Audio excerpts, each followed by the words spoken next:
Hi folks, I'm Alan Watt and this is Cutting Through the Matrix on the 28th of February 2021. And as always, I hope you're all hanging in there and not hanging from trees, because certainly people are getting awfully depressed by this lockdown. Nothing that wasn't predicted in the plans of it all many, many years ago when they talked about their pandemic exercises and all the present co-conspirators, you might say, who are involved in it, were involved in all the planning stages of previous tests of it as well, including how to keep the people locked down and what to expect with lockdowns and pushback, etc., and how they'd have to go after individuals who would be putting out information against lockdowns or even vaccinations, and how to, not to challenge their big groups right on, dead on, you see. It's much easier to knock them off one at a time, basically, by different means of deplatforming or whatever it happens to be, just to stop them from putting out information. This was all written out in their plans for pandemics, and you find it in the section put out by the Rockefeller Foundation in 2010, the section called Lockstep, to do with innovations for the future and so on. You find Lockstep in it, and Lockstep goes through the lockdowns, you know, in a pandemic. All the stuff that we've heard since with even Event 201 and CladX, etc. All the same things, the same people over and over again, same group, same pyramid of groups, really, the capstone at the top, you might say, because they all get their orders from something above themselves, obviously, when they're all on board with the same agenda worldwide at the same time, in every country pretty well. But they said in the Lockstep that they would keep pushing for more and more, to take more and more rights from the public, because this is to achieve a much bigger goal than anything to do with any pandemic. Is to bring in the great global reset, as Mr. Schwab has prattled on about in his books and so on, about bringing a new society. And you've got to have a wartime scenario. He calls it a wartime scenario himself. He said that in some little video clips. That's how he sees it. That's how it's planned to be. And it is, because out of a wartime scenario, you have a different society at the end of the war. In fact, if you have competing or conflicting parties fighting each other in wartime, both countries, or more countries, all the conflicting parties are changed forever, basically. So his plan changed to come out of this whole idea of using a pandemic to bring it about, not just a financial reset, but it's a complete reworking of money, or even what you think of money. It's energy, it's technocracy, where energy units are represented by tokens, or money if you want to call it that. It's all the same thing, really, isn't it? And you'll have a different way of living. It'll be a vastly reduced population eventually, including what they've said since the last 100 years, that they should really issue licenses for those who should be allowed to have children. They even had articles years ago when I did the talks on radio about giving special privileges to those who served the system better, you know, top civil servants and so on, who really worked for this global society, this world-type governance system, and how they could literally give it as a reward, where they could let you pass your genes on to another generation. I'm not kidding you. This is from the top, eh? And if you think you're in a madhouse, well, you are really in a madhouse, but a very clever madhouse, because the mad ones at the top, the godlike ones, just really believe in what they're doing, and they truly believe as well that they have the right to do with the planet and everybody in it as they see fit. They really truly believe. They even teach it in certain university courses now to do with forms of behaviorism and eugenics, all combined into bioethics, you know. So it's quite interesting to see that you're in the science fiction movie at last. You see, you're actually in it, and you're watching the players come out openly and tell you how it's going to be. Not asking you how you like it. No, they're telling you how it's going to be, whether you like it or not. And they have many, many different techniques to do it. The professional persuaders, again, coming out from different universities, who've been taught behaviorism and psychology and public relations, and who even are taught all the techniques of marketing ideas to you. And you've no idea. Years ago I talked about the language has always been used by those who understand the techniques of controlling your thoughts. And your thoughts that take through your brain all day are given to you by whatever media is present at the time. At one time, they often used through the churches at one time, unfortunately. But town criers were used to impart information or decrees from the king. And people would prattle on about these decrees and try to discuss them and find out what they really meant and dissect them and find out what their opinion should be on it. And that's how it was much easier in those days to just give out, because you didn't have TVs or radios, you see, or internet or anything like that. And so once the radio came along, these sciences really took off, using radio as a means of persuasion through propaganda.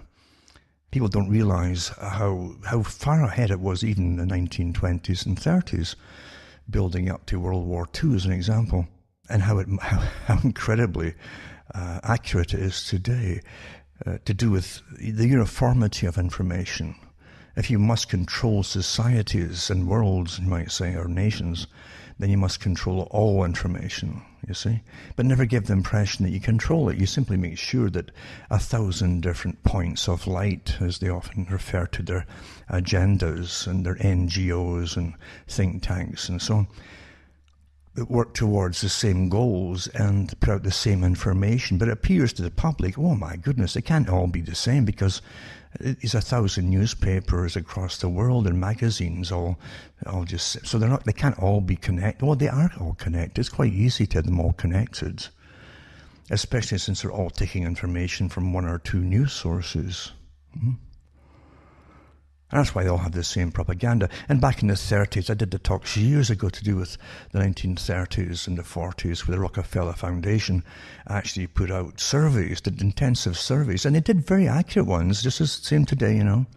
If you want to do something, find all the information about it, then use that information to manipulate your ideas into reality. Make it all happen. That's why they've never been afraid to push agendas forward. They really study their victims carefully before they do it. They understand human nature, hence the incredible investigations of psychology, human behavior, and so on, by the different sciences that are involved in it. And back in the 30s, Rockefeller and his group realized they only needed about 30 or 33, again, naturally 33, right, newspapers and magazines to control all the rest. The rest of them would just copy from the 33, you see. And that's what we have today. But you also have maybe two real wire sources that have been popular for a long, long time. And most media, again, takes their cue from that. And you even have all these comedies for many years where they would show you the same clips of a myriad of newscasters giving out the same exact spiels per night as each other, without any variation at all getting it from the same sources. But to the average person, you understand most folk don't think about things much at all. They tune into their usual favourite newscaster at night on television, and it doesn't dawn on them that every other one, if they flick through the channels, is given the exact same news, all from the same source, obviously. And it is surprising. You would think most folk are like yourselves. For those who are awake, it's a shock at times when you're growing up to realize that most folk don't think or perceive things the way that you do, you know. And it's a shock. I mean, a real shock when you realize that they've never thought about certain things at all. They've taken so much for granted, and they're perfectly conditioned because of it. They haven't questioned much at all. And that's a natural way to be, actually, you know, a really natural way to be in some sense. If you're a truly real world where you lived in a tribe of people in a village, and the head villager that you elected had no more than you did in a simple tribal setting. But we're not in that setting anymore, and you have this incredible amount of persuaders at the top working for, and the politicians, the lackeys working for the big ones above them that put them in power. The voters don't put them in power. I don't know where you get that idea from, but it's been that way for an awful long time. Politicians are very carefully selected and screened before you even hear their names by the same source. And Carroll Quigley talked about that too, about he said in the 1960s, I think his book came out, and his main book actually is well known for. He wrote other ones, which I personally think they're just as valid. But Tragedy and Hope did come out, and he talked about the ones who literally, actually what he talked about was the fact that he and a squad of professors were brought in as professional persuaders to debate people who are causing ruffles in society by exposing things which governments and governmental agencies, or even the CIA, were really involved in, And what they would do would bring in about 3 or 4 professors, give them a couple of days to swat up the topic, and they'd go in there in agreed fashion to attack the person who's either putting a book out or putting out information that's exposing things that they didn't want to be known to the general public. So they would try and ridicule the person as you're a person who knows very little, really, and a little knowledge is dangerous. We professors know what we're talking about. And you defame them and smear them on television, and that would generally, as Quigley said, that would generally work. He talked about this in some videos, by the way, too, old ones years ago. And he said until at one occasion it happened, he says, where one guy had come out with a book, and I think it was called None Dare Call It Conspiracy. I think the one, Gary Allen. And he said this guy knew his stuff. He had done his real homework, and he says we couldn't ridicule him. You see? Now, you notice he didn't say, we couldn't show that he was wrong. Their whole technique was to ridicule. And that hasn't changed in the present day. This is how it's really always been. It's actually worse today because they've turned out much, much better characters, better trained in behaviorism and psychology and special areas of psychology. Working for the military, by the way. The military's heavily involved in all of this. That's why they turned them loose, using the PSYOP organizations with cyber warfare organizations. And it's been in the media. It's not my word for it, my opinion on it.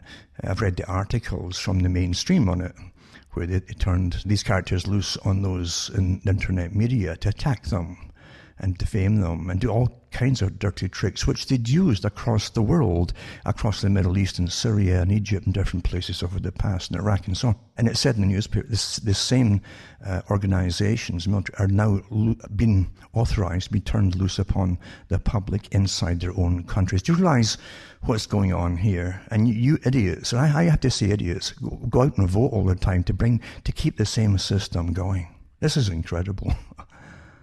Because you have no rights, you see. You really don't have any rights at all. When your governments can collude together to change a society on behalf of bigger organizations above the governments, rather obviously so, in fact, then it truly is amazing. And when you have so much evidence for it, that you're going to go and vote for the same characters to come in again. No. The same people who do what they're told and take all your rights away from you under the guise of COVID. And to a formula from previous tabletop exercises that they had with Johns Hopkins in the past, following the exact formula of lockdown, as I say, right back to the one in 2010, Operation Lockstep. That's from the whole one part of a whole series of stuff put out under the Rockefeller Foundation back then, 2010. And in lockstep, they said they'll keep pushing and pushing and demanding, and says that's what we'll do. Because the idea is to change society forever, right? A planned society. They know where they're going with all, and how to get it there, and how to cause as much damage as possible to the present cultural system. And they said they wouldn't stop until there was mass pushback from the general public. That's what they said back then. And that's what would have to come to stop this now. But even then, you can't just stop it. You've got to start taking back your rights then. If you don't do that, they've won already, you see. They've already got so far ahead with you with the changes, you'll accept them. So you've got to push back for all the rights that you had, including the right to work and have your own business and all the rest of it. Got to do it. Because in this new system that they're bringing you into, you won't be able to have private businesses unless you're big international corporations. It's a very old plan. Very old plan. And you're not in the big club, as that comedian said, George Carlin. Now the thing is, you'll never get back to any kind of normalcy when they have a plan at the top. And Mr. Schwab, the James Bond villain character, is a frontman, obviously, for the big international corporations that all work under the pyramid of finance, and take their orders from those at the very, very top. It's obvious. You can't have them all on board if they're all independent corporations, which tells you they're not really all independent corporations after all. There's someone who owns most of the shares in these corporations. You always find that happens, you see. You don't need to own the big amount of shares to run the company or to tell the company what to do. And don't forget, the CEOs are generally employees. They may have some shares in it, but they're really employees of the corporation.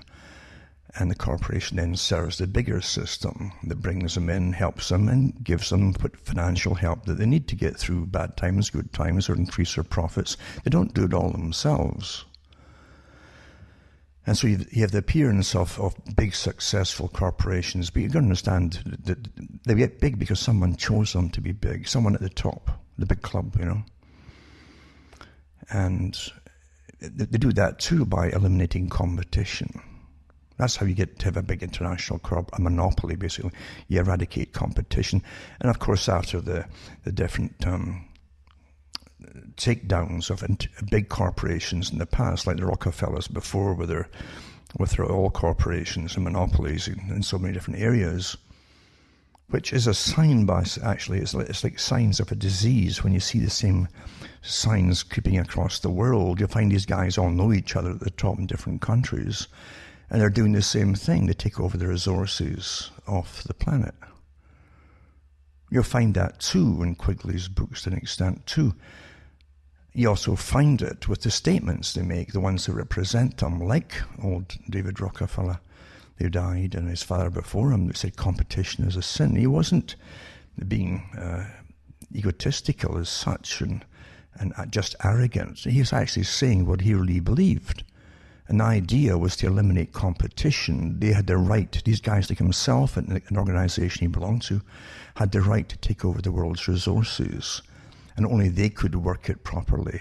The general public were too stupid and lower class to manage their own lives. In fact, that's what they believed. You were incapable of managing your own life. That hasn't changed.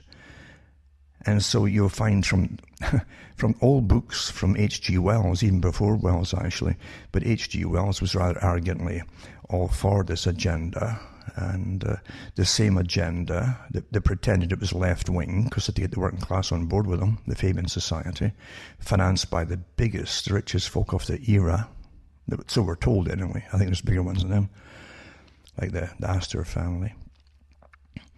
And members like Bertrand Russell, who belonged to all these different organizations, by the way, had a big hand in shaping the system you're in today, including talking and writing about the present system of changes, how they to bring in warlike scenarios to change the system, same as Quigley.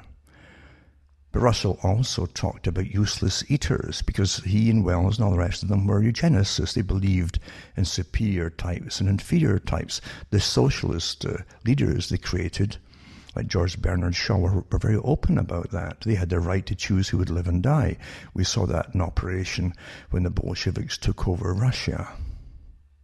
They went right to work at that, And Shaw said the same thing. You have to come to us and ask us why we should keep you alive. Your great socialist organizations. It's amazing how they can keep things quiet.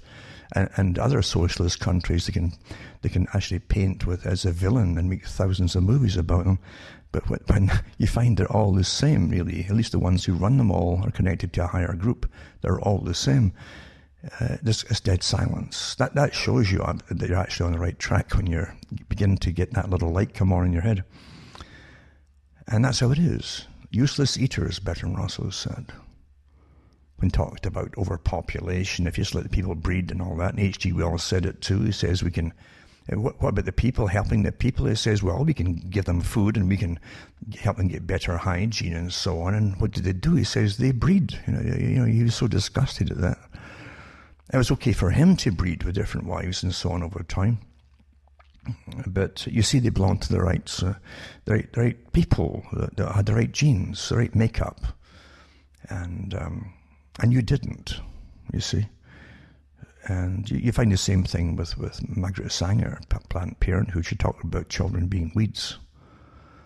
That's what she called them, eh?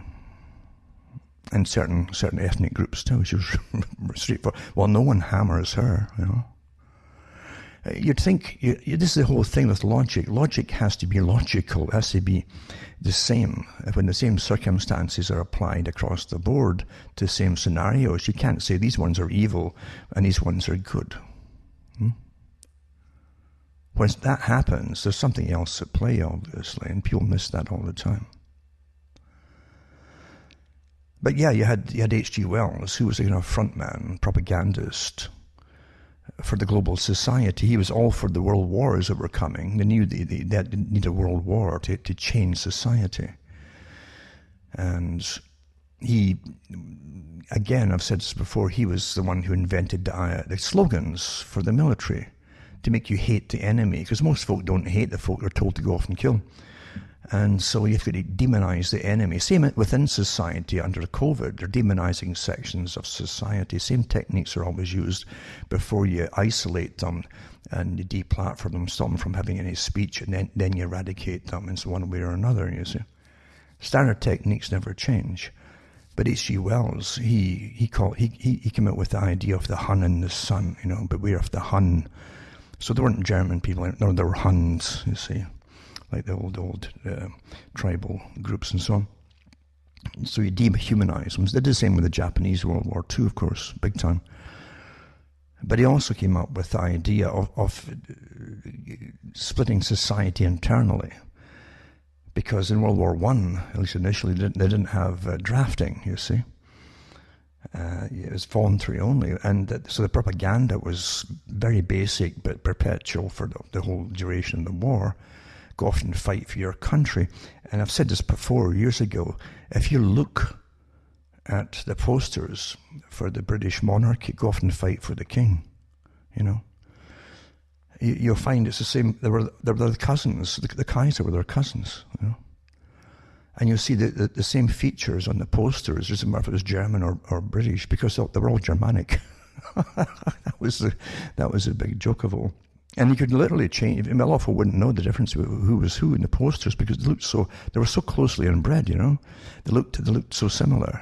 Actually, the same. Their words, they're same. Same with, of course, with the Tsar of Russia. And anyway, here they're telling you to go off and fight the other people, or the real Germans fighting the real British, And when you think, and H.G. Wells was all for that, for the changes it would cause and societal changes, because then government takes over food and work and everything else, all the things you would do yourselves. They take all the rights from you, and you all work for the state, at least for the duration of the war. You never quite get out of it either. And the banks make a killing. The big lenders make a killing on war, guaranteed to have it returned with all this massive compound interest by the government and its tax bureaus. So Wells, he came up with the Hun and the Sun, but he also internally split the people by getting arguments amongst them. That's the sound stuff, to get them all arguing with each other, you see, just like COVID. You're getting a shot, yes or no, blah, blah, and you get them all fighting each other. And Wells said to the women, to the wives, if your husband doesn't go off and fight, then you should wear a white feather in your hat to show shame. And the people would see that and they'd know that it was your husband or your son you were referring to. Same with girls and fiancés, they would do the same thing to shame them, you see, to join the army and go off and fight for something that had really nothing to do with them. And no one to this day really has figured out what it's about, except the ones who caused it all, made it happen. So that was the great H.G. Wells, And he lit a lot of the bag too. He did mention, even in his novels, how he would come into work and there's all this paperwork just on his desk with all these ideas. And he was telling you really how he did get it, because he was getting a lot of information from the different science departments, especially in government and universities that were told to work with them, to shape a new society. It's just astonishing that folk don't really get what even in fiction, what was portraying. It's portraying the future is planned that way. It's predictive programming to an extent. And in things to come, he shows you in one way of a war scenario, like you're in today, a COVID war, like Mr. Schwab said, WEF, World Economic Forum. It's a war-type scenario, because out of the war type, they have a completely different society. That's why they're going to drag it on for years, you see. So they have that dragged on for years in a real war-type scenario in Wells' Things to Come. And out of it, you have the Brotherhood of the Air, a scientific Freemasonry of the air, he says, in his novel. They can keep secrets, work together, and they're international. And then their descendants are ruling the future, and you see them in the future in that movie form with the same actors that initially started off the Brotherhood of the Air, running a futuristic society with them in the top and the big sort of huge cathedral-type buildings, managing the whole societies with this discontented lot down below that had nothing to do except hobbies and so on, and were bored stiff. And the scientists kept changing society with more inventions and changing everything. Change. So the ones at the top started arguing, there's just too much change. We can't adapt quick enough. And it's disruptive to our system, or psychology and all that kind of stuff, and culture. And that's what it's about too. So they touched on that. For those in the know at the top, they give a message for themselves. And that's what the whole idea of Darwinism is adapt or die as well, you see. And eugenics. So anyway, the ones at the bottom, Bertrand Russell called the useless eaters. And if you're not essential, you're getting the point, essential, then you're classed as a useless eater. As a starting to, a little bell's gone off maybe once in a while. Useless eaters. It's all connected. This isn't happenstance. It's not coincidence. It's all connected, folks. Because they have given out these talks your whole life long at world meetings about useless eaters and too many of you. It's always you, not them, but it's always too many of you. You see, all their helpers think they're going to get through as well and get extra little. But again, a lot of them will be useless as well once there's nobody left to order about down below, you see. And that's where it all will end up eventually. That's some kind of something on your side to an extent. You may not get satisfaction in your lifetime, but you can be guaranteed that the ones who help it all happen, they get theirs eventually as well, because they won't need them either, you see. It's very Marxian in a sense, For those who don't understand the whole concept of Marxism, which really it came into this idea of communism and of Trotskyism and all these isms, you see. Anything with ism is part of the same structure. And I really mean that too, by the way. It's again the same kind of pyramid and techniques that he uses as isms. And you find that in Marxism, the way that at least Lenin and then Stalin promoted Marxism was that you would get to a stage and a generation where they'd have vast changes as they slaughtered off all the previous intelligentsia and replaced them by themselves. And that's what happened in Russia and other communist countries. And then, of course, the next phase of it would be a kind of cultural revolution, which is more written about the Chinese cultural revolution, where it becomes stagnant to an extent, and those who take over become fat and comfortable, and they're the new middle class that lack nothing really, and they're equivalent to middle classes in other countries that are supposedly their enemies, and they have all the same goods, material goods, and so on at that level. And so things become inefficient because the state runs it all, and people who work for the state are guaranteed their income. They don't have to be good at it. And things decline, and therefore they get a cultural revolution going, where the students are indoctrinated to turn on those who are old, including their parents, and in some cases to slaughter them. And the theory being that they're contaminated with some of the remnant ideas of the old system and from their parents. So you turn on the parents to show that you're more avant-garde than they are.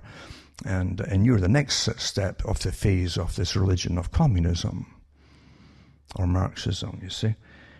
And that's what you do. So you wipe them out, and then you're left with the radicalized group, who generally stirs up trouble in the world and has to be put in its place by other nations. That's how it used to be, at least in theory. And then you start to realize, no, they couldn't take on the whole world by themselves. Then they get older, and they get fat and lazy and quite happy and content as leaders, and it starts going down. And of course, then you find out that underneath all of it, you've got another group who studied them, who promoted them, in fact, and who even helped them come into being. The same group that gave you the American Revolution. And they studied that too. They called it the Great Experiments. One was the American Revolution for individual liberty and rights. Individual, you had to respect your rights. And if you didn't respect your rights and stand for them and make sure you had them, they'd be taken away from you. That was the big experiment. And if you abused your rights, then again they'd be taken away from you, you see. And of course, you find even the founding fathers in the US talked about it. Jefferson and other ones talked about if every family had a cow or two for milk at least, and some farmland, it would work well in an agricultural society if everyone had the same kind of. But once you get into the city, the city has always been the antithesis, of freedom, because a city is artificial. It survives on a hierarchy structure at the very top of the ultra rich, who live like a beehive system, and the ones all below it, a tiered system.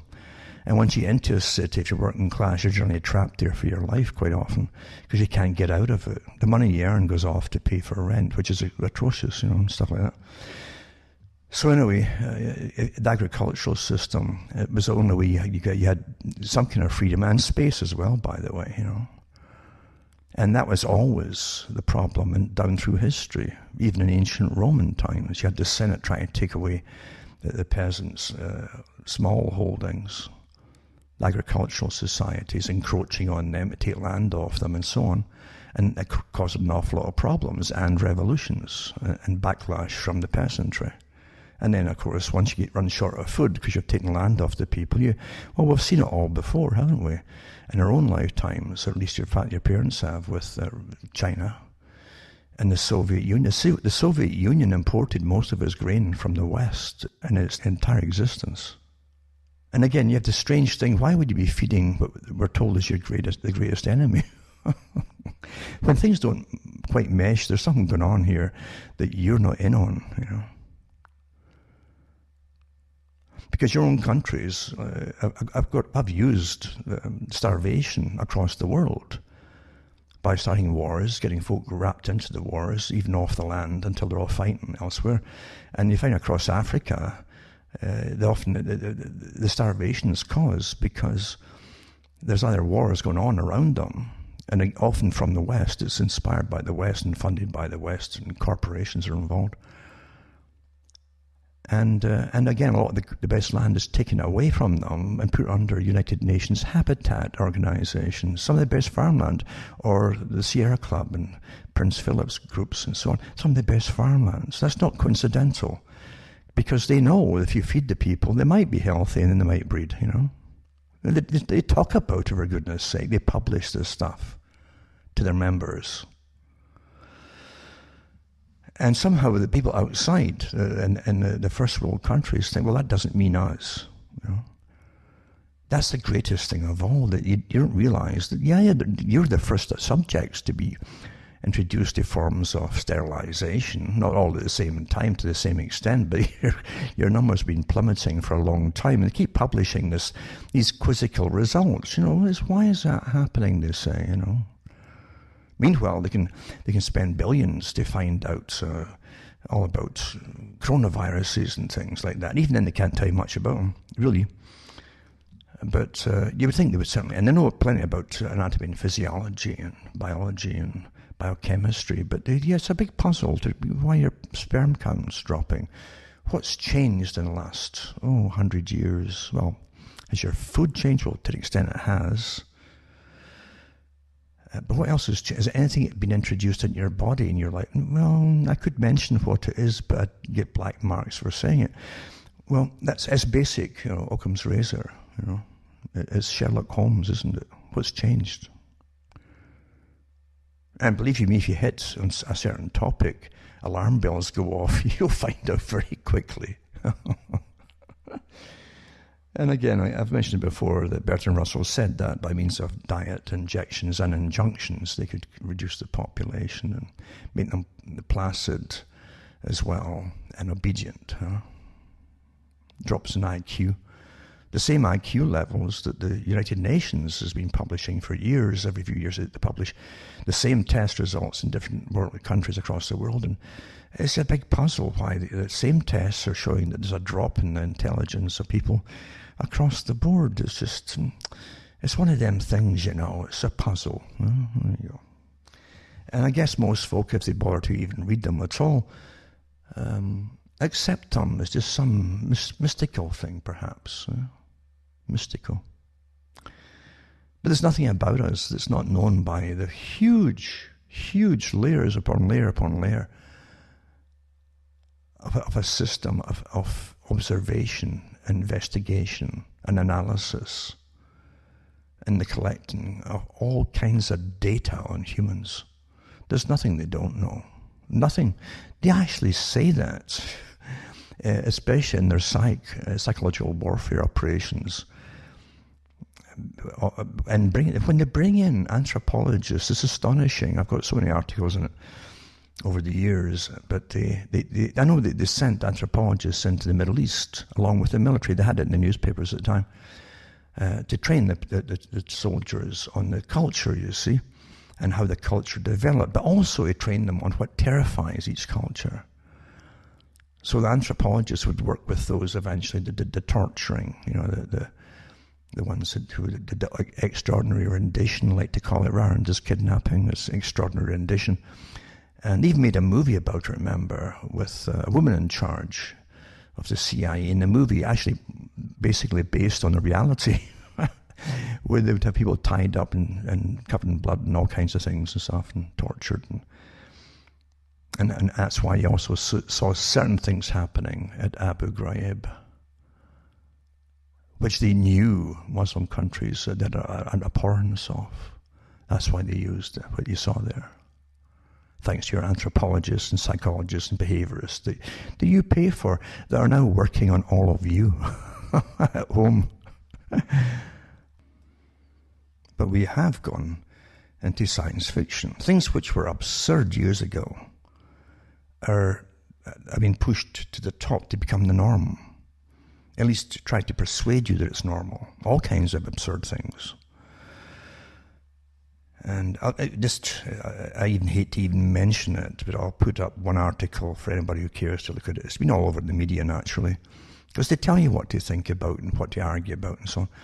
And it's about, I think LifeSite News had one, another newspaper pushed this woman who's a professor at university who's into the occult, and she dresses in the gothic type thing, the purple lipstick and the black this and the black that around the eyes, and who is a professor, as I say, and supposedly practices spells and things, But you look at the character, just the character, and it all came out of TV series years ago as they were promoting all this stuff, that the look, the language, the doctrine that they like to espouse was actually given to them through fiction, primarily through fiction, entertaining fiction. That's why it must be entertaining to get them to get hooked on it.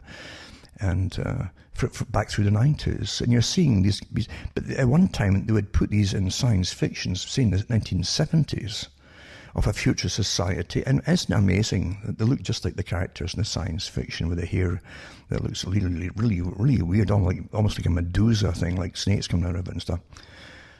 And this is what you're seeing today in people who are promoted into having powers of indoctrination of young school children and teenagers and so on. It's fascinating just to look at that and study it all. And many, many other things like that too are pushed to the front. It truly is astonishing. And other people getting covered in tattoos. Covered in tattoos, all again from TV series and so on. And again, monkey see, monkey do. That's what people do. But it's one thing about wearing bell-bottom trousers to drainpipe trousers, and then from winkle picker shoes, as they used to call them, from the Beatles era all the way up to what you've got today. It's rather vastly different. That's one thing. But when you're getting covered in tattoos, and the symbology of the tattoos was always to do with the primitive. You see, that's how it was always portrayed before tattoos were made to be popular. And I mean made to be popular. They were always portrayed in movies as the primitive, the pirate types, the bad guys. And of course, gangs. Big gangs in Japan and China, the triads in China. And certain other gangs even in Russia, that were even within Russia, or subcultures as well, of different groups, with the occult symbology plastered on them, which again is a good study in behavior of the different ethnic type gangs. It's quite fascinating. And the occult symbologies they use according to their own backgrounds, even religious backgrounds.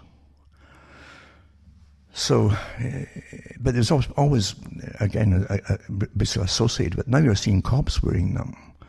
So the cops that are supposed to be the good guys are covered in tattoos like the bad guys to look more ferocious, you see. Would you want to go to someone who is wearing on his skin the symbols that used to be associated with murderous gangs? Do you feel better now, with the cops? Who's designed that? Well, it didn't happen by itself. It really didn't. Nothing happens by itself in culture. Plato said it. Everything that happens in culture is authorized by those at the top. Because anything that happens in culture has to be analyzed to see where it would lead, what changes it would cause within society. And therefore it's vetted. And if it happens at all, it's generally pushed from the top and promoted. But from the grassroots, it's generally nipped in the bud. So whatever happens is always pushed from the top, as I've said before. Again, there's nothing about humans that they don't know. And today, with this daily accumulation of all kinds of data, is just astonishing. The analysis that goes on, and again, specific universities are given the right to tap into the net, so they can actually get the higher data from Silicon Valley of everybody's emails and chit-chat and electronic chat and so on. And it's been happening since they gave you the cell phone and the computer. There's nothing you've done that they don't know, or looked at they don't know. It was from the very beginning. It was intended to be that way. And the folk, again, I guess it's too late now for folk to think, because whatever they're doing now is normal to them. And they've succumbed to it. There's certain things, it's almost like going into areas of the occult, which are warned about in all religions, ancient up to the modern, where you can go a certain way in a certain direction, and then you have different paths, and then you have little marks across a road where you can't either cross them or you don't cross them. And each thing that you cross, given a warning about, it's hard to go back. And a lot of folk end up that way. It's the same thing in all areas of culture. The behaviors count on that. They count on you becoming familiar with by habit.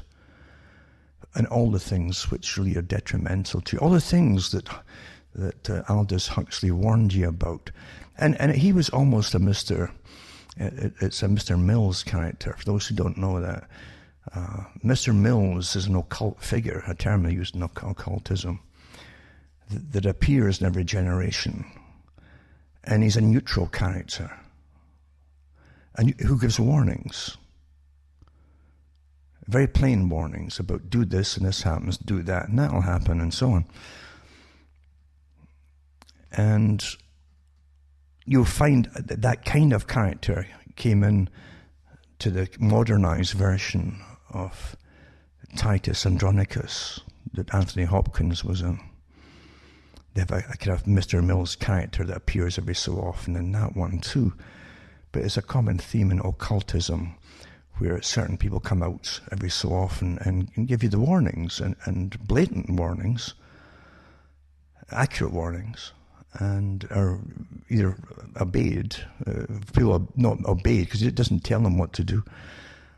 But people will listen and make decisions, you see, either for or against, and that's the way it really is. But we have that. We have these characters that come out every so often down through time and do this for us, you see. But they also know at the top, again, back to behavior and habit. Habit is everyone's prone to habits.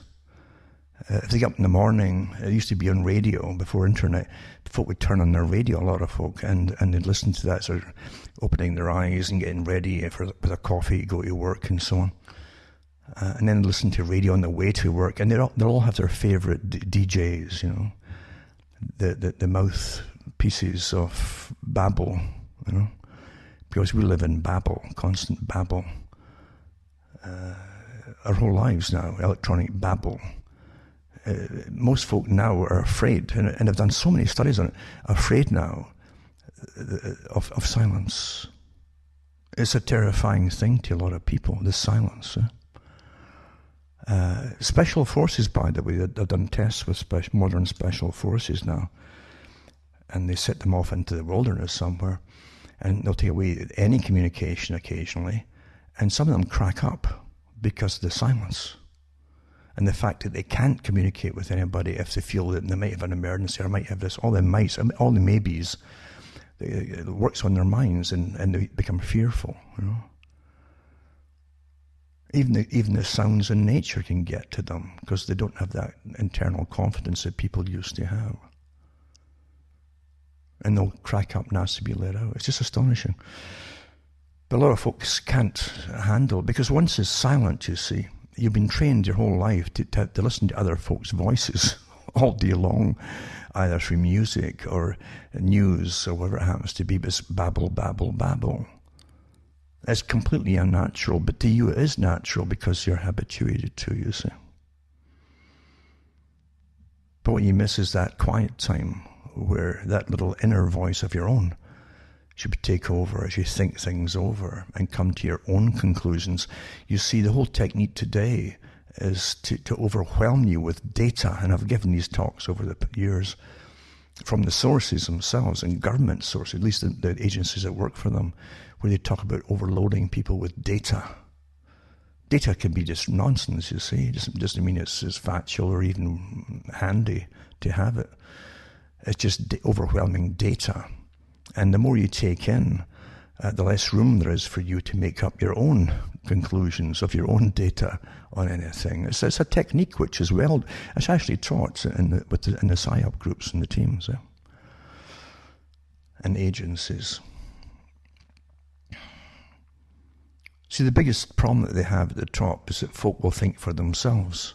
That's why they spend so much of your tax money making sure that you don't get time to do that, or you don't have the peace and quiet to do it. They certainly will not give you all the factual information you need to come to independent conclusions for yourself on any major topic. And I mean any major topic.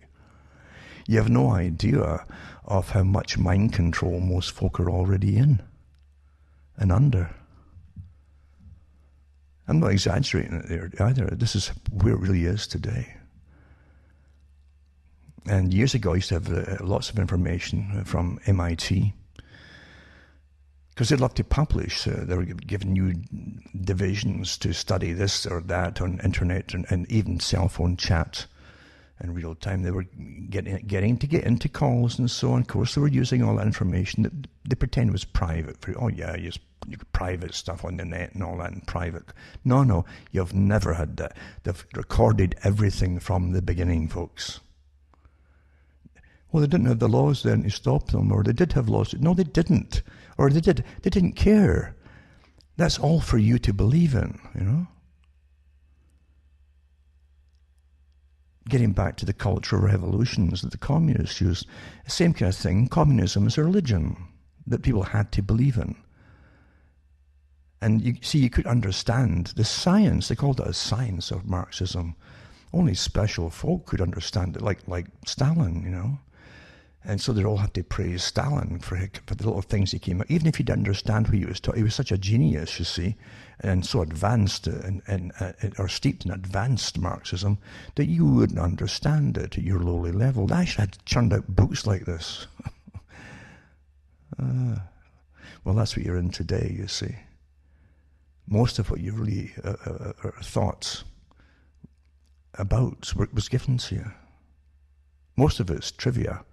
But the stuff that's not trivia, again, is all given to you by the experts. You know, we'll bring in an expert to tell you what to think.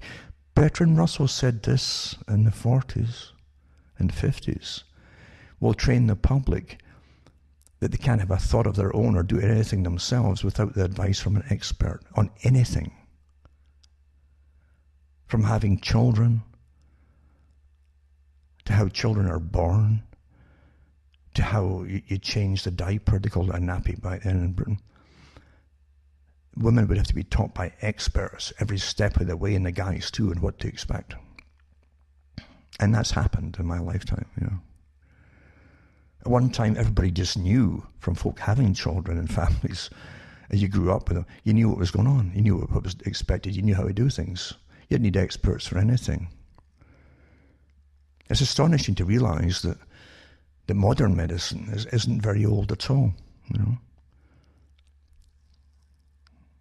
And it's astonishing to even look into allopathic medicine. They had a series, I think, years ago. Someone sent me a disc on them, and it was to do with the medicines and pharmacology that were sold right through the 1800s, 1800s into the early 20th century, and a good part of the 20th century. That was all bogus. All the medication, most of the medications were completely bogus, you know, and even made out of earthworms. And there's a good series. This is factual. This is what they had until they really got into the more advanced chemicalized biology, the biochemistry. So it's a pretty new field, really. But like any new field, when big money is backing it, and the incredible amount of money that pharmacology makes today is astonishing. Wherever you have such money at stake and profits, and very important people, because ordinary folk are not important in this system, you see, just very, very, very wealthy folk who are important in this system. That's why they make you worship them, as the wealthy folk, you know. And folk do. Then you can never have honesty. You can't have honesty of any possible kind. Even if you had some decent people, that in a miracle situation where you had one or two decent folk at the very top of pharmacology, which wouldn't happen in this cutthroat system, the competitors would go bypass and do their own thing anyway and do whatever they thought was unethical to get more profit. They'd do it, absolutely, you know. And that's why they lobby government, and that's why they put politicians into power, financially. And that's also why they combine with elitists and eugenicists that want to change society by using, again, diet injections and injunctions. Pharmacology, and Aldous Huxley warned us all, in a certain sense. Again, he was a Mr. Mills type character, just to finish that part of the talk, where he said it, not just at Berkeley, at Berkeley University, but also in his books. He had some non-fiction books as well, where he talked about the follow-up to his book, you know, Brave New World, and how all these things in it could be and probably would be implemented eventually by those who had the power in society to implement upon the public. And that's all happened.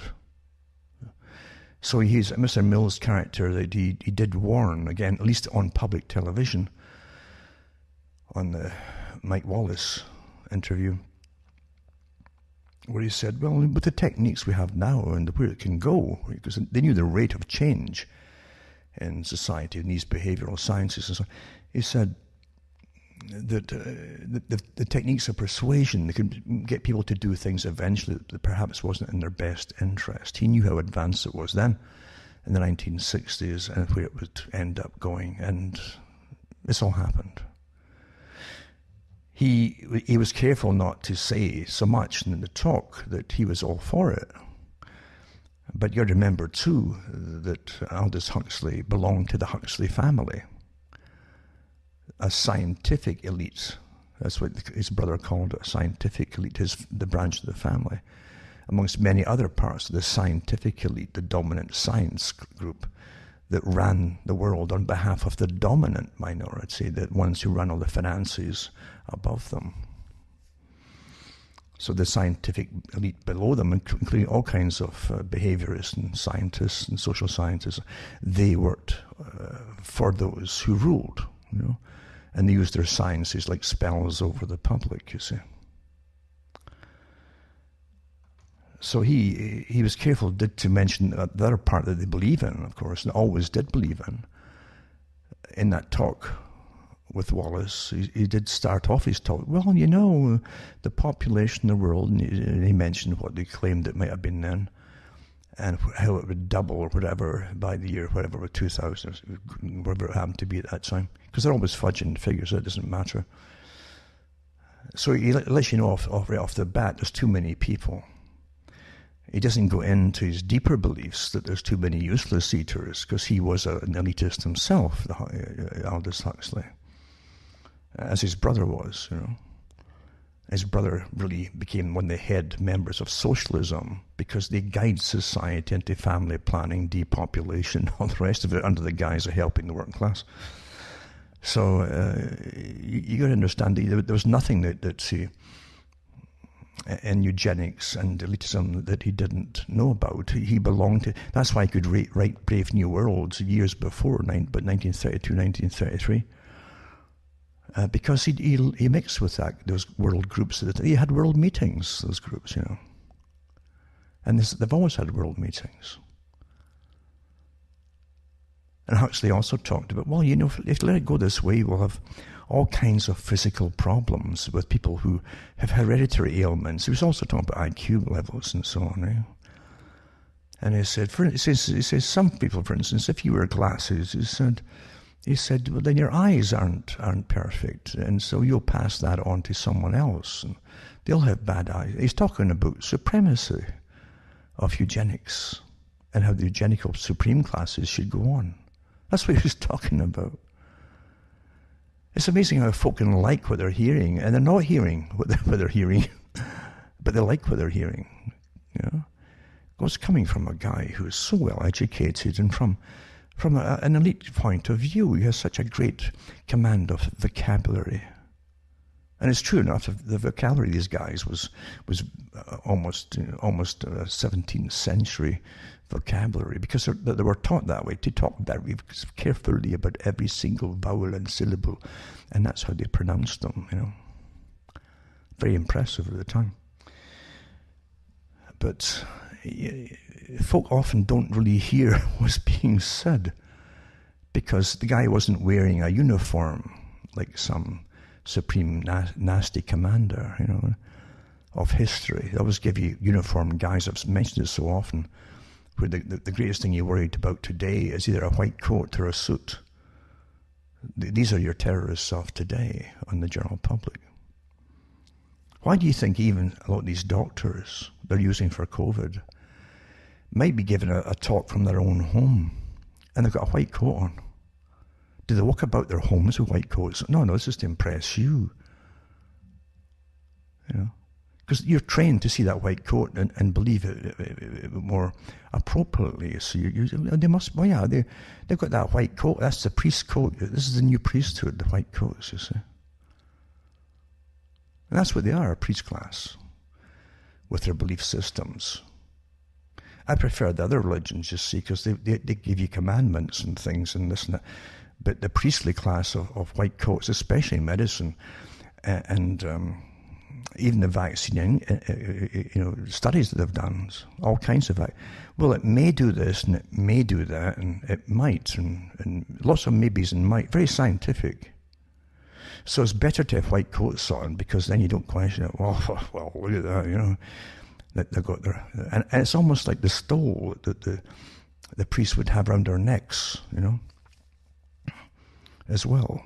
They'd have their habit on, and their outer garments for ceremonial reasons, and then they'd have that there was a purple one around their neck, but the doctors, some of them just keep their stethoscopes around there, you see.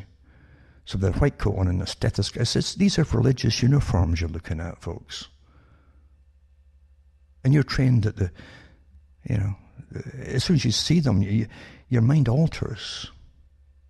Irrespective of what they're actually saying, your mind alters until you listen to them and obey them. It's quite a simple trick, but it works wonders. But there's, getting back to what I'm saying, you're trained from birth in all these things.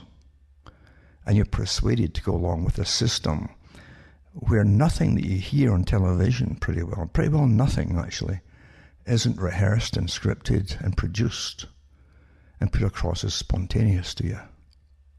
And it's been that way for most of your life. That's how it really is. I remember reading too about Kissinger. I love it. Who would kiss a singer? I used to have a joke. Who would kiss a singer? Yeah. And again, Kissinger was presented as the high priest of the Nixon era and other eras as well. I mean, whenever they would never talk about the president, they'd always have the guy who spoke on behalf of the president, because he was making all the decisions, it seemed. And it's a dark character. I mean, there's something around him. Children could see it, a darkness around the character. That's it's almost a negative spirituality or something like that. But it's a darkness in that presence of the character. Someone who could plan wars and very dispassionately, and talk about starving people, using the food, lack of food or withholding food to starve people in different countries, like Bangladesh. And he did, You're talking about people in charge of the military-industrial complex, at least working for them at a very high level. And I think all these different seats on different boards within U.S. government policy for the military. And at that time too, yeah, they had communism on the go. The communism, though, it was never really about outside America. That was to, again, change society within America. But inside America, the communists were already working inside America and in government too, just like they were in Canada. Just like Carroll Quigley talked about them. And Carroll Quigley said the organization that he belonged to, that had been running the US and the West for about 60 to 80 years already, his club. And I really mean this. This is not conspiracy theory, unless he was making a conspiracy, but he was talking about it himself in his own book and in his own talks. That this group, this organization, he said, had picked presidents and prime ministers in the West for the last 60 to 80 years. Now he was given the talk in the 1960s. In the book came out in the 1960s. So you're definitely into the 1880s, 1890s at least. And he said they don't have to put everybody in government. There's a member of this circle, this group. He said, but the ones in all parties, at the top of all parties, are selected and put in there. Astonishing, really. Yeah. The folk don't even know that. And that's why the US basically grafted into itself the British system, the same club that ran Britain for a long time, that was the British Empire, not the people that owned it all. And Lord Earl Grey and other ones that were the go-betweens to the members on the state side. So this club definitely exists. It definitely is there. They gave you the Rockefellers and everybody else that's a well-known name today. The same group, I'm sure, that you have Zuckerberg and all the other characters, even Bill Gates fronting. They're fronting. They're just put there, to fulfill agendas for their lifetime. You're born into a very high cult in a sense. And they're just like any rock star or actor or actress. As they're making a star, they put the star machinery in, give them a fake background, or tell you they're a genius, and you believe it. And they give you incredible funding behind them.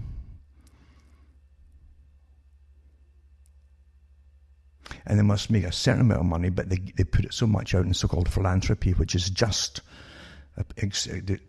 basically pushing this planned agenda. They all work together, folks. And they could be defamed just by their own if they ever broke the rules, absolutely, and left paupers if need be. Most of them you see were made stars by the star-making machinery. Bill Gates is a businessman. And his daddy before him. A monopolist too. That's another sign and symptom of them, like a disease. The monopolists. Rockefeller was the same monopolist, you see. Eliminate competition, as I've said earlier. So you're living through incredible times, witnessing it all. Most folk are unaware of what they're witnessing because they've been stampeded through terror, a war of terror upon them by the authorities. Because the best way to get rapid change and compliance is when you're terrified of dying. And that's why Klaus Schwab said it too, is that this is a war we're using, a war, You could never do it in a peaceful way, we just ignored them, you see. The climate change scenario wasn't working out. Now they're talking about global cooling again. So this is better, you see. They can really rush it through under the war.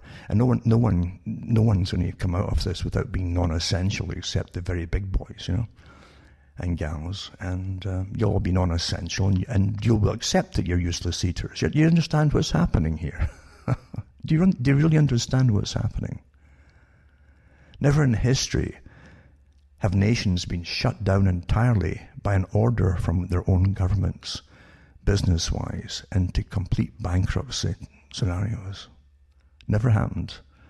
Never in history have the healthy been quarantined. This is the first. This is a worse, and this is the best thing they could think of to shut the whole planet down and to destroy all the systems that were, and nations, by the way, that were. And what emerges out of it is a new planned society. Oh, they'll give you the appear in some nations to an extent, but you're already international anyway, you see. And all the world organizations that are, even the extra ones that pushed through under COVID, to make sure we're all coordinated and for a greater good, you understand, on finances and so on and so on. Oh, these global societies, well, technically, you see, that when they all merge together, you've got a global order, So, there you are. They're calling it a New World Order. There's that term again, because they're always giving us New World Orders, you see. Always. The Soviet system was to be a New World Order, a utopia for workers. And they called it New World Order. Hitler's was going to be the same. They're both socialist societies. Communism and Nazism. And the elite love socialism, where the way you call it communism. Remember, Stalin just said that communism is socialism in a hurry. We'll get hung up in terms, but it's what you see. If it quacks like a duck, it's a duck, Don't get hung up on words, because they can change words, and that confuses folk till it throws them right off. You're looking at the same thing, but you'll never really apply it to what it was applied to before. Oh yeah, I recognize that. It reminds me too of Theo Adorno. Theo Adorno was amazing, And he worked with Horkheimer and a whole bunch of other people in the Frankfurt School. But he talks about eradicating completely Western values and culture, how it would have to be done for a healthy world. Completely. How would you destroy healthy values? What do you introduce to replace those values? Well, unhealthy ones. And you watch society getting wrecked. Yeah? What makes a society complete? It's not a matter of do you like it or not. What makes it function and strong? The family unit, where families had to take care of their own. You do away with that by encouraging promiscuity and non-marriage. So the state ends up taxing more people to pay for the unwanted. And then you bring in abortion clinics and you pay for that too. And then you don't have folk getting married at all and reproducing. And then you introduce new kinds of families and so on. This is war scenarios, you see. That's what you use for war. But you must get the folk to like what you're doing. And it's quite easy to get youngsters to like whatever they're, especially when it's the candy at the checkout counter. I used to give the talks on all that, how the psychology was used, because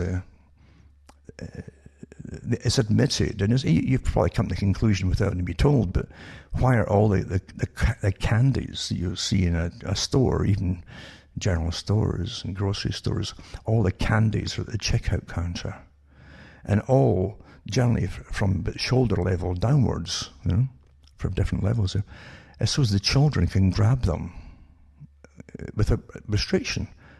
There's nothing separating the child from the candy, and their arms just go out, boom, and I want that, and mum or dad say, well, you can't have that right now, and then the child puts on a screaming match, and no one, and it's all psychology, if you've ever studied the people who do the Bernays techniques, that's where a lot of behaviorism came from, was all these techniques that have been practiced before even Bernays came along. He inherited a lot of the knowledge, but how do you make people buy? Well, psychology, if you're in a line at a checkout counter, you feel embarrassed if there's a queue behind you and you're holding it up. You feel guilty.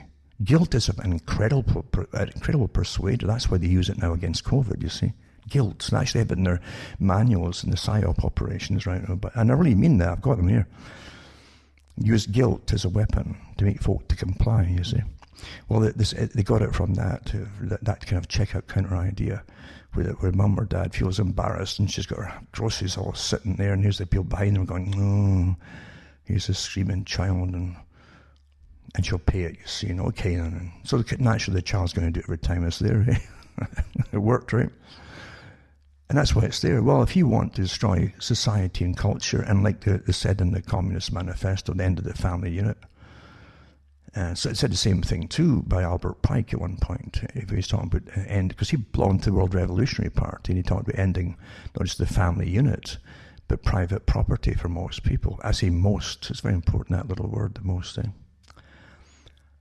And but then again, the end. How do you destroy the family? Well, you create promiscuity.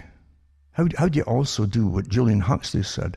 We'd have to knock humans off their pedestal as being a superior creature on the planet and bring them down to the level of animals. Well, you've got to take away the sacredness of human life. You understand that? So you start getting rid of your own human life before it's born. And then folk accept that part of. Now you end up in the elderly. Now we've got euthanasia for them now. And what's next? Well, guess what? What's your... Oh, I see you're non-essential here. How old are you? It doesn't matter about your age anymore. You're just non-essential. Back to Bertrand Russell, useless eater, right? So the checkout counter for teenagers, quite easy to do. How do you create mass promiscuity? Knowing they'll never bond with a person for long, it's almost impossible, after a time.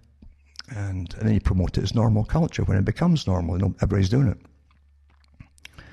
Then that's what they said to do, and H.G. Wells talked about it too, different techniques to get folk to practice promiscuity, to end marriage. He belonged in the late 1800s, H.G. Wells. That's why they picked him up initially and used him as a front man. and for free love. He's writing about free love in the late 1800s. Well, as a consequence to free love, there was no welfare system there, folks. And so on and so on, So, again, you've got, create promiscuity. Here's what is it? Every teenager has got their hormones jumping. Nature wants it to have its way, And so, it's like the child in the, here's the checkout counter and he's all the candy. You tell him to go ahead and do it all.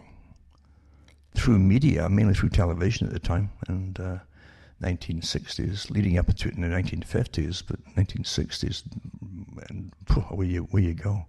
Give them a pop music, tell them it's their generation and no one can hold them back. Give them the music, give them the Bob Dylans, talking, and then, there's going to be a revolution and so on, and tell the parents, don't stand in the doorway, don't stand in the hall, for the times they are a-changing. Mother and father is throughout the land, don't understand, tell them to stand in the way of their children. No, that didn't come from little Bob Dylan. The beauty of reality is most folk don't know that what they're living through isn't reality. It's a plan. As I've said before, from Plato's time on, anything to do with culture, music, and plays and so on had to be vetted by the establishment. And Plato talked about it. Plato wanted even musicians to be licensed as well as the actors, you see. But I think they already did with all the acting troupes and so on that did their rounds through all the Grecian islands and all that with the same authorized plays. They knew how you could upturn society, overthrow it through a revolution by using music, for instance. Works every time. But the last folk that know it are the ones who are living through it in every generation. Quite something, eh? But yeah, you're the child in the candy store, out came the miniskirts. And even in winter, for goodness, in cold countries, these women shivering, wearing plastic skirts and plastic jackets and plastic boots.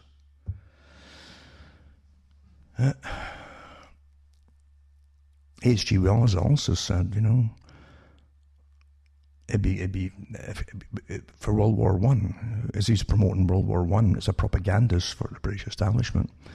And he said the same thing about getting all the women into the munitions factories and all the other factories as the men are off getting, fighting, getting killed and so on. And he says they're more prone then to have affairs with men at work because of being close proximity with them. And even if their husbands come back from war, they can stay in these factories. And this was the whole idea of getting women out to work, apart from doubling the tax base, which for the establishment, which of course it was too. It was also, he said, that 8 hours at work with other men is more than they'll have at home with their own husband in the evening. And at least awake. And he says affairs will take place, and that will also help to dissolve the family, the unit in marriage as well. Nothing happens by itself. All authorized from the top. All. Yeah.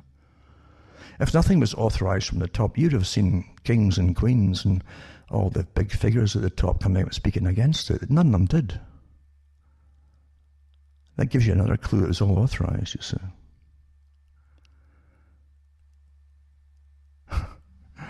So yeah, you're living through amazing agendas and most folk have no idea. They have no idea at all. And under the guise of crisis, war scenarios, they can ram through all the changes which they cannot do under peacetime situations.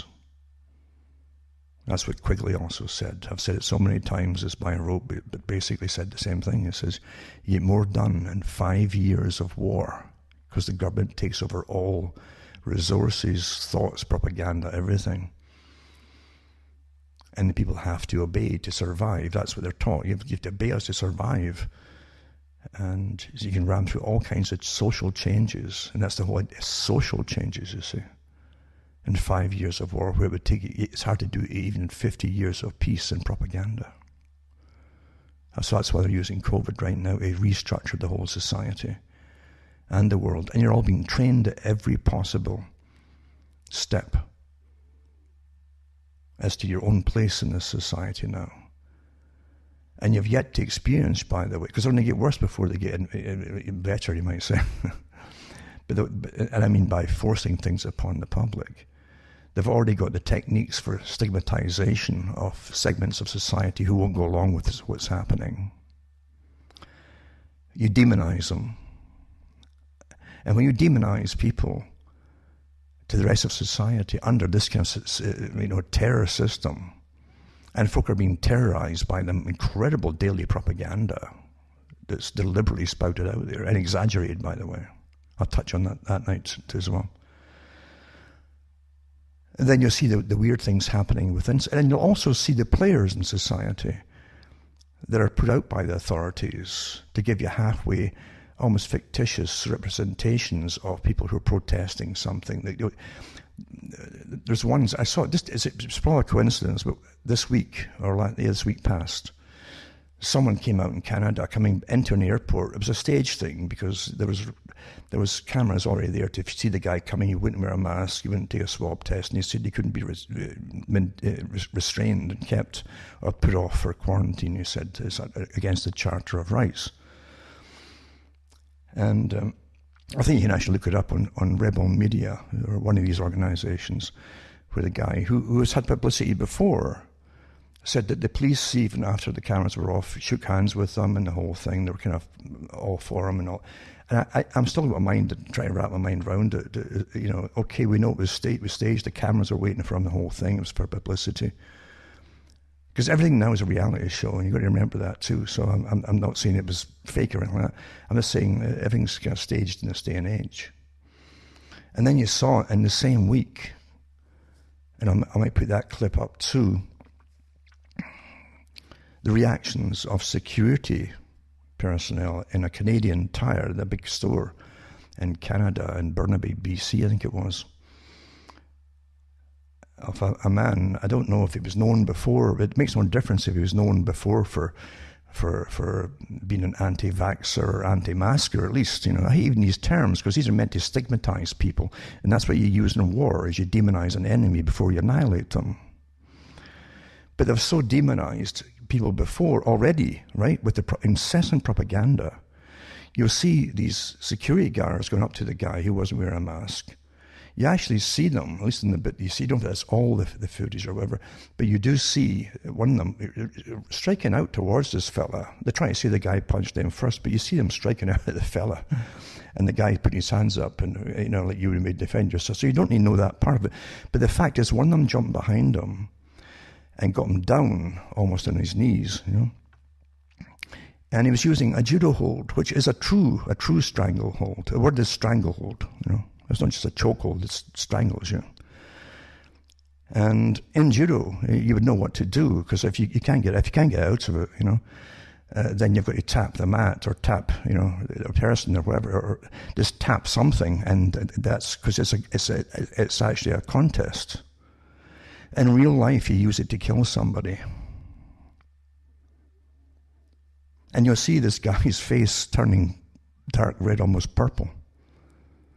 And to see that happening in Canada, because a guy didn't have a mask on, I don't care what else you think of the fella, or what he's done or hasn't done, I don't know anything about him, but the fact is, even the cops would be tried for that. But they've got security guards now doing it. And doing it, and you'll see them slacking off a bit when they realize someone's actually filming them with their camera. They're doing something to a man that you saw Mr. Floyd in the States getting it, when he died, he said, I can't breathe. This guy shouts, I can't breathe too. Well, where's the riots for this guy's rights? But this is what the government has done to demonize one man who is not wearing a mask, right? Do you realize what's happening? Do you realize, folks, what's happening here? I don't care you always pick sides. You don't see what's really going on here. Forget the sides. You're seeing the effects of psychological warfare on people who will not comply. where other folks see them as a threat to the rest, and they're willing to use lethal force against them. That hold they used there, by the way, most folk can't get out of it. And once you're down and the person's partly above you as well, you try to stand up, it chokes you even further. But it also can damage. And you can actually, from that chokehold, if you've ever studied judo and so on, you can break that neck, you can snap that neck like a twig. You get permanent damage from it. I couldn't believe that they're actually doing this now, because they think they've got a right to do it against someone not wearing a mask. All from the media campaigns to turn society against people who won't comply. Now, we already saw the same kind of thing happening, I've said before, out in New Brunswick. I think it was a couple went to the pharmacy. They didn't get strangled, I don't think, but the manageress called the police in because they weren't wearing masks, but they couldn't wear masks because of medical conditions. No one cares about medical conditions because you're old now, you see. The old folk are supposed to die now. That's Canada. You know, this is a country where we euthanize folk now. They give you the option. So all the techniques are being used that you would use in a war scenario. The same techniques that were put out against people who would not go into world wars like World War I. Make them appear like they're cowards and get everyone to turn their backs on them and put a white feather in your cap if you knew them. And, you know, same techniques. It's quite easy to get the people to turn to a mob against whoever the government wants to turn against, you know. Quite simple, isn't it? In this case, your governments are becoming the biggest terrorists on the planet, at least in your own country, when they're promoting this and using techniques to terrorize the public, getting the public to turn against other members of the public. And you, as I say, you'll vote for them again, won't you? Oh. But at least if nothing else, that one in Burnaby, BC, I think that the RCMP are supposed to at least have got all the footage, or some footage anyway, from cameras in it, including luckily the person who took the film of it in their camera, and I guess posted it up on, I don't know if it was YouTube, but BitChute was got it too. And at least they can't completely squash it, because if those guys get off doing what they did there, and the store, by the way, this guy has got a fantastic lawsuit waiting, I'm sure of it, if he just goes ahead and does it. You know? If he can keep his cool, absolutely. Mm-hmm. When you can get lawfully strangled almost to death because you don't have a mask on your face,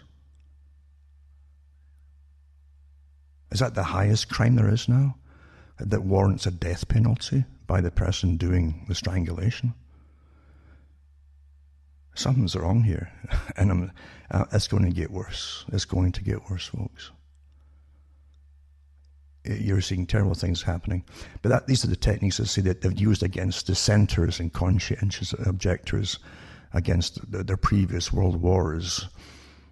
When you go off to fight for your country, and as Winston Churchill said, for your culture and your way of life and defend your freedoms, once you supposedly win the war, you end up bankrupt, paying up for it, generations paying off the debt forever, and they open the floodgates to people who have nothing to do with your culture deliberately to do that.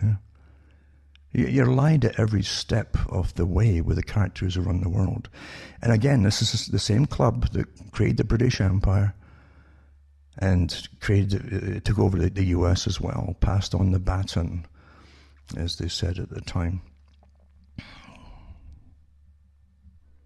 Like the CIA is part of the real deep state that runs the world, part of it. There's no agency that cannot be part of it.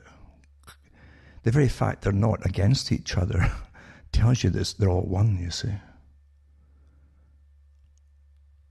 And the true money wizards, the wizards of money, the ones who really control it at the top, are the ones who put forth the Bill Gates and the Zuckerbergs and the rest of them, who you thought, well, he's just giving you a platform to chat. Well, no, now you've got the platform to censor and to retrain you in what you can't say. And that's what it was to be from the beginning, before you even got it unrolled for you to use. Years ago, the United Nations said we shall train the public to self-police their speech, their thoughts, everything. I'm talking like 30, 40 years ago. How do you think they're going to do that? Remember, folks, CuttingThroughtheMatrix.com, send a few bucks my way, and you'll find out how to do it. PayPal's fine, eCash is fine, personal checks. And as long as we can get out of lockdown, so once in a while, I can get even MoneyGram, I think. But yeah, you'll find ways to do it if you want to, and to help me tick along, because nothing's backing me, believe you me, except the people. Nothing at all.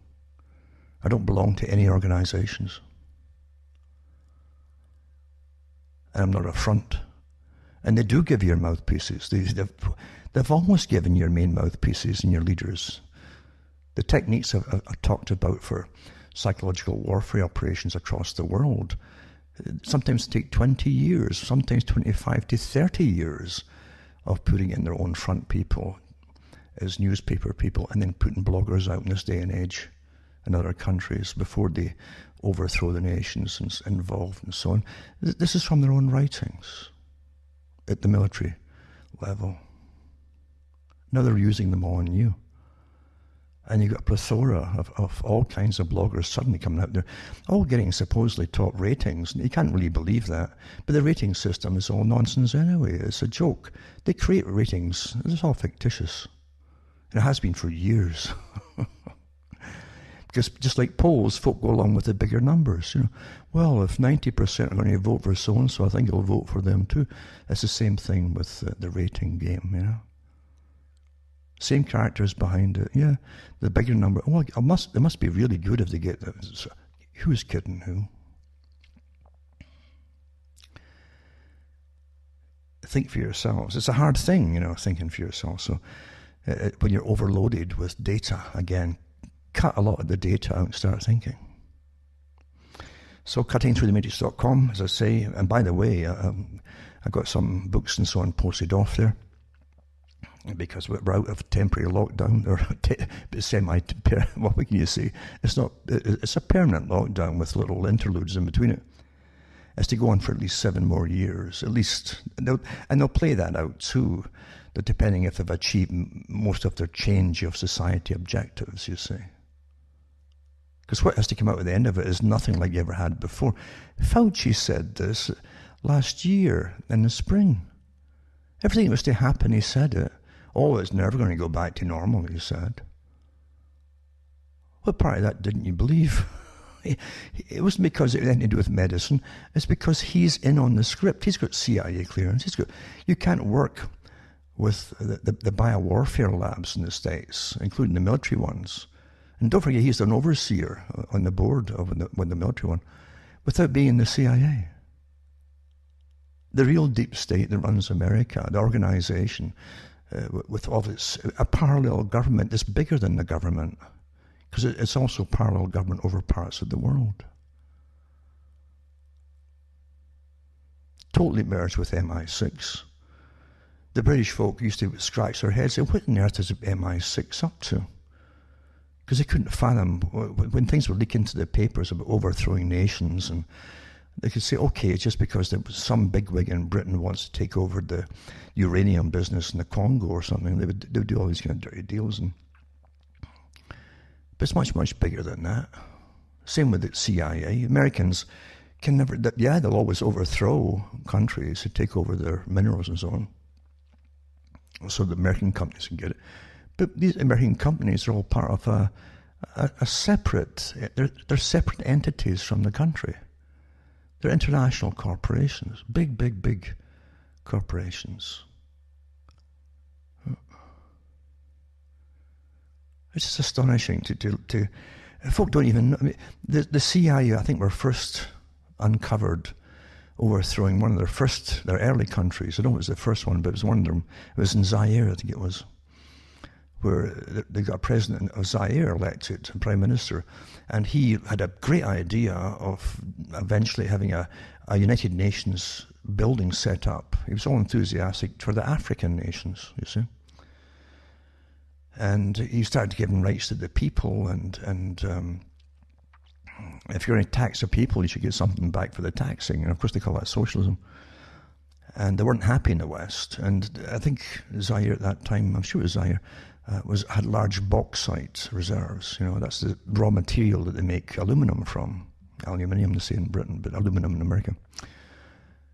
And so they got the companies. One of the companies in the US that made the finished products of aluminum, and actually had businesses in Zaire, were afraid that they might nationalize the business over in Zaire. So they got the US to instigate an overthrow of this leader, which they did, you know. Then they boasted about it years later. They do love to boast about it. But it's the same organization that ensures that if their top members, their international corporate members, thinks they might lose money across the world, they'll make sure to overthrow whatever country it happens to be. They have no qualms about it. Well, I shouldn't say whatever. There's certain ones that are part of them. It's because they're an international body now, really. Again, that's a different story and another story, but you get the drift of all. You can't have a system that openly declared itself, and it was declared within the US Congress at one point, a parallel government that's not answerable to any politician to even find out what they're up to. How can you possibly have that and claim that you've got a free nation of we the people, for the people? When you got this other gang that's a completely different agenda and drags you off and creates wars, international wars, that gets you into them, which further weaken you at home because you're paying for all. And like all wars, you get changed within society, within the cultural time of the war too. The cultural changes, I should say, happen within the length of the war until you're a different country when you emerge from it. Look at Vietnam. I mean, Vietnam was pretty well a staged thing. It wasn't over there, really, I don't think, to achieve any lasting victory. It certainly created a massive hole in the budget, and it added to the massive debt that already existed from World War II and the Korean War. But it was a huge test as well to change society back home.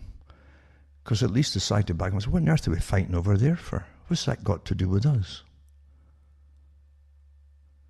And more so, and you know, here's the people who really fall for it. Well, it's because they're fighting communism. The communists were all through your government at home. You'll find too, it came out again from Carroll Quigley. He was talking about the different anti-American purges that we're having back in the States. And we're having the different hearings into the State Department, you see, that appear to be so communistic in some senses as well. And also that had the Rees Commission, I mentioned it before, Norman Dodds came out and he talked about visiting the heads of the philanthropic, like the Bill Gates type today, you know, but back then it was Ford Carnegie and different ones at the time. And why that they were promoting what seemed to be communist non-governmental organizations across the world and at home. That was an inquiry that the Congress had set them up to do in the Senate. An actual inquiry. Yeah. And Norman Dodds, you can actually see the video yet, where he talks about it. Said that when he talked to the head of the Ford Foundation at the time, the philanthropic by joke foundation, these are tax-free foundations. They have investments and they don't pay taxes on it. Billions of dollars invested and so on. But they give it out, you see, to their armies of non-governmental organizations, all kinds, across the whole world. And the head of the Ford Foundation says to Norman Dodds, he says, our job is to eventually to seamlessly blend and merged the two systems of the Russian with American Western values and capitalism, merged the two together. And of course, the concept just blew them away. Who authorized this? This wasn't a wee tin can collection agency with a tin can in the street. These were the top corporate leaders all working with these foundations and their corporations to make it happen. Well, were the American people asked about this? No. Have they ever been asked about all the changes that happen in societies? No. But they're part of the real deep state that runs the world. Of course they are. And Quigley said we're often confused when they're talking about the un-American inquiries and so on, to do with the State Department and so on, that got on even in McCarthy's era. He said we're often mistaken as for being communists, he says, because our goals, this is he's talking about a world system that really runs things. Doesn't want to run things, that does run things and has run things, you see. It's already there. And he said we're often mistaken for the communists because our goals and their techniques that we use are so similar. They're almost the same. They chose a long time ago that socialism, let's use this term socialism, is far more effective. The same as Trudeau in Canada admires communists, and he's up there, you can see it on YouTube, and BitChute when he says that to an audience, that he really admires the communist dictatorship because they don't have to bother about human rights and the rights of the people, and so they just tell them what to do and it's done. Very, very efficient and quick, you see. And that's what they chose a long time ago. Well, how do you train it? Think back to Fauci, what he said when he's on television. The clip is up there on BitChute, on YouTube, where Fauci was on some TV program, and he was asked about how he could push the agendas forward to make Americans comply with social distancing and not going to work and all that kind of. And he says, we did think, just like Ferguson in Britain, he says, we did think it'd be harder to do it with the West. He says, push the same kind of techniques we use in China on American people with rights and so on. But he says, sometimes you should just sit back. Maybe Americans should just sit back and forget their rights, he said, and just do what they're told. That's what this is Fauci. This is not American terminology. This is not even British terminology. This is the new system, folks, of the deep state. Post-human rights as such, post-Charter of Rights, post-Bill of Rights in America. This is what they're telling you. The scientific dictatorship that Bertrand Russell was all for. It was always the goal. We'll run it better, but these human rights are too untidy. They want uniformity in everything from themselves, you see. Now, the elite that sometimes destroy what they claim is socialism in countries where, again, the money that's taken from people in taxes and so on sometimes goes back to the different programs to help them out. It's also used by those who own the deep state at times. They go back and forth, you see, and this is how they run it. I gave these talks years ago, mind you, because I know it's growing up in Britain that they'd privatise all the big infrastructure once in a while. They say, it's just inefficient, it's just too expensive. Far more efficient if it was privatised. So they had companies that ran the big gas units at the time in Britain. That had coal gas at one point. It was put in big tanks. Every town had them, every city had them. Before they got the natural gas, they called natural gas or North Sea gas coming in. So they used coal gas and had since the 1800s. And so they privatised them off, you see. When they were all working fine and well maintained and refurbished, etc. Same with the railroads. That was a very popular one, and so when they were run down, you see, And after being privatized, they'd nationalize them again, and then the public money all their tax money would go into refurbishing the tracks and the trains and other equipments and so on, and that would last a few years. And they'll say, "Oh, well, it's socialism, you see." But then again, they say that's inefficient again. They're trying to privatize. So they privatize. They sell off for a few bucks, a few pounds, and of course the private guys would run it into the ground again. This went back and forth like tennis balls, on a court. And that's how they did it. It's a con game, folks. It's a true con game.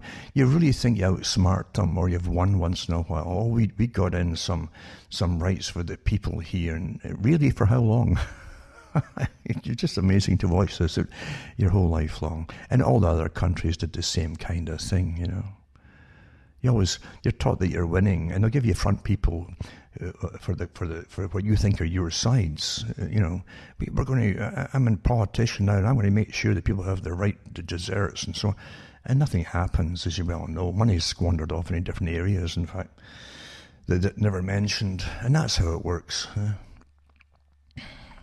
There's a deep state, no doubt about it, folks, and they have some of the best teams and massive teams, layers of them, of psychologists and behaviorists working for them who know exactly how to con you and manipulate you and lead you up the garden path, It's the same with very good intelligence agencies.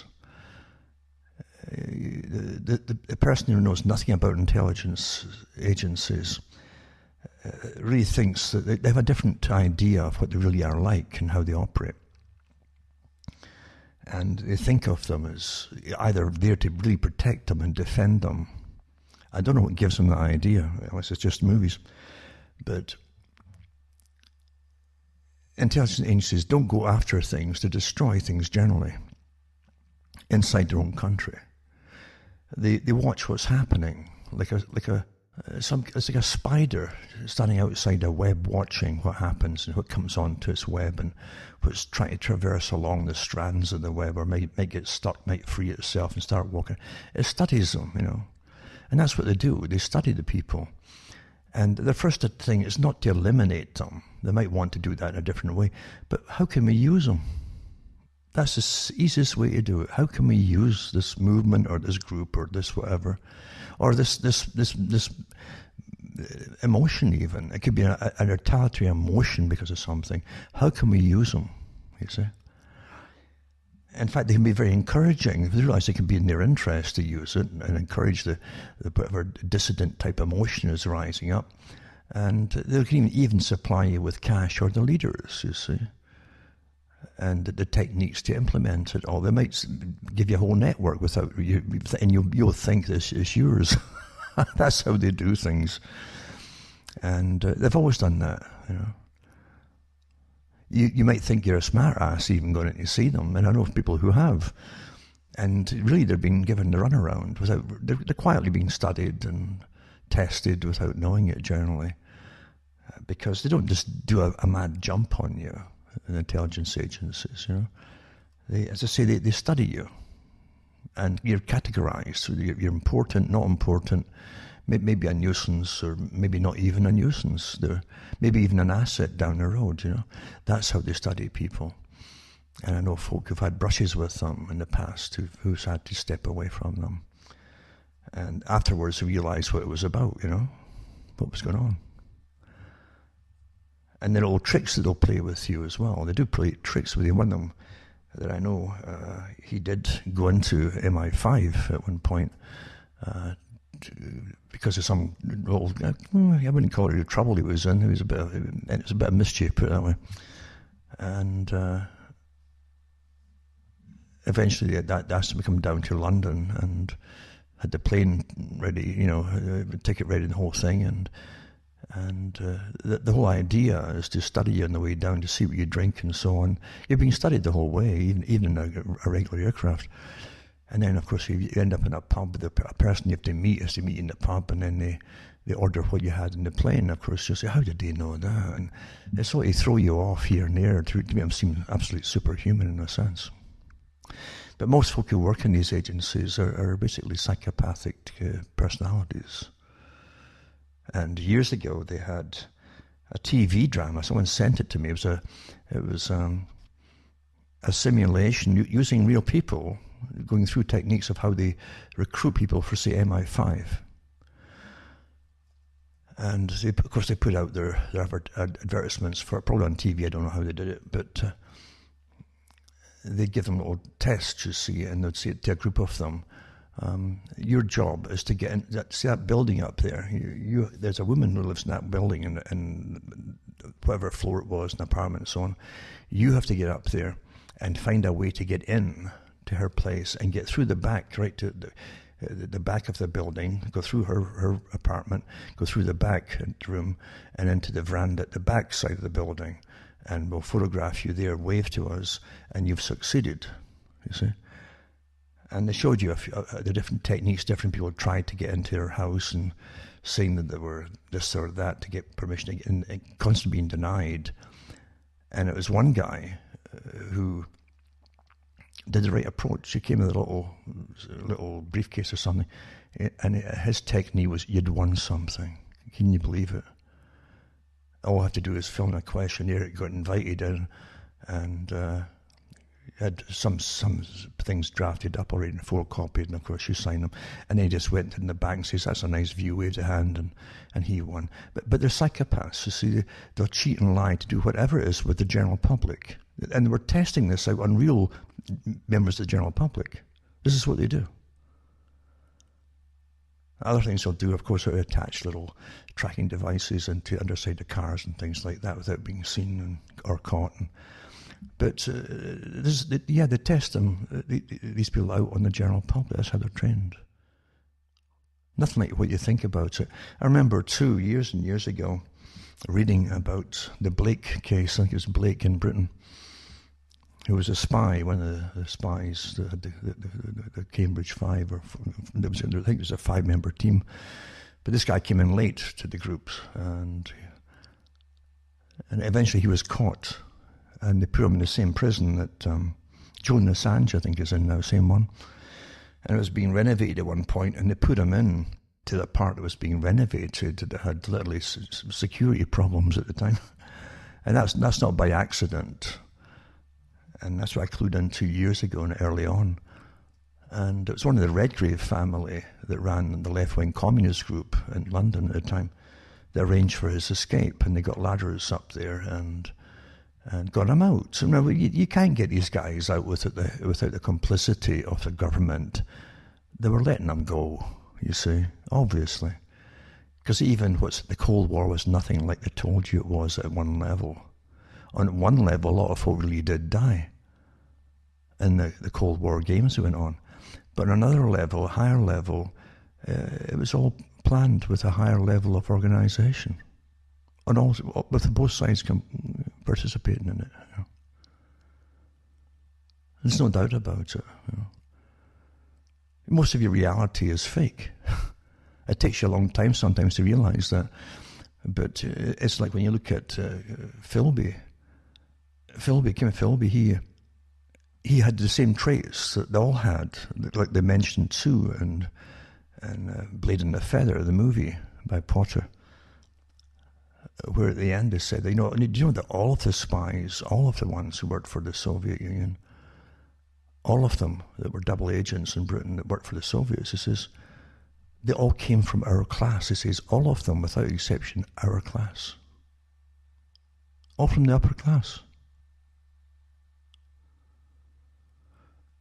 But Philby, the same kind of thing. At one point, he was working in Britain where they did send in operatives into the Soviet Union by different means, different techniques. And he'd know who they were because he'd sit on the planning meetings. And then the joke was he'd go out the back door and tell the agents waiting for him from Russia who they were, where they would be found, and where they'd land and all the rest of it. And they'd catch them. This happened over and over again. This really did happen. And they got off with it and let him go off there too, to Russia. Same kind of thing. This is, you've got to understand, there's a bigger game going on, and it's not what you're told it is. It's very much like COVID. They have to have some kind of real scenario, at least some credence to something on some level, right, to make you believe in it. But on a higher level, it's a much bigger organization with a bigger agenda at work, obviously. Because they could have picked another coronavirus like the common cold, but we'd laugh at it. It had to be something that was new to terrify us. Say, oh, it's new. Oh. But a bigger agenda at work. Same with the Cold War. Different levels of realities for different people, you see. And for the bulk of the population, oh, they're saving us from a complete annihilation. That's what you were told. And the guys who were getting sent off to any other countries, that lost their lives, were being turned in by the very agencies on a higher level, the same agency that was sending them out. And I could go on, but I won't about that. But it's a huge story involved, years of story involved, not many, many years. And that went on. Now, cracks are appearing in the big agenda on right now with COVID, but they're not unexpected. Every stage has been planned, including kickback against different parts of the agenda. And again, even back in 2010, and exercises they did then about it, they expected it. We're following the script to the letter, and the responses to different things. And so they will not back off until it's a massive pushback. If it's a massive pushback, they said in lockstep that they would have to start backing off to an extent. But in the meantime, what they'll do again is, I said this last spring, I said they'll lock you down, give you a little bit of break here and there, and lock you down again, back and forth, back and forth, back and forth. And they'll spread it. It's like rotating lockdowns, nothing to do with reality. We'll try it here, there, it's all pre-planned, And so we'll do a spot lockdown in this county or this area, and then let them free for a day or two, and then back and forth across the world even. Nothing to do with reality at all. Because most folk remember, they've already told you at the beginning of it, had no symptoms of it. And of course, if you kept testing them, they'd be over it because you got antibodies. You developed them yourselves. That's what your immune system does. It's an amazing thing. Without it, you see, we wouldn't have got out of the caves. In fact, we wouldn't have gotten as far as the caves. So, yeah, but you're supposed to think you never had any resistance to anything in your life before. So, they lock you all down and stop your businesses. The very things, the very techniques of war that they wish they could have done in previous wars, they've done with this one. They couldn't have locked down society and destroyed their businesses and forbidden them not to go to work in any time past. This is all new. Forbidding you to go and work for a living, for your own living, For something they tell you most of the folk get, they'll have no symptoms and then they'll get over it with antibodies. It doesn't make any sense, does it? So when things don't make sense, there's always a bigger agenda definitely a different agenda on the go behind it all. Of course there is. Of course there is. And it isn't just greed for pharma. Pharma, I'll do a lot more, I think, than just greed with what's going to happen here. But it's astonishing to live through it and witness it all happening, like their tabletop exercises with Johns Hopkins and Bill and Melinda Gates Foundations and Bloomberg and all the other groups that were involved in planning all of the tests, if this ever happened. Over the many, many, many years, the same agenda. And with Mr. Klaus Schwab even attending, so what did he have to do with anything? Because, you see, he's part of the agenda, the deep state. You think all your lives have been free and that you just decide for how things are going, where it's going to go, where you're going to go. No, you don't. No way, I tell you. And he dresses, Mr. Klaus Schwab also dresses like the character that played the head, the organizer of the Freemasons of the air, the private club that ran the world and things to come. he plays the main character with the same outfit on, with the big wide shoulders on it and so on, with the dress. It's astonishing. I guess that must have really impressed him, that old movie. And he must really think he is going to go to this, at least his offsprings will go to the stars, because that was also in the movie. They gave you little glimpses into eugenics in it, you see. That there's the same descendants of the same elite of the Freemasons of the air that brought them into the future society. And of course, they used the same actors to make sure you got that point. And I think it was that Raymond Massey was the main actor, and then his children realized that the masses that were left for Borsted were going to overthrow them, were going to stop them progressing to the next level, to go out and conquer the stars. And so there was a spaceship built, and his son and relatives now were going to go, all the youngsters were going to go off into space to try and conquer that too, you see, and make sure that they survived when they may be fallen apart back in Earth because of the general public that were they were the useless eaters, weren't they?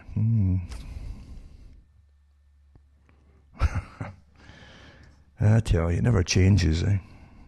It never changes. Interestingly enough, too, it's always been the same planets that they talk about, like War of the Worlds and things like that. It's always out from Mars. It's always Mars, isn't it? That's always been the red planet, the planet of war, you see, because their techniques are war. It's all analogies, in a sense, you see. And you find that they always talk about the canals on Mars, the canals, But the canal, too, the meaning of a canal, too, is a way, you see. It's not just a chamber or a pathway. It's a way. It's a way and a path. It's a direction. And so it's the way of war, you see. You get things by the way of war, for those who don't know it. And the god of war is also the god of merchants, mercenaries, Mercury as well, of course. I should say is Mercury, is merchants and mercenaries. Same thing, So you get Mars and Mercury. They all have different purposes and meanings, and hidden from the general public, of course. I was going to say there too, maybe Pluto is what they had hoped would bring you global warming, and then go back to an ice age. Back and forth. There's a planet that supposedly goes very, very hot and then really freezing because it's such a wide orbit. But you can make a little joke on that one for sure. But it is interesting with Mercury, isn't it? With again, merchants are always tied up with mercenaries because it's warfare. They use warfare, like the military-industrial complex. It's completely, always has been completely tied in with the money book characters, the banks, ancient to modern. It's always the same thing. And you have to always remember, too, that in ancient Greece, in the temples of Diana, I think it was, the coin makers for gold or silver, mainly at that time, literally had their wares come out of in the temple. They had their big exchange place in the temple. You find the same thing in some of the temples that they had in ancient Israel. They had them outside the temples because you couldn't take foreign currency into the temple. It was unclean, and so you had to have your own currency, so you had an exchange rate basically place outside of it, or just inside the entrance. Sometimes they go inside, and of course that's from the New Testament, where they have Jesus chasing out the moneylenders from the temple, because they made profits out of it. But yeah, religion was heavily involved in ancient countries and ancient times with financing and finances. And what used to be called, we call them today banks. Now, I can do some of the articles I've saved, and again, I don't want to overload people with articles. I generally don't go along with all the popular stuff, because it's all popular stuff too. It's a lot of emotional stuff that you're supposed to jump on the bandwagon with and get all angst about it, etc. Rather than just stand back and look at it coolly, because that's how you see. You'll see the real reasons behind things and why they want this and why they want that and so on. All the other stuff is churned out by the bucket load to divert you, you see. A lot of trivia, They'll never remember anyway. It's just so unimportant. There's stuff about Madonna. Who cares? Who cares about whoever? Got nothing to do with reality, So here's the one. I'll put one up, and again, it's our old friend, Helena Handbasket, from Ireland, and it's Irish News and Irish Sentinel. It goes into, this is an open letter to appeal to our Garda. Garda over there is the police, and armed forces in Ireland. And it says, in these extraordinary times, we've seen some incredibly worrying scenes play out before our very eyes.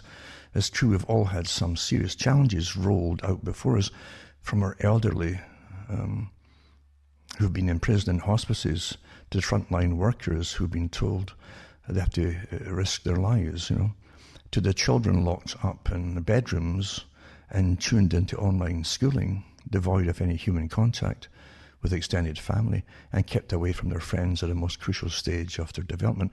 But after we've broken the year mark of lockdown cycles, can we look to the effects on society of the draconian measures that they've been through? Can we have the conversation? Is that still allowed? And are we going to find ourselves censored or classed as anti-this or anti-that? Because you see, the intelligence agencies working out all these strategies with the terms too, to smear you, demonize an enemy, you see. And it's a conspiracy theorist, that's what they call you as well. What world have we woken up into where we're asking a question about a government could get you in trouble, basically? I guess that's the state part of it's missing there. But it gives you a link to another article. It's called the Government of Ireland Company, profile Dublin, Ireland, and competitors' financial and contacts done in Bradstreet. And it gives you the link to it. And this is a company description for the government, governments are corporations, you know that. They're registered as like businesses, corporations. So is your police, by the way. Your local police, even in Canada, when you look into them, they're under corporations. And it says that the company description says the Government of Ireland is located in Dublin, Ireland. As part of the government industry, the Government of Ireland has 10 employees of this location and generates $1.19 million in sales. That's US. And there are 586 companies in the Government of Ireland corporate family. And it says, and if we cannot question the government, why can we not question government policy? And how does this somehow put you into some fringe element of society? Indeed, one that seems to be moving ever more closely to making you a domestic terrorist. Next thing you'll be telling me there are internment camps for this type of individual. Underneath that, by the way, these are all links. The Government Ireland one is too, the company. And this one about the next thing you'll tell me there are internment camps for this type of individual. And it gives you the SundayWorld.com, Irish News. 3 army camps to turn into isolation centres for COVID-19 patients. And that says, in recent days we've seen some outrageous behaviour from the Garda with their handling of the Irish public. In Balbriggan on Wednesday, 24 February, a beauty salon owner, they're very much like the ones in the States and Canada as well. Christine McTiernan reopened her store in a basic last chance effort to survive and pay her never-ending cycles of bills, including those payable to government agents, which haven't stopped during the lockdown. There was little or no government support for her to ease up on this burden, and she felt she had no choice. So in the article, the actual link to that article is here as well. What transpired was beyond belief. An entire squadron of Gardaí turned up to arrest this one woman, to harass and arrest some people who quietly turned up to support this woman. And videos and social media show the Garda taking names and bullying people to move on to ensure that this Irish lady would not succeed in simply trying to save her livelihood, and that those Irish people willing to support her would not be allowed to do so either. Like the Borg say, in Star Trek it was, in the series, it says, resistance is futile. I used to always say, especially with the way they pronounced it in the States, resistance is futile. That's how they used to pronounce it. I thought it's an apt way of saying it. It's really a feudal system we're in, you see. And in a feudal system, the peasants had no rights. And it says Christian was taken into custody and then brought before Swords Courthouse and had to sign under duress a declaration not to reopen upon consequences of jail. Can you believe getting forced? It's like blackmail. We'll put you in prison unless you sign this. You sign that you're not going to go to work and support yourself. Do you understand what I'm saying here? This isn't happening just in Ireland. This is your brave new world coming in, and it's not a nice one. Being forbidden to work.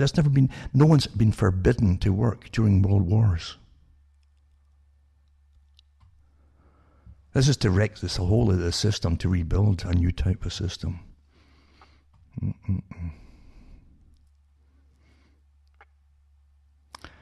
It says, but not to be outdone by the Dublin branch of the Gardaí, the Limerick lads were out in force against that horror of horrors in anti-terrorism, the Irish Christian funeral.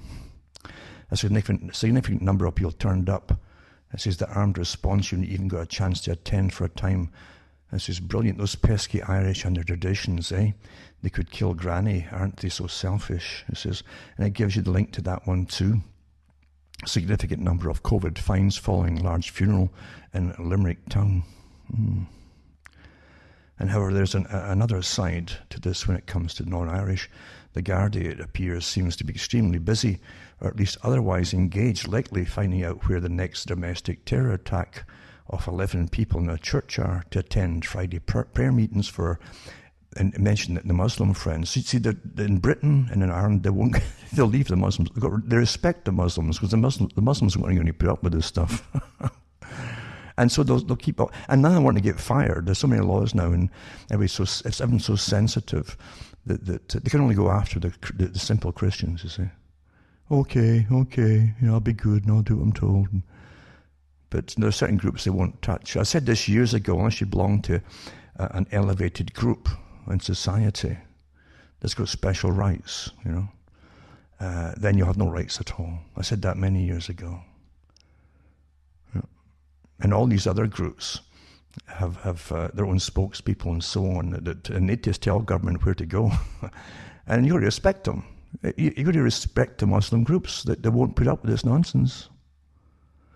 But everybody's so terrified of losing their jobs because it's so sensitive, you see. It was the same thing in Britain during the time when all the young girls were getting recruited and put in drugs and prostitution. For years that was going on, and the politicians, the cops left them alone. Oh no, mustn't. They're all scared of losing their jobs. Everyone's so politically sensitive, eh? But no, I've got to have some respect for Muslims. They're not going to put up with it, and the cops they won't go near them. This is after having allegedly been called 12 times to attend a clear breach of lockdown rules at one of the mosques, Black Pit's Mosque, where approximately 100 Muslims were observed to be together, but no Gardaí rushed to the scene. Well, there you go. Maybe you're getting shown what to do. Just everybody turn up and just say no, Don't forget what they said that Lockstep, the big Lockstep organization, or test that they had for pandemics and what they would do in 2010 for the Rockefeller Foundation. That was part of the big scenarios of the future, that they had. It was Lockstep, Operation Lockstep. And they said that this is what they'll do in the lockdowns and so on, blah, blah, blah. And they wouldn't stop until the people en masse push back. That's what they said. And bullies will always pick the weakest group. That's politically okay to harass or persecute, basically. Yeah. As I mentioned before, that guy out in Burnaby, BC, I don't care what happened or what he did or didn't do. The fact is, if he didn't have a mask on, you don't choke a guy and with a deadly stranglehold for not wearing a mask. And if that had been someone like Mr. Floyd in the States there, in the photograph, there'd have been burnings. You're starting to see how is it okay to do it to one group but not to another? And when it happens to white people, it's okay. Is that the message here? To strangle them? This is incredible what you're witnessing, and folk don't see what they don't understand what they're witnessing. A lot of them have already said, I guess he was a troublemaker anyway. It's okay, strangle him, then that's fine. Yeah. I guess they can spread that. Let's start strangling everybody who has their different opinion or something, Is that okay then? Do you understand? You can't go that way, But that's what the government's done with terrorizing the public, with the media. Deliberate. They actually told them to terrorize the people. Actually, I'll put these links up too, by the way, from all these different things I'm talking about tonight. Here's an article that ties in exactly with the one I mentioned last year, to do with ways to increase insecurity, anxiety, and uncertainty from the branch of the same organisation, the Sage Group, that's working in Ireland, and literally giving tipping points to the media and what to do and how to handle this whole thing for the propaganda. This was out a year ago, or last year, in Britain, and I put up the links from some of the reporters that said this is what they told them to say, to exaggerate the stories to create more anxiety. Well, here's the Irish version from the same group, by the way, but they call it the Irish, what's it called now? Irish SAG members, and in Britain it's called the SAGE group. And so the Irish SAG group members in Ireland instructed to review and internalise instructions, right? This is telling the media, to look for ways to increase insecurity, this is official stuff, anxiety and uncertainty, and to go after people and not institutions, okay? Because people hurt faster than institutions. They're talking about people who speak out. The instructions were shared to the group by Professor Anthony Staines, one of the founders of ISAG, in a note titled Notes from 2020-2002 to ISAG meeting.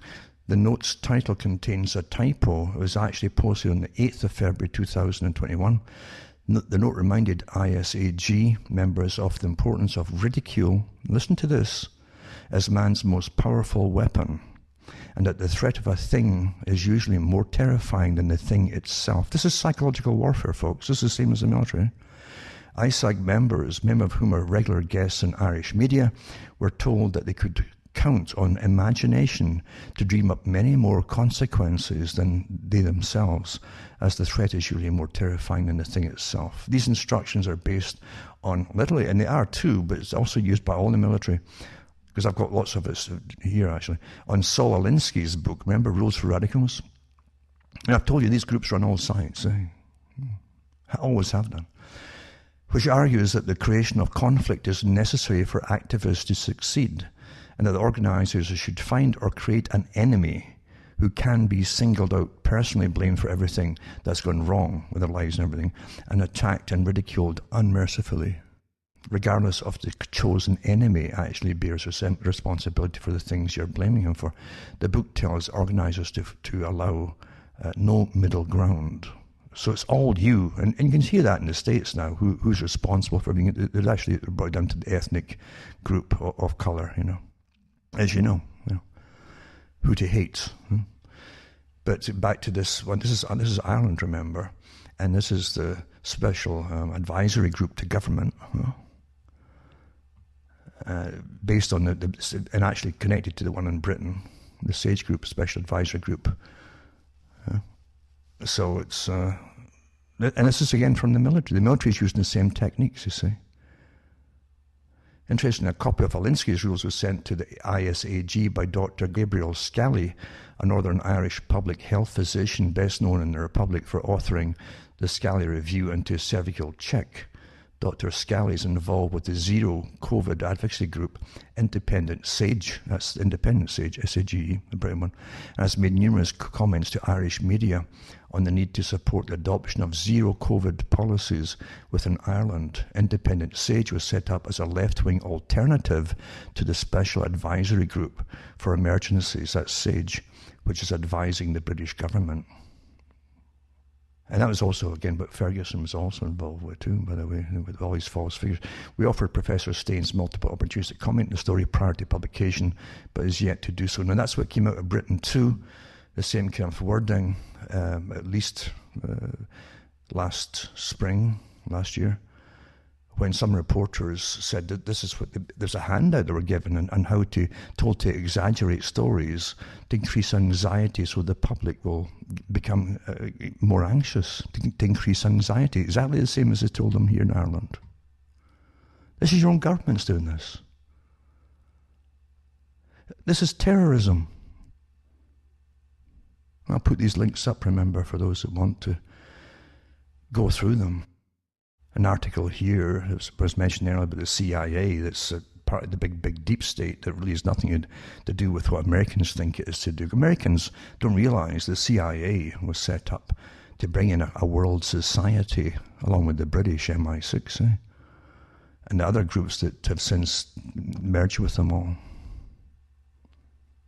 Irrespective of what you think you'd like for the future, they'd all planned out and what kind of system it would be. Anyway, it says this article here, this is after leaving the Washington Post in 1977, Carl Bernstein spent 6 months looking at the relationship of the CIA and the press during the Cold War years. His 25,000-word cover story, published in Rolling Stone October 20th, 1977, is reprinted below. I'll put that up too. It's called The CIA and the Media, how America's most powerful news media worked hand in glove with the Central Intelligence Agency and why the Church Committee covered it up. And it's like interesting for me because I like this kind of stuff. It's not going away, you know. It's always been this way. I remember way back then too. There was a big expose about that time, probably as part of it, and they actually came out with some of the top members in American media. It wasn't just newspapers and television, radio, and so on. And they're all through, and also mentioned it was all through Canada as well. It wasn't just the States. So CIA has put their guys into. It naturally makes perfect sense, media in all countries, to make sure they have uniform information. It doesn't mean it's truth. It just means uniform and what they want you think and believe and so on. And it's never changed. It's worse now than ever it was. And so this is one of them too. There's so much information on this, it's just unbelievable. But again, folk don't want to look at the past. They think it's somehow obsolete. They don't realise that no, it's the only way you'll find out what's happening today, because it's still going on. And then this one here, the new ad campaign urges people to keep staying at home, despite the coronavirus transmission rates declining. And so Mr. Matt Hancock says he knows it's been a long year, but warns we can't let up now, he says. Well, there you go. This has gone on for years, folks. To bring in a whole new way of being. I won't call it living. It's not to be living, it's to be existing. I've said that many times before, and other folk have grabbed it and mentioned it too the same way. It's good. It's good to can actually use these little tidbits. So despite the declining transmission rate of COVID, the success of the vaccine rollout, okay, and the launch of the roadmap out of lockdown, even though they've told you, they keep telling you that they don't know yet what the long-term effects are going to be with the vaccinations yet. Now they're telling you probably need at least one more. I think in Israel, it was the Pfizer group that was doing it. I have to check that and see. I've got an article later on to come to. But they had two vaccinated to them, the shots. And they're talking about a third one now, I think. So this is the whole thing. You're going to be a pincushion for the rest of your lives, I think, for something really, as they keep telling you, it isn't dangerous to most folk.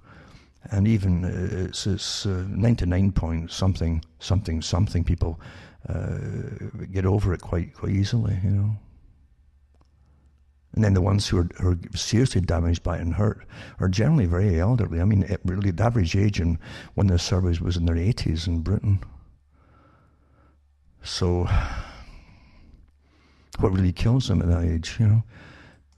And again, there's been all cons to do with, they've got COVID at the same time, because of the silly little test that's so inaccurate that they've had to change their opinions on it so many times already.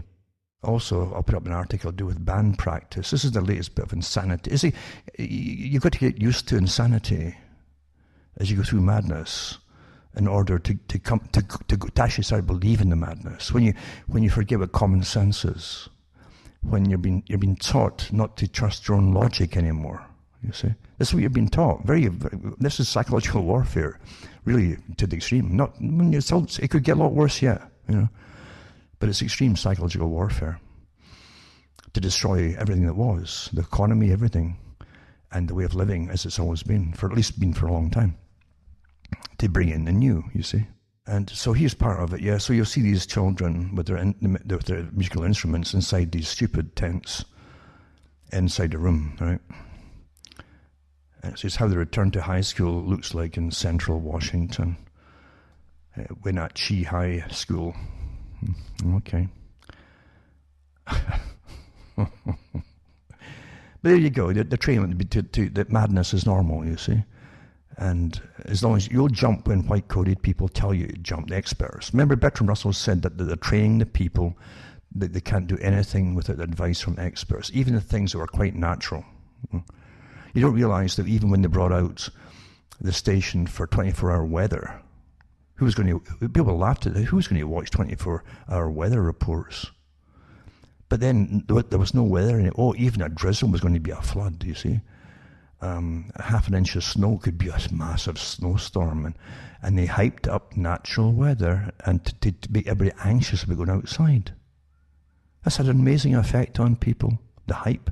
I even gave out the stories years ago from the people who created the system on weather reporting, who admitted what I'm saying here. They were told to exaggerate and terrify the people to go along with climate change, to change, again, the whole sustainability agenda into the new system that they're pushing through under Schwab's idea was all they had to decide that the climate change would be the thing they would use.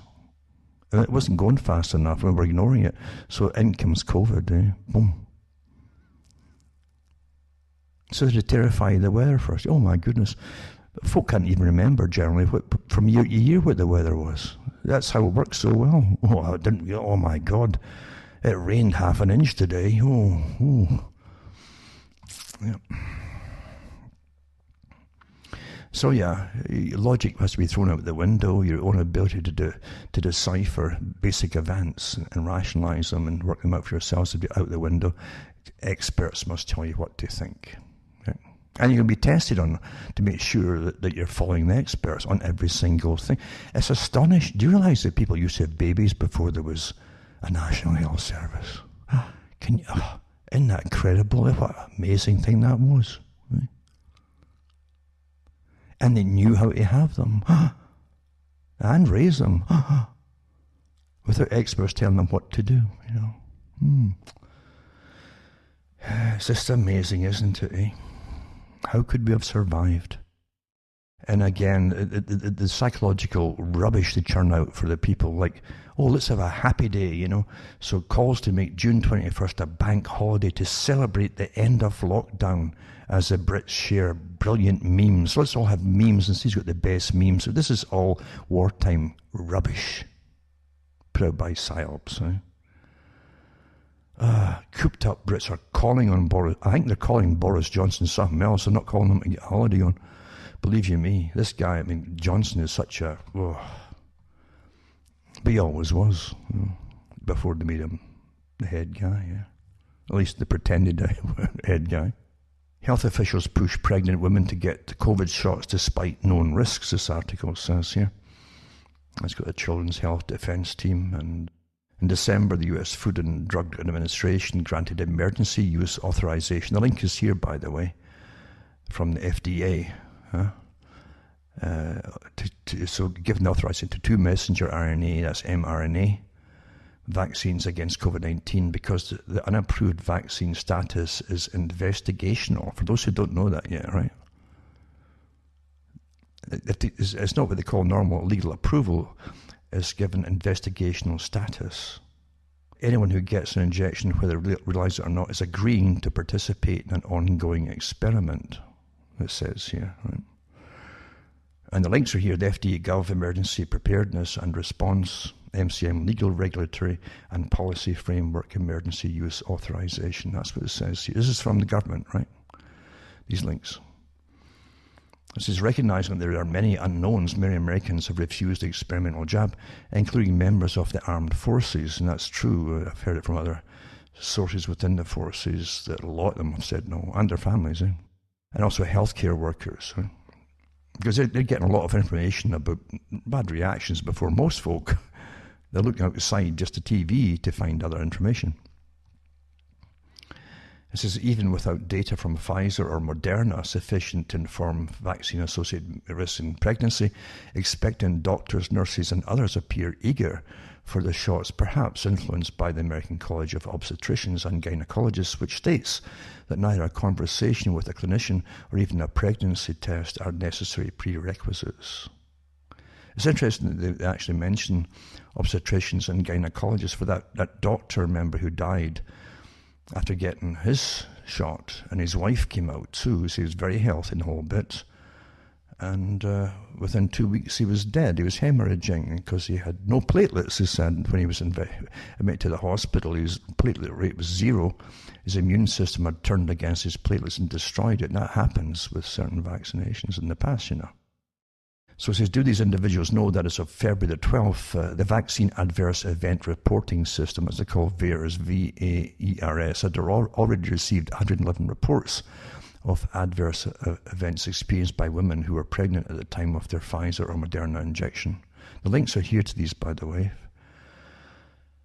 And it says, but the first report was submitted December 22, just 10 days after authorization of the Pfizer vaccine. Nearly a third, 31% of the women, had miscarriages or preterm births, which occurred within as little as 1 day of injection, the majority after a single dose of vaccine. That's what gets me, the illegality of the press, this big on-board mantra, yeah. But this conglomeration of the press is really one system, really, isn't it? Otherwise, you would get all kinds of different viewpoints. But no, they're all on board because they're owned by the same gang, you know, of moguls, to telling you that it's safe. When the actual articles from the vaccine manufacturers and all the rest of it tell you that if we go into informed consent, this was to tell you all the adverse things that could happen to you, including death. And also tell you, as I put out last week, of the article from the government of the UK's government of requisitions, where they put out contracts or tender for things to be made or things they want to buy. And one was from the app to follow up people who had the vaccinations, to find out who had adverse reactions or ongoing things that cropped up down through time for over a 2-year period, because it's experimental. You can't say something's safe if you're part of the test and experimental phase of it. You don't know yet. Otherwise, you wouldn't be looking for tenders for things that might happen down the road, all the different side effects. So how dare they say this is safe? This was rushed through, something that takes years to do. It was rushed through in a matter of months. This is the stuff, you know, the lying is just, the deception is so criminal that there will be consequences down the road.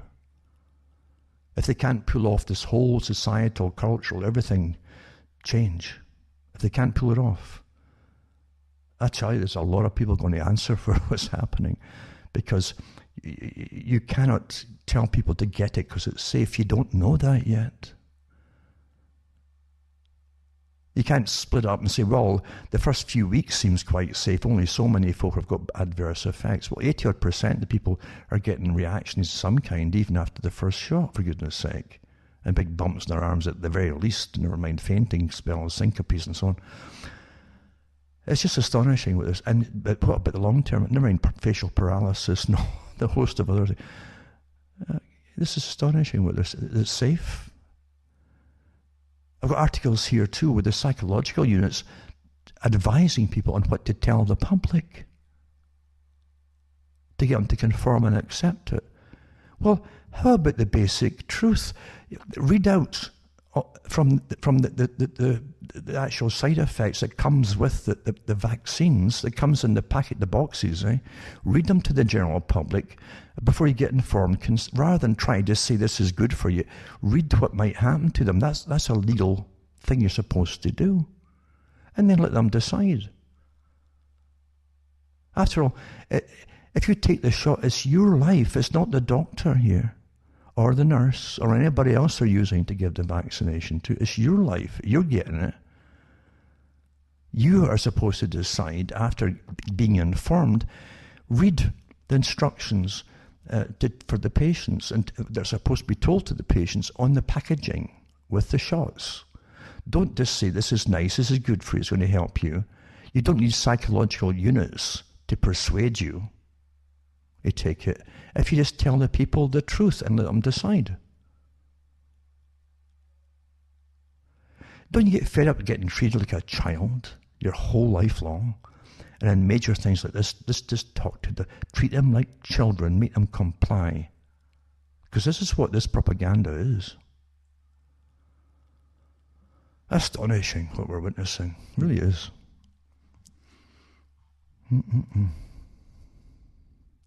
I tell you. This one also talks about Fauci, the same article here. It says that, bizarrely, Fauci's January comments indicated that 20,000 pregnant women had received COVID vaccines, while in subsequent remarks he halved his apparently off-the-cuff estimate to 10,000. His willingness to make light of potential COVID vaccine risks for pregnant women only 2 months into the rollout of experimental vaccines defies logic. Fauci is not only the Biden administration's chief medical advisor, but the longtime director of the National Institute of Allergy and Infectious Diseases, which holds patents and will receive royalties from the Moderna vaccine.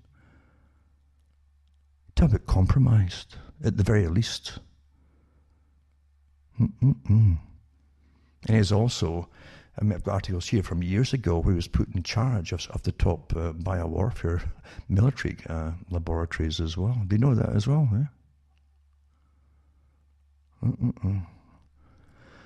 Aye. They always profit off what they do at the top, don't they? Whether it's the banking or whatever it is to do, and they're going to crash economies. Nobody at the top loses anything. In fact, they all profit from it. And anything they're going to do, they make sure, including now it's the medical industry and vaccination company, they're all profit off us, the idiots at the bottom. We are products, and we receive their products. But never in human history, I think, have they tried to tell you and force you into a system, make it almost impossible not. This is what they want to go, actually, is make it impossible not to take the jab. They won't say, well, we're forcing you to do it, you've got a decision. But they've already said at the WHO a few years ago, they can't force folk to take the vaccinations, but they can make it impossible to live in a society without it. For something that most folk get and don't even know that they've had, and now they've got antibodies to it by themselves. Come on, there's some bigger at work here, folks. If it doesn't make you suspicious, I'll keep going back to, there's too many of you. Forbes, how to convince people to take the COVID vaccine, a lesson in leadership communication. This is one of the articles. There's a lot out there put out by different PSYOPs units. So some countries such as the UK have already started COVID vaccination campaigns. This is December. Others such as France and US are rushing to approve one of the 3 leading vaccines. While most governments seem confident that distributing the vaccine will be enough to bring down COVID, they will need to tackle the somehow misleading assumption that people will want to be vaccinated. Right? Both the UK and France have already announced that they won't make the vaccine compulsory, which makes this assumption even more dangerous. Oh, it's a dangerous assumption, The acceptance rate for the vaccine is low and many remain to be convinced. A study published by Nature October 2020 suggests wild differences between countries, as the Russians were only 55% to report accepting a potential COVID vaccine versus 90% in China. There you go. A couple of weeks ago, a poll reported only 59% of the French population were ready to be vaccinated, while in October, 63% of the Brits or 55% of the Italians were on board. By the way, you can't believe the numbers too, because they use them, as I've said before, like polls, and exaggerate numbers when they want more folk to jump in and say, well, if they're all getting it, it must be okay. Yeah. It says, how can we explain such suspicion and those differences? What can the social sciences literature tell us about how to communicate on the vaccine to improve acceptance? Well, I've told you what. Just tell them what the benefits would be versus any possible side effects. Just be honest with them. That's all you'd have to do. And let them make their decision then. After all, as I say, it's going into their body. Each person's responsible for their own life, and it's a legality making you accept it. Do you want this? Okay, well, it's tough luck. Anything happens, it's tough luck, eh? So the literature on practice, adoption, and diffusion, for example, in management and organization research, this is their little psyop thing. Management and organization stress the importance of motives and mimicry. Mimicry is awfully good. I've just mentioned that before. Well, if so many folk are doing that, well, they must be okay. The rationality of taking the COVID vaccine. First of all, individuals need to fully understand the rationale behind taking the vaccine. Why is it important to them, specifically? And they went to the 65s and over are keener on the vaccine. They're most at risk. Are they really, though? And then the vaccine is likely to have a significant impact on their ability to return to everyday life. Was that good or bad? I mean, they didn't actually say it here. Badly worded, did he? By contrast, younger individuals perceive themselves as less exposed, and incentives to take the vaccine don't counterbalance the suspicion against it. It says, here the key is to bring attention to how the vaccine could help individual citizens contribute to a safer society. So there you take it to make society safe. If you don't make it safe, you're a bad person. See, that's how it's really going, isn't it? You're dangerous to other people. Well, they should be perfectly healthy then, if they're protected by the vaccination, shouldn't they? But then again, Fauci and I said, well, they can't say it'll actually stop you getting the virus or spreading it, they said, after you get the vaccinations. That's what they said, folks. It's not me saying that. They say, what they say, again, it's very scientific, They say that if you take the vaccine, you may get some protection, so that it won't give you such severe symptoms. It won't stop you getting it, but you might not get such severe symptoms. Well, most folk haven't had the severe symptoms anyway,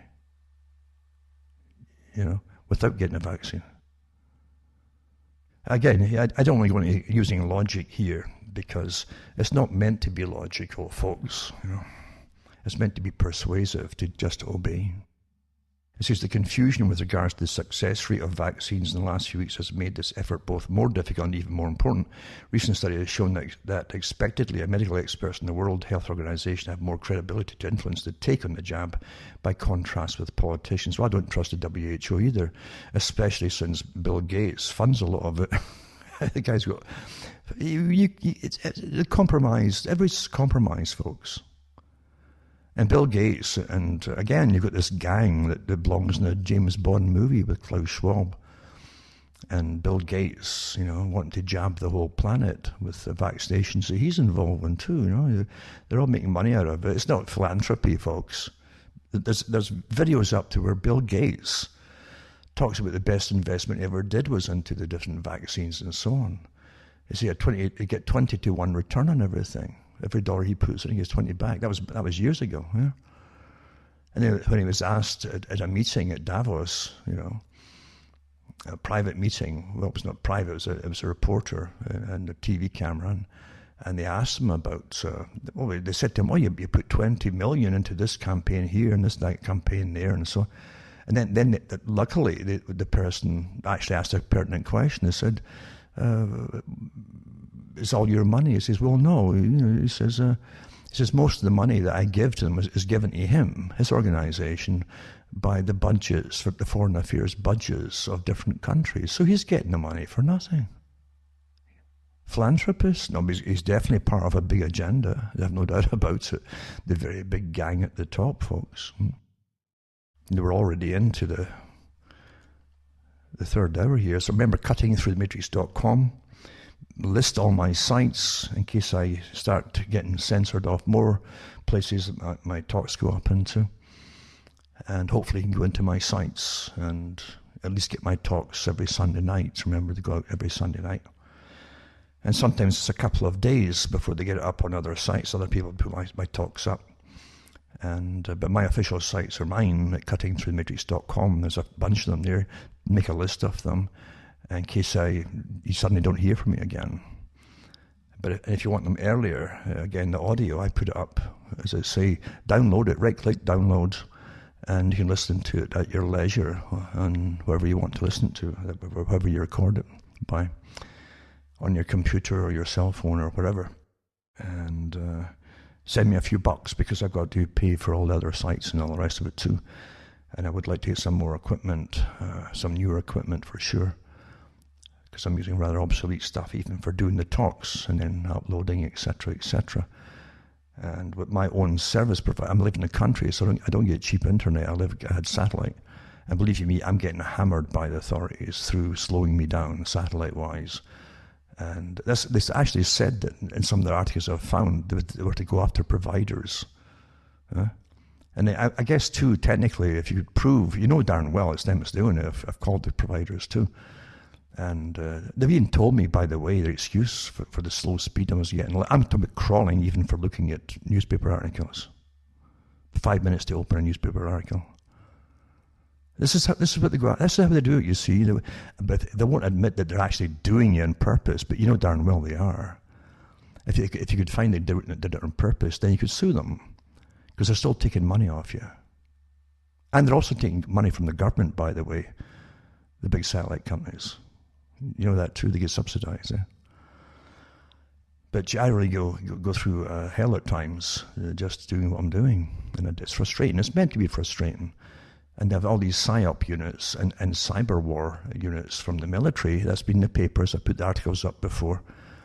All the mainstream news had these articles up, and Global Research had them up too. And Whitney Webb from the mainstream had the news articles up from the mainstream saying they were using, their governments in Canada and the States and Britain were now using the same cyber war groups that were used against the Middle Eastern countries that are on the list. They're still taken out today. They're now using all the techniques on us. So any difference of opinion or logic is verboten by your democracies.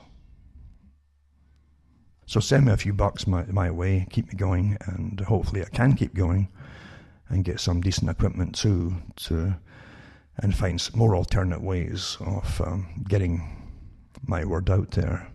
It's very important, because I say I'm not backed by anybody, and I haven't led people to the slaughter. I haven't guided them into riots or set-ups, and I'm not backed by any foreign governments either, you know. Then I could go on about all of that side of things too, but I don't. What's the point? The fact is that I try to get information out, and this is how information goes down through time. There's always a few people who get the knowledge and can pass it on. And it's up to you to help me just do it. Otherwise, that's it. You know, I'm off, and that's it. Off the air, etc. So, CuttingThroughtheMatrix.com, PayPal, personal check is fine. You can send cash, you know. And MoneyGram still works. So make sure you send a few bucks my way and keep me ticking along. And believe you me, I've never passed on information about anybody to any government sources. And I know plenty of them out there that have. I do. And some of the biggest ones out there too, of course. I've done that. But I could go on, as I say, and on about so much that I do know, but I won't bother. It's up to you to just get through this. Because really, the horror that's been inflicted upon society and humanity is overwhelming at times. And it should at least motivate you into finding out what's happening. so that people down the road in the future, or maybe even the present, can benefit and survive against all the odds that are coming down the pike here. To show evil. This is a true spiritual war here. I'm telling you, it really is spiritual. And sometimes, as I say too, I know when they're even really in real time interfering with my computer as well. You can actually see them playing with you. That's what they do. Same stuff as they've done across the world, as I say, these cyber warrior groups. And I've mentioned all the different groups that are involved. They're authorized to be involved and harass their own fellow citizenry. What scum they are, eh? What scum. Again, they're psychopathic, obviously. Taking money and feeling so incredibly powerful, what they're allowed to do to other people. Playing with them. Sadism par excellence, eh? Authorized by our own governments. But it'll affect them too, because they're all disposable themselves. They don't even get that yet. So, CuttingThroughtheMatrix.com, make a list, copy the link so you can always get me. And if you want me earlier, always get me on Sunday night or early Monday morning. It's up on Sunday night. And you can listen to my talks if nothing goes wrong. Now, this article by Forbes is part of a group of mass media, mailings basically to media, by the psychological operations divisions. They're working, again, for government and the military, because I've got the articles from them, some of these associations, and they're giving out the instructions to all the media on how to help to convince the public, just like the one from Ireland there, from the Irish SAGE unit and the British SAGE unit, to increase anxiety and all the rest, all the tricks. Why are you resorting to tricks to get folk to comply? And deception to get folk to comply, and psychological behavioral techniques to comply in a free society. The very fact you're doing that means the society is not free. Now, here's what they say too. The power of the crowd, beyond convincing the population that the vaccine is safe and crucial for both individuals and the collectivity. How can you convince them when they don't know yet what the long-term studies are, even the short-term studies? 4 or 5 weeks or 2 months is not a long-term study. When the group in Britain for the Government Acquisitions Department, and I read it last week from the government site, and it states right on it that they put a tender for applications, apps for cell phones and so on, so that folk who take the jab can be tracked and traced for a minimum of 2 years, so that the government can have a record of adverse effects. Which means they don't know if it's safe yet, otherwise they wouldn't need to do that if it's perfectly safe. But let's not use logic here. Anyway, it's in a situation of ambiguity. Here we are. We tend to look at what others do to make our own decisions, you see. In a study written with Marco Clements in 2050, we examined the importance of the majority opinion. Here we go, see, in driving practice adoption, using the communication theory of the spiral of silence introduced by Elizabeth Newman. And in the 70s, in the study, we explain how we tend to align on what we perceive as a majority opinion to avoid feeling isolated. So see, it's you're actually being told the technique right here, folks. Using the crowd, right? So that you don't so perceive as majority opinion to avoid feeling isolated. It also conversely means that you attack the person who won't go along with it, and you'll make them isolated. You understand that you're seeing two things at the same time in the same sentence. In other words, if we feel like everybody else is taking the vaccine, we're likely to do so too. Well, that's really informed consent, right? Well, they've all taken it. Huh? So I'll take it too. No, what's it told you about the vaccine? How about all the actual side effects of it could possible and really it could have on you? Informed consent is not making them feel isolated or making them feel part of the majority, that doesn't tell you anything except that they're collective in nature. However, our perception of the majority opinion is often biased. If we see a vocal group, but by the same token, by the way, you could say the majority opinion. Okay, they behead people in some countries for crimes. Should we do the same if the majority are all for it there?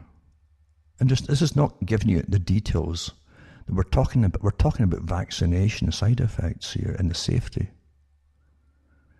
And the fact, if you get the jab and something goes wrong, it's not the majority that's going to feel bad about it, it's you.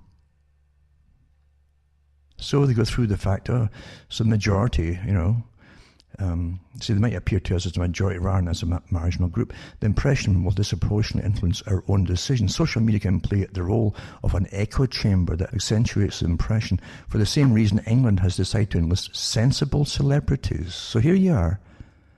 Celebrities, eh? They're paying them, by the way. And Scotland will even be ready vaccinate. But what's wrong with people's spelling and speech and grammar? Scotland will even be ready vaccinate. Its First Minister, Nicola Sturgeon, even be ready vaccinate. They missed out a two or something on TV. Well, is she getting the vaccination? Is she? Is it sterile water, perhaps? Seeing it, it's on TV, it must be true.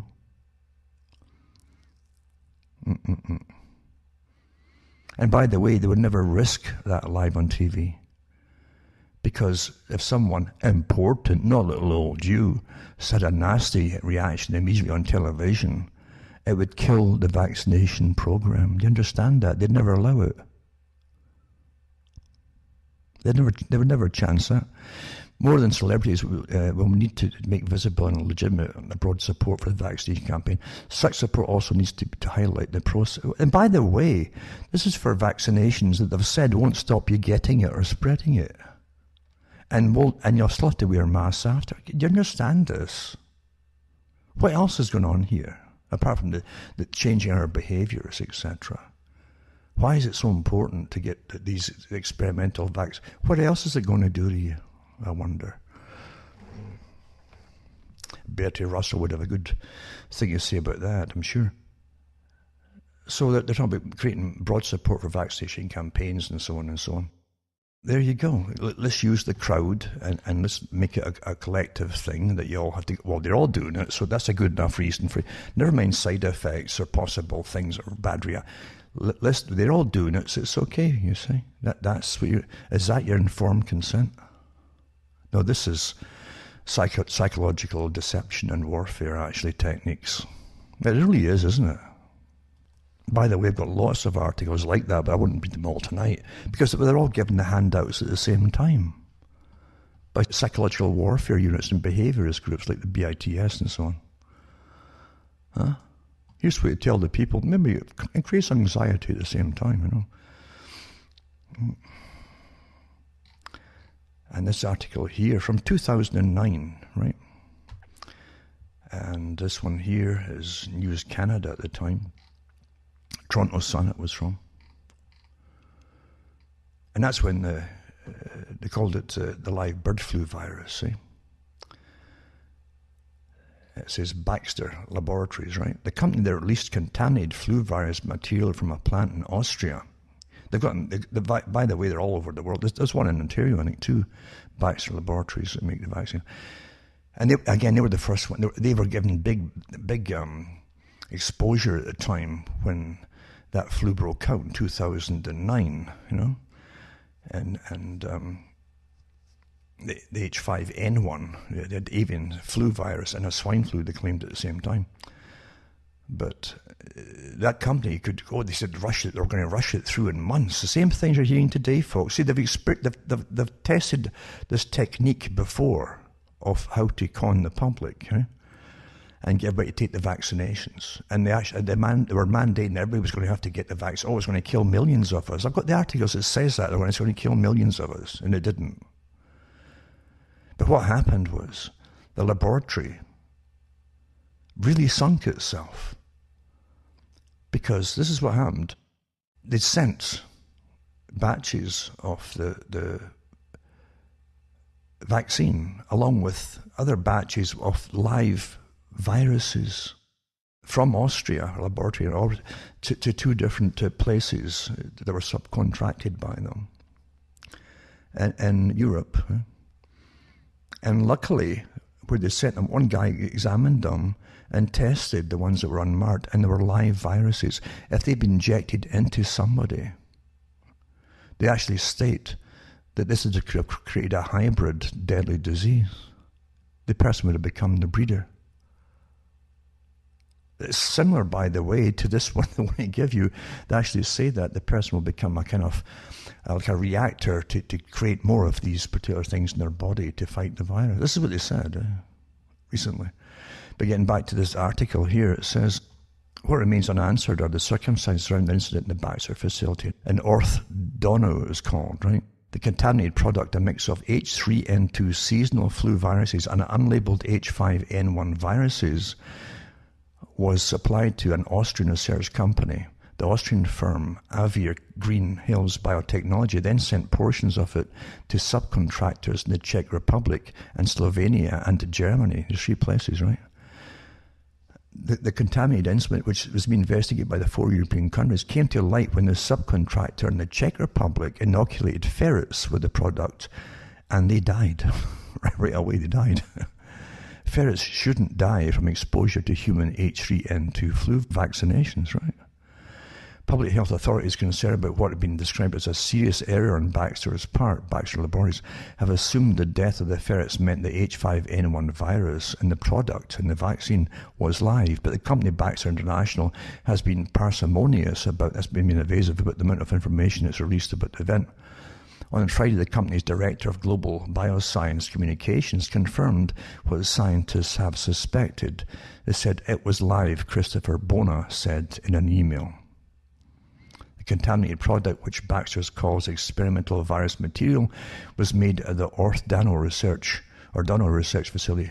Baxter makes its flu vaccine, including a human H5N1 vaccine, for which a license is expected shortly at a facility in the Czech Republic.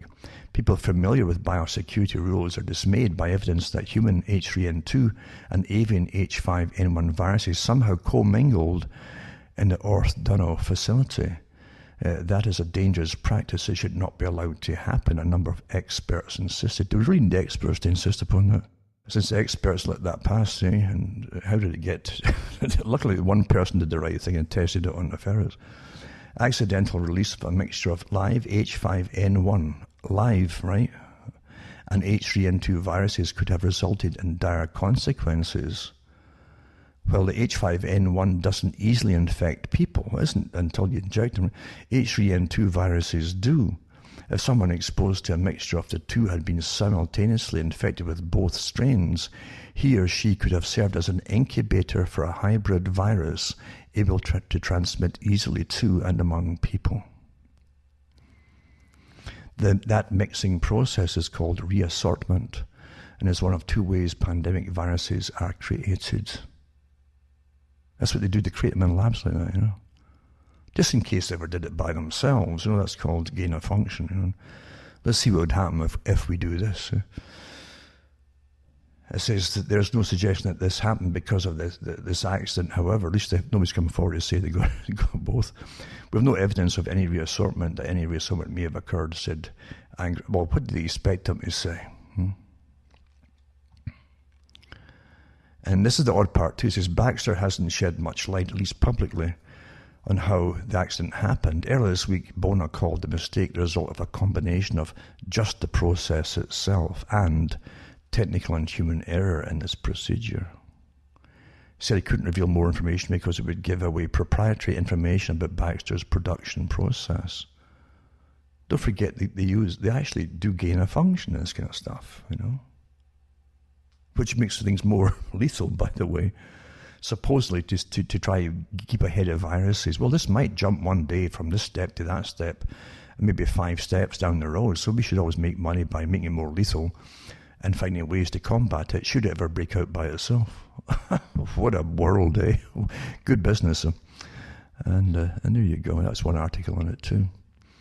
And this other article too is back again from 2009, Illinois-based Baxter working on swine flu vaccine. This is the PR bit before it got found out what happened.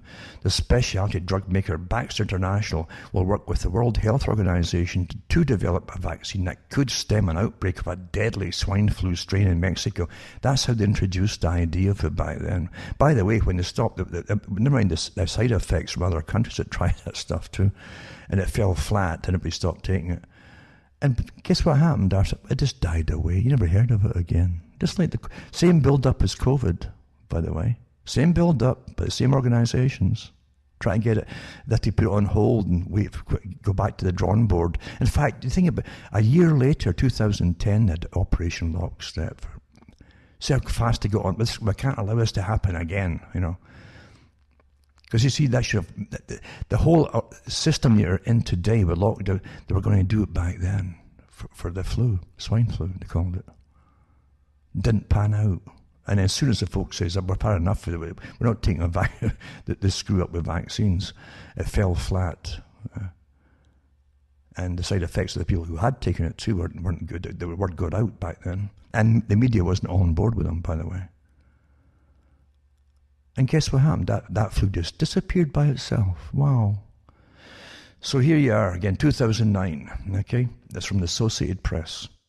So Baxter spokesman Christopher Bourla said Saturday that the Deerfield, Illinois-based company had asked the WHO, for a sample of the flu strain. It didn't have it, right? He said Baxter had patented technology that allows the company to develop vaccines in half the time it usually takes, about 13 weeks instead of 26. It says there have been 20 confirmed deaths in Mexico of the swine flu, with non-fatal cases also confirmed in Kansas and California. They did the same kind of thing there, by the way. It was a swab test and stuff. And the false positives. And again, did they die off the flu or with it? It only takes particles. The only sense is particles of viruses. Doesn't mean you've got the thing. Anyway, humans don't have a natural immunity to swine flu strain that emerged in Mexico in March. It's strange how this fizzled out by itself, with no, and with no immunity. Anyway, officials had warned the outbreak could become a global epidemic. This is 2009, folks. This was like a dress rehearsal, and they really wanted to bring in the whole thing, Millions could die, a lot of them said. Now, here's one article here from then, and that was The Guardian back then. When The Guardian was a different newspaper then, it really was pretty decent. And so this one here is April 2009, swine flu. This is a panic stoked in order to posture and spend. This is what the media used to be like when they weren't all on board through threats or whatever, Despite this theory, the risk to Britain's health is tiny. I'll say that again for the harder thing. Despite the hysteria, the risk to Britain's health is tiny, but that news won't sell papers or drugs or justify the WHO's budget. Okay? As by Simon Jenkins. And it says, we have gone demented. 2 Britons were not very ill from the flu. This could really explode, intones a reporter for BBC News. London warned it's here, cries the Evening Standard. Fear is said to be spreading like a Mexican wave. It could affect 750,000 Britons. It could cost $3 trillion. The danger, according to the radio, is that workers who are not ill will be worried, perhaps by the reporter, and fail to turn up at power stations and hospitals. Already panicked, on Monday, ministers plunged into their Cobra bunker. That's the emergency one for Britain, Whitehall, to prepare for the worst. Had Tony Blair been about, they would have worn germ warfare suits. British government is barking mad. What is swine flu? It says it's a flu, a mutation of the H1N1 virus of the sort that often occurs. It's not a pandemic, despite the media prefix. Not yet. The BBC calls it potentially a terrible virus. But any viral infection is potentially terrible. Flu makes you feel ill. You should take medicine and rest. You will then get well again, unless you're very unlucky or have some complicating condition. It's best to avoid close contact with other people as applies to a common cold. It says in Mexico, 2,000 people have been diagnosed as suffering swine flu. Again, it's the same kind of test, right? Some 150 of them have died. What ages were they? Was that what killed him? We don't know. There is said to be no pathological indication of all these deaths being linked to the new flu strain. At least they said that back then, right? People die all the time after catching flu, especially if not medicated. Nobody anywhere else in the world has died from this infection, and only a handful have the new strain confirmed, most in America and almost all after returning from Mexico. A couple from Airdrie who caught the flu on holiday in Cancun are getting better. That tends to happen to people who get flu, however much it may disappoint editors. We appear to have lost the ability to judge the risk. The cost may lie in the national curriculum, the decline of news, or the rise of blogs and concomitant unmediated hysteria. But people seem helpless in navigating the gulf that separates public information from their daily round. They cannot set a statistic in context. It's true that some use statistics, right, to terrify you. They cannot relate bad news from Mexico to the risk that inevitably surrounds their lives. The risk of catching swine flu must be millions to one. Health scares are like terrorist ones. Someone, somewhere, now this is important, has an interest in it. We depend on others with specialist knowledge to advise and warn us, and assume they offer advice on a dispassionate basis, using their expertise to assess danger and communicating it in measured English. Words such as possibly, potentially, could or might should be avoided. They're unspecific qualifiers and open to exaggeration. So that's what you've had through this whole COVID thing. Might, potentially, could, or might be, or maybe. Even, by the way, even Fauci uses the same terminology. Well, it may do this, and it might stop you getting the worst symptom. How scientific is that? See? Yeah? The World Health Organization, always eager to push itself into the spotlight, loves to talk of the world being ready for a flu pandemic, apparently on the grounds that none has occurred for some time. There's no obvious justification for the scaremongering. I suppose the world is ready for another atomic explosion or another 9/11. It's the same kind of thing, isn't it? How can you be ready for it? Professional expertise is now overwhelmed by professional log rolling. Risk aversion has trounced risk judgment. An obligation on public officials not to scare people or lead them to needless expense is overridden by the yearning for a higher budget or more profit.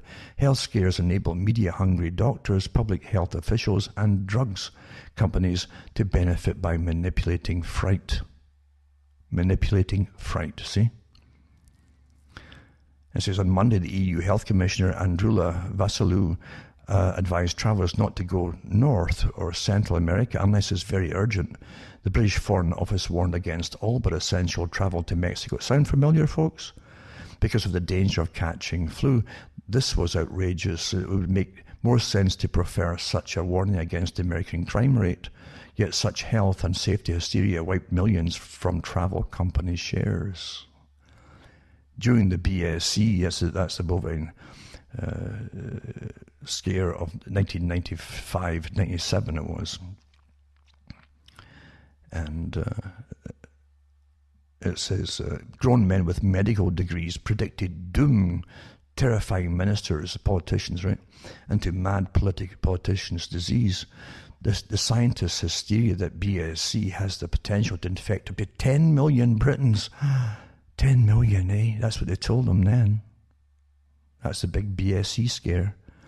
Led to tens of thousands of cattle being fed into power stations and £5 billion spent on farmers' compensation.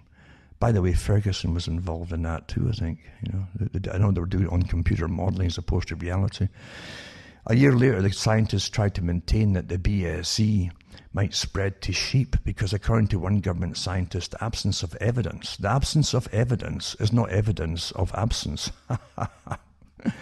The meat industry was wrecked, and an absurd ongoing cost was imposed on stock farmers with the closure and concentration of abattoirs. They've closed abattoirs with the COVID scare, folks. Most of them are closed because you're getting off meat anyway. I mean, Bill Gates already said that, and so is the rest of the characters. You'll own nothing, and you'll be happy, and you'll be meatless, and so on, right? Maybe a bit skinny and malnourished, but because obviously you want to cut back on your vegetables and all that too, by the way, folks. Oh, yeah. All their modified vegetables, eh? It says this science-based insanity was repeated during the SARS outbreak of 2003. Isn't it a breath of fresh air to read common sense from reporters that were real reporters back then and not just on the payroll? Eh? The science-based insanity was repeated during the SARS outbreak of 2003, asserted by Dr. Patrick Dixon, formerly of the London Business School, to have a 25% chance of killing tens of millions. The press duty headlined a plague worse than AIDS.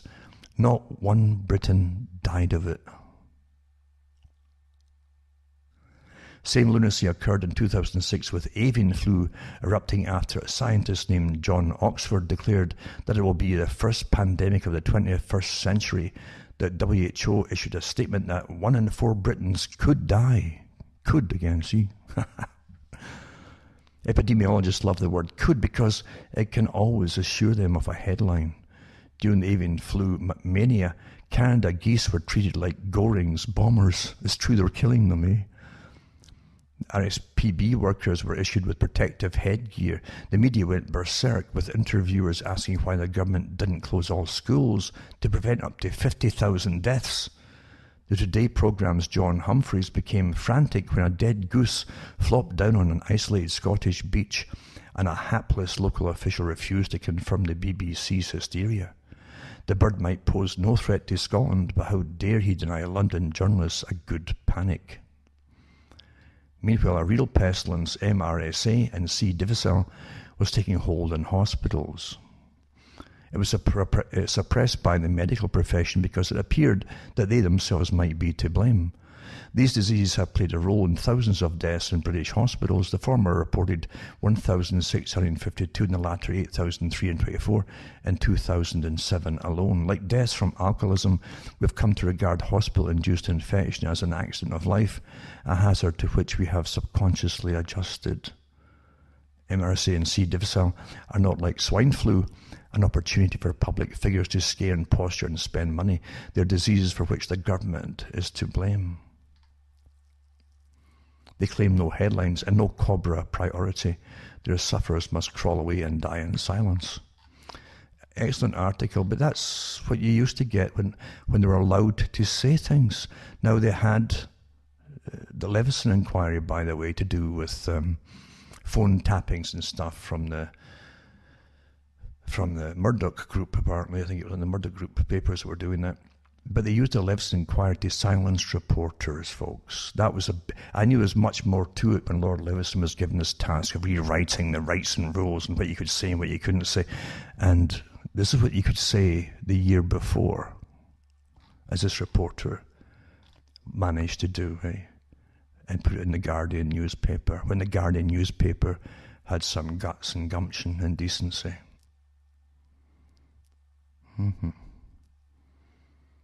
So you can look it up yourself and read it. It's comforting to read it, actually.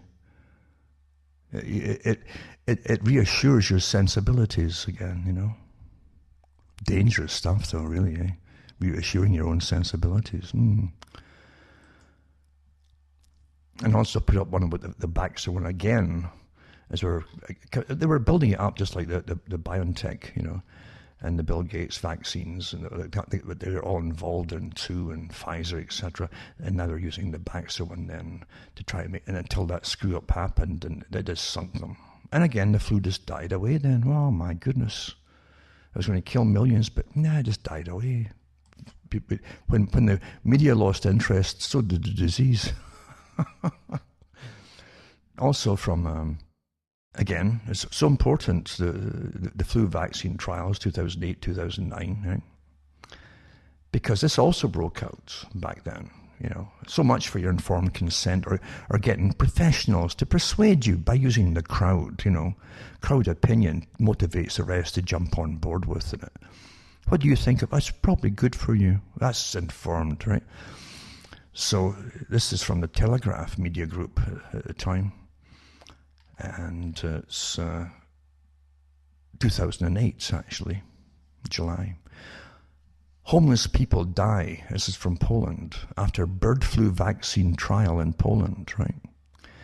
3 Polish doctors and 6 nurses facing criminal prosecution after a number of homeless people died following medical trials for a vaccine to the H5N1 bird flu virus. This is happening in different places too, by the way. But at least in mainstream, you see how it was before the Levison inquiry, and literally night and day what the reporters would say, you know. The medical staff from the northern town of Grudziądz are being investigated over medical trials, and as many as 350 homeless and poor people last year, which prosecutors say involved an untried vaccine to the highly contagious virus. All they should have said is say it's safe, no, untried vaccine to the highly contagious virus. The way it just disappeared, eh? And it says the director of the homeless center, Mieczysław Woslowski, told a Polish newspaper that last year 21 people from his center died, a figure well above the average of about 8. Although authorities have yet to prove a direct link between the deaths and the activities of the medical staff, Poland's health minister, Joa Kopas, has said that the doctors and nurses involved should not return to their profession. It's in the interest of all doctors that those who are responsible for this are punished. The different wording, isn't it, to what's happening today? Huh? The minister added, yeah. Investigators are also probing the possibility that medical staff may have also deceived the pharmaceutical companies that commissioned the trials. The suspects said that all of those involved knew that the trial involved an anti-H5N1 drug and willingly participated. The news of the investigation will come as another blow to the reputation of Poland's beleaguered and poverty-stricken National Health Service. Listen to it. In 2002, a number of ambulance medics were found guilty of killing their patients for commissions from funeral companies. You think evil doesn't stalk this earth here, eh? You're living through evil right now, folks. I mean real evil.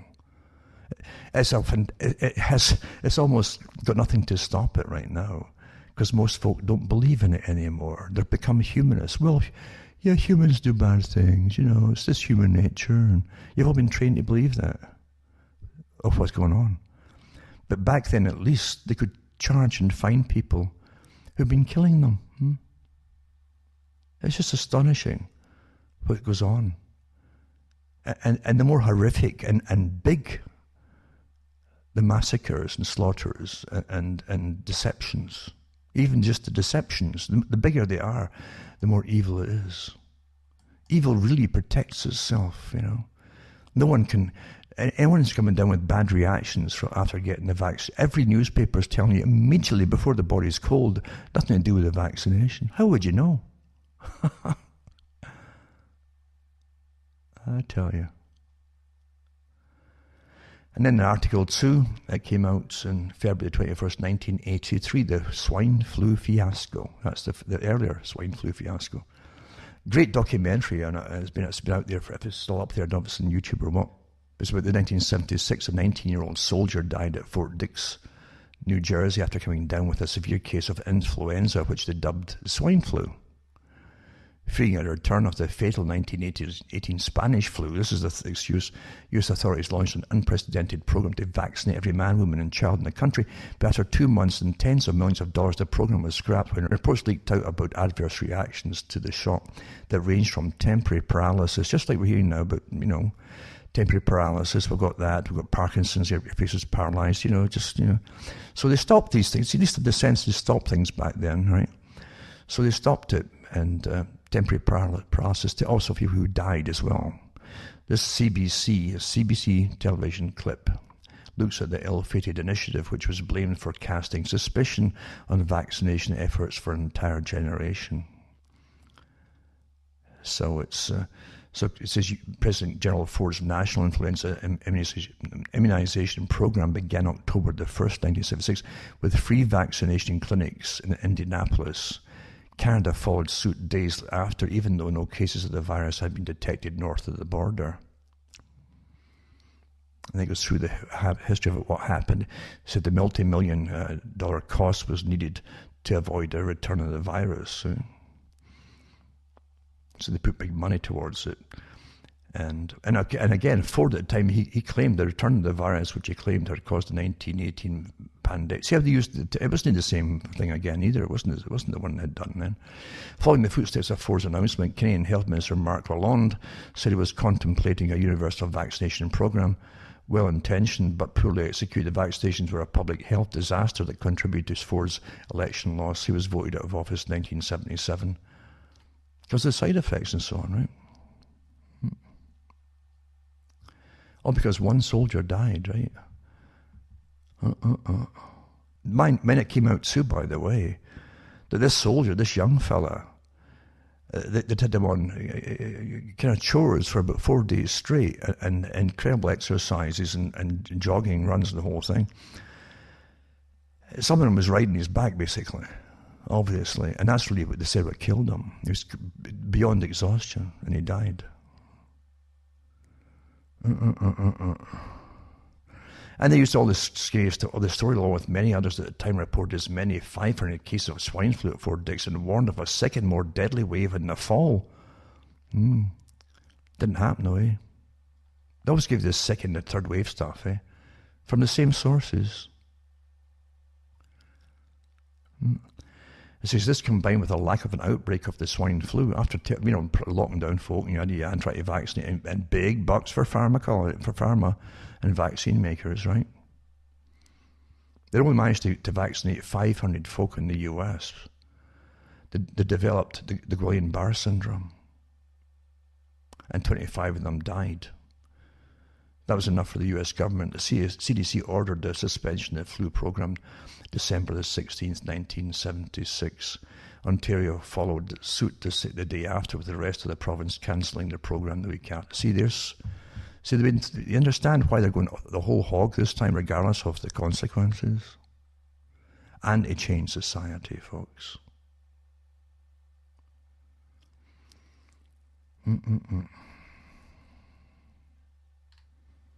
But yeah, that was in Medium, put out by television at the time. The program was called The Journal. And you look that up for yourself. Barbara Frum, the mother of David Frum, who wrote the book for Bush Jr., The Right Man and all that stuff, was the host of it.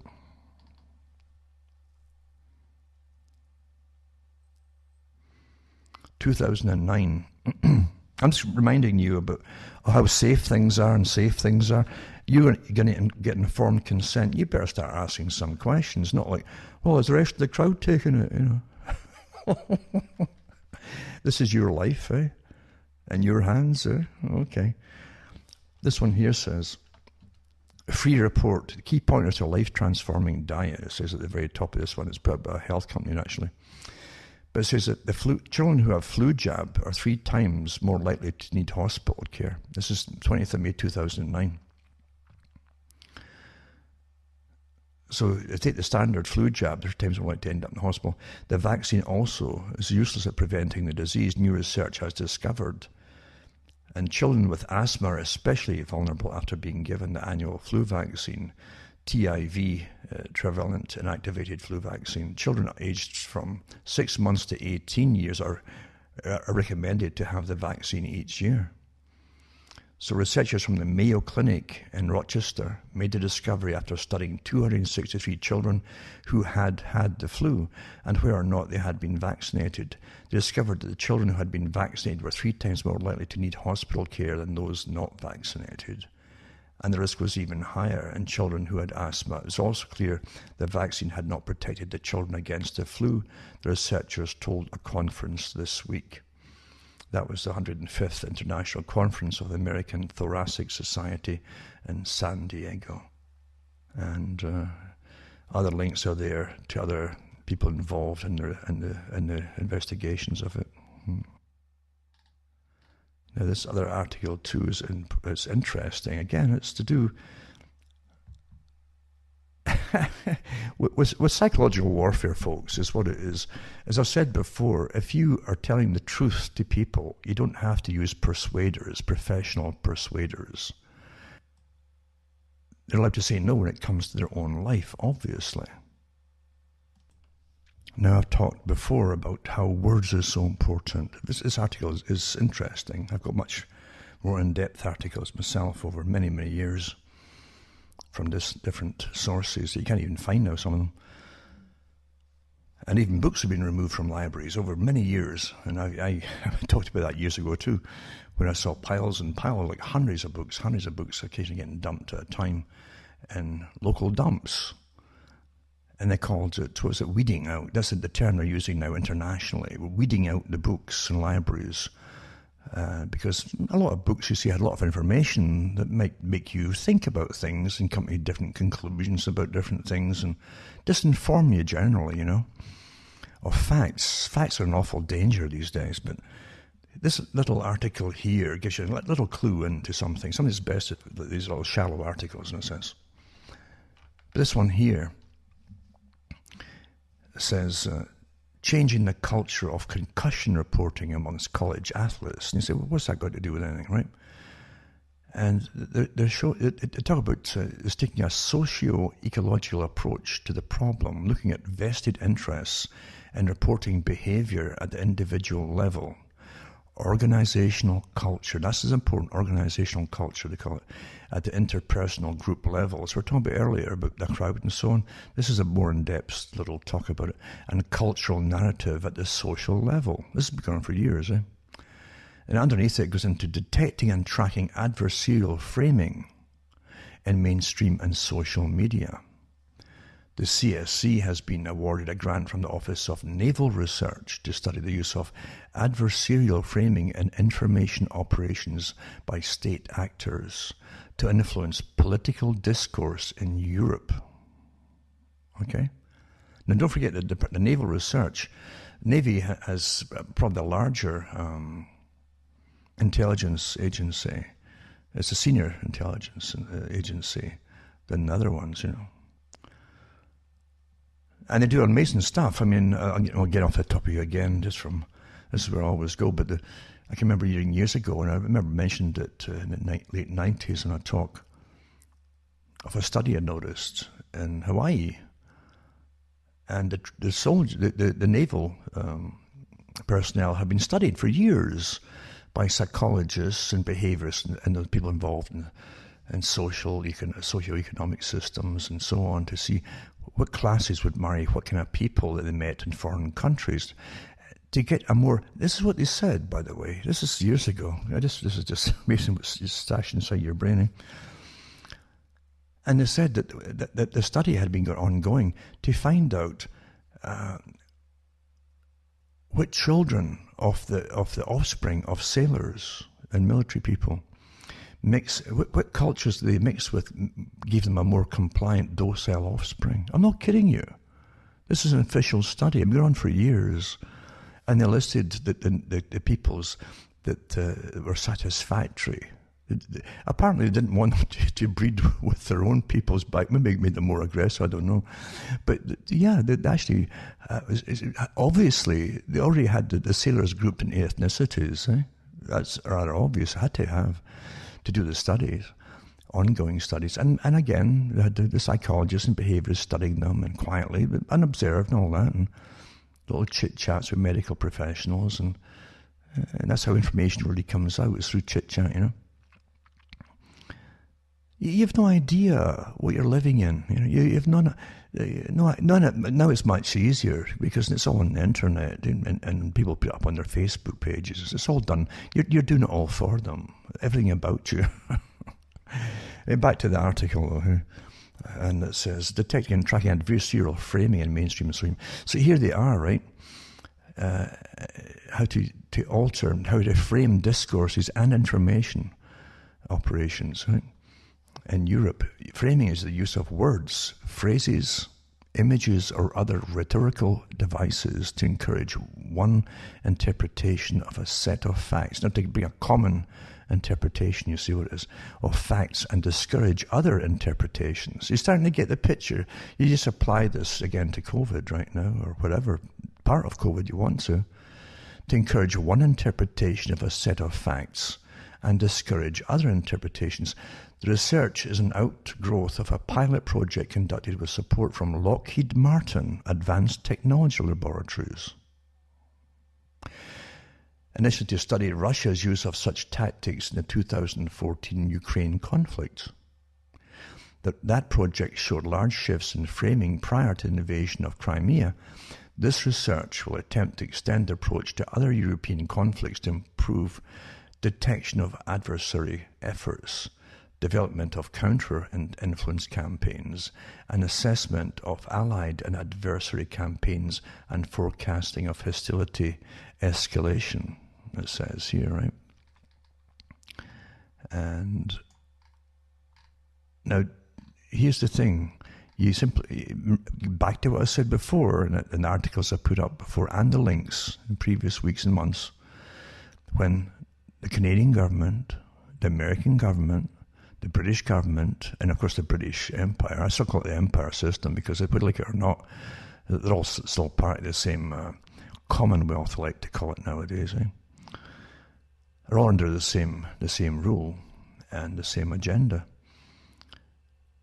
And they turned and they authorized, it was in the mainstream newspaper articles, the same cyber warriors, they call them, the different divisions of them, different layers of them for the military, upon their own people during the COVID thing, using the same techniques, right? So again, back to influence political discourse at the time here.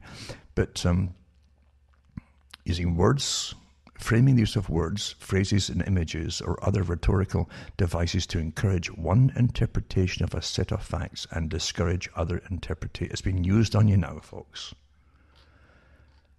These are psyops, psychological warfare operations. This is an offhand thing right now, but I thought I'd just tuck it in as well. Because folk have no idea where all their opinions are made, who's making them, and why, how they're even coming to them. This article here now is to do with how they're always blaming Russia for something. Again, it's psyops, all these different things, you know. You don't need another country to do these things for you. As these leaked documents have unequivocally proven that the United Kingdom has been running a large-scale and well-funded program. The links are here, by the way, to the program, to plaster the Western media with anti-Russian propaganda, and Twitter wants you to know that these materials were obtained through hacking. Meanwhile, just a few weeks ago, the connections between American big tech and these sundry programs were formalized, with Ben Nimmo joining Facebook to lead global threat intelligence strategy against influence operations. This also applies, by the way, to COVID, and it was speaking out against COVID. And it says Ben Nimmo is a non-resident senior fellow of the Atlantic Council think tank. Naturally, these are the ones that are all pro-wars and stuff for the same peanut group, which pays the salaries of pro-NATO journalists and activists and is funded by the US State Department and military contractors like Raytheon and Lockheed Martin. He heads Atlantic Council's DFR lab to operationalize the study of disinformation by exposing falsehood and fake news. And in other words, with that last article, ties right in with this one here, folks, how they do it, right? He's highly accomplished in the field, having filtered out, says disgruntled British pensioners on Facebook and Twitter for several years now. And these are different things he's worked on. Ben Nimmo, a DFR lab fellow who has built his reputation on flushing out online Kremlin influence network, embarked on an embarrassing witch hunt this year that saw him misidentify several living, breathing individuals as Russian bots or Kremlin influence accounts. And he says his victims included Mariam Sousli, a well-known Syrian-Australian social media personality, the famed Ukrainian concert pianist Valentina Lisitsa, and a British pensioner named Ian Schilling. See, he fell flat in all these ones. According to another expose by the Moon of Alabama's blog, Nimmo also prominently figures in cluster lists in the UK's Integrity Initiative, an FCO-funded partner project of Bellingcat by, that's like almost like the 77th Brigade of PSYOPs and cyber warriors, and Atlantic Council, under which journalists, activists and social media armchair warriors were compensated for doing tasks like pushing the Russiagate conspiracy theory and launching smear attacks against public figures perceived to have taken insufficiently anti-Russian positions. Ironic given that the DFR Labs' own fondness for cluster graphics, it says here, it gives you links to these little terms and so on. And it talks about, too, how they're using them, too, for all kinds of social media. You understand this is the same ones you're seeing operate openly now, really, attacking people within their own countries. Your own governments are doing this. They're at war with all of you. An independent inquiry or independent reasoning, even. Yeah? I'll put a link to the Levison inquiry, as I say, that changed. That really, I could see the night and day change of the media, what they would say, what they wouldn't say, and so on. After that last 2009 flu failure, although they don't mention the flu, but I know it's definitely part of it, because it was night and day. And it's 2010, a year later, remember, that they came out with a lockstep, Operation Lockstep, how it would be in the future, the next pandemic that they would try it with. It says here, this article here too, it says, it will take 7 years to end the coronavirus pandemic by getting shots in the arms of 75% of the world's population, but the US could reach herd immunity by the 2022 New Year vaccination calculator. It's all done through computers, the calculator shows, So the coronavirus pandemic will drag on for another 7 years at the current rate of vaccinations worldwide. So now the calculations predict. So we're living by calculations from computer modeling. And this was according to Bloomberg's vaccination calculator. Well, who gave him the right to be involved in changing our lives and involved with all these different pandemics, etc., along with Bill Gates and all these other big rich philanthropists, the plutocrats that John Cleese talked about, John Cleese in Monty Python said he wasn't worried about, and the only ones he worried about were plutocrats, the richest people in the world, forming a big club and running the world to their own agenda. Well, that's just where we are, folks. It's been this way for a long time. And then in Spain, by the way, you've got another article here. Barcelona, a judge in northwest Spain, has overruled the family's objections and decided to allow a health authority over there to administer a COVID-19 vaccine to an incapacitated woman in a nursing home. Remember the ones in Germany last week I mentioned too, where there's a lot of folk in hot water because they actually forcibly held down people who had not consented to getting vaccinations. And they gave them to them, and a lot of them have died since then. Of course, it had nothing to do with the vaccinations.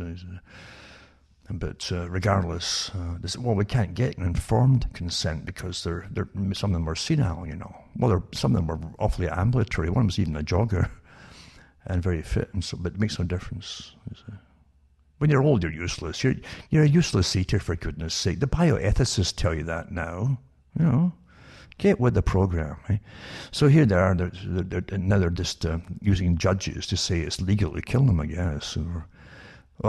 Legal to give them vaccinations. And if they die, it's not the vaccination, obviously. I would say it's far safer to take a blood sample, see if they've got antibodies already to it, like most folk have, and leave it at that. You don't need a vaccination then, There's also an article out, a few articles actually, and I know this is going to be a big one. It will be a big one, folks, because there's inquiries now, especially with the doctor, because it's always important folk can make the gear start working. The gynecologist that died, his platelets were all destroyed by his own immune system. It turned on him suddenly after just coincidentally after he got the shots, within weeks. And but what they found, he had two types of antibody. One in his body created itself, so he'd been exposed to it the previous year, last year. And he developed, like most folk do, antibodies, so he's immune to it. But he got the shot in the spring, or this last month, I guess it was, in January or so. But anyway, and they said that they now had another antibody from the vaccination, a different kind. So it literally is different, Makes you wonder what's all the rest of it. But however, some investigators are wondering, and health investigators who know their stuff are wondering if this was caused the conflict. And actually, there was a bit of a warning in one of the articles I read last week. I mentioned it, where it said that it may be possible that if you've already got the antibodies, right, that getting the vaccination might be dangerous for you because of the different kinds of conflict that will then hit you with having the two kinds. One will attack the other. This is what they're wondering, eh? And I'll guarantee if there's any truth to it, that will get squashed. Because as I said last year in February, this agenda is written in stone.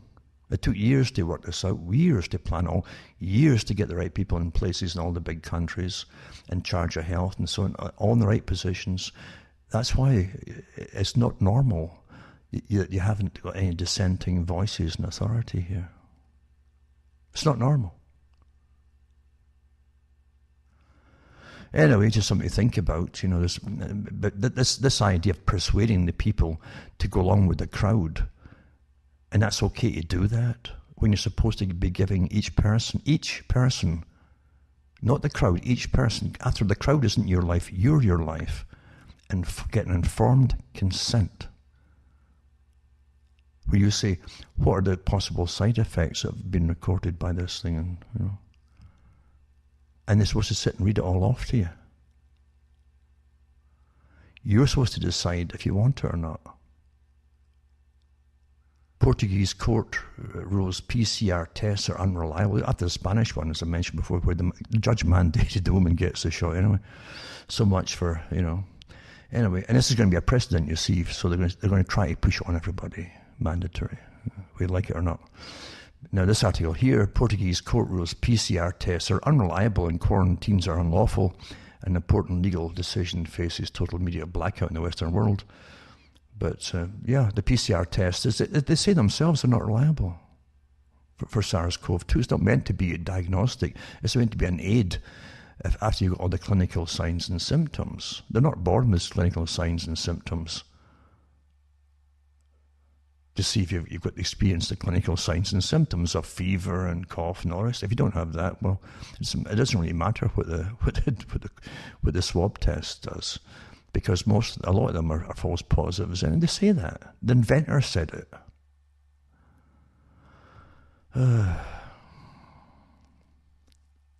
Anyway, it says, most importantly, the judge ruled that a single positive PCR test cannot be used as an effective diagnosis of infection, and that they couldn't use it as it'd be a violation of fundamental rights to liberty.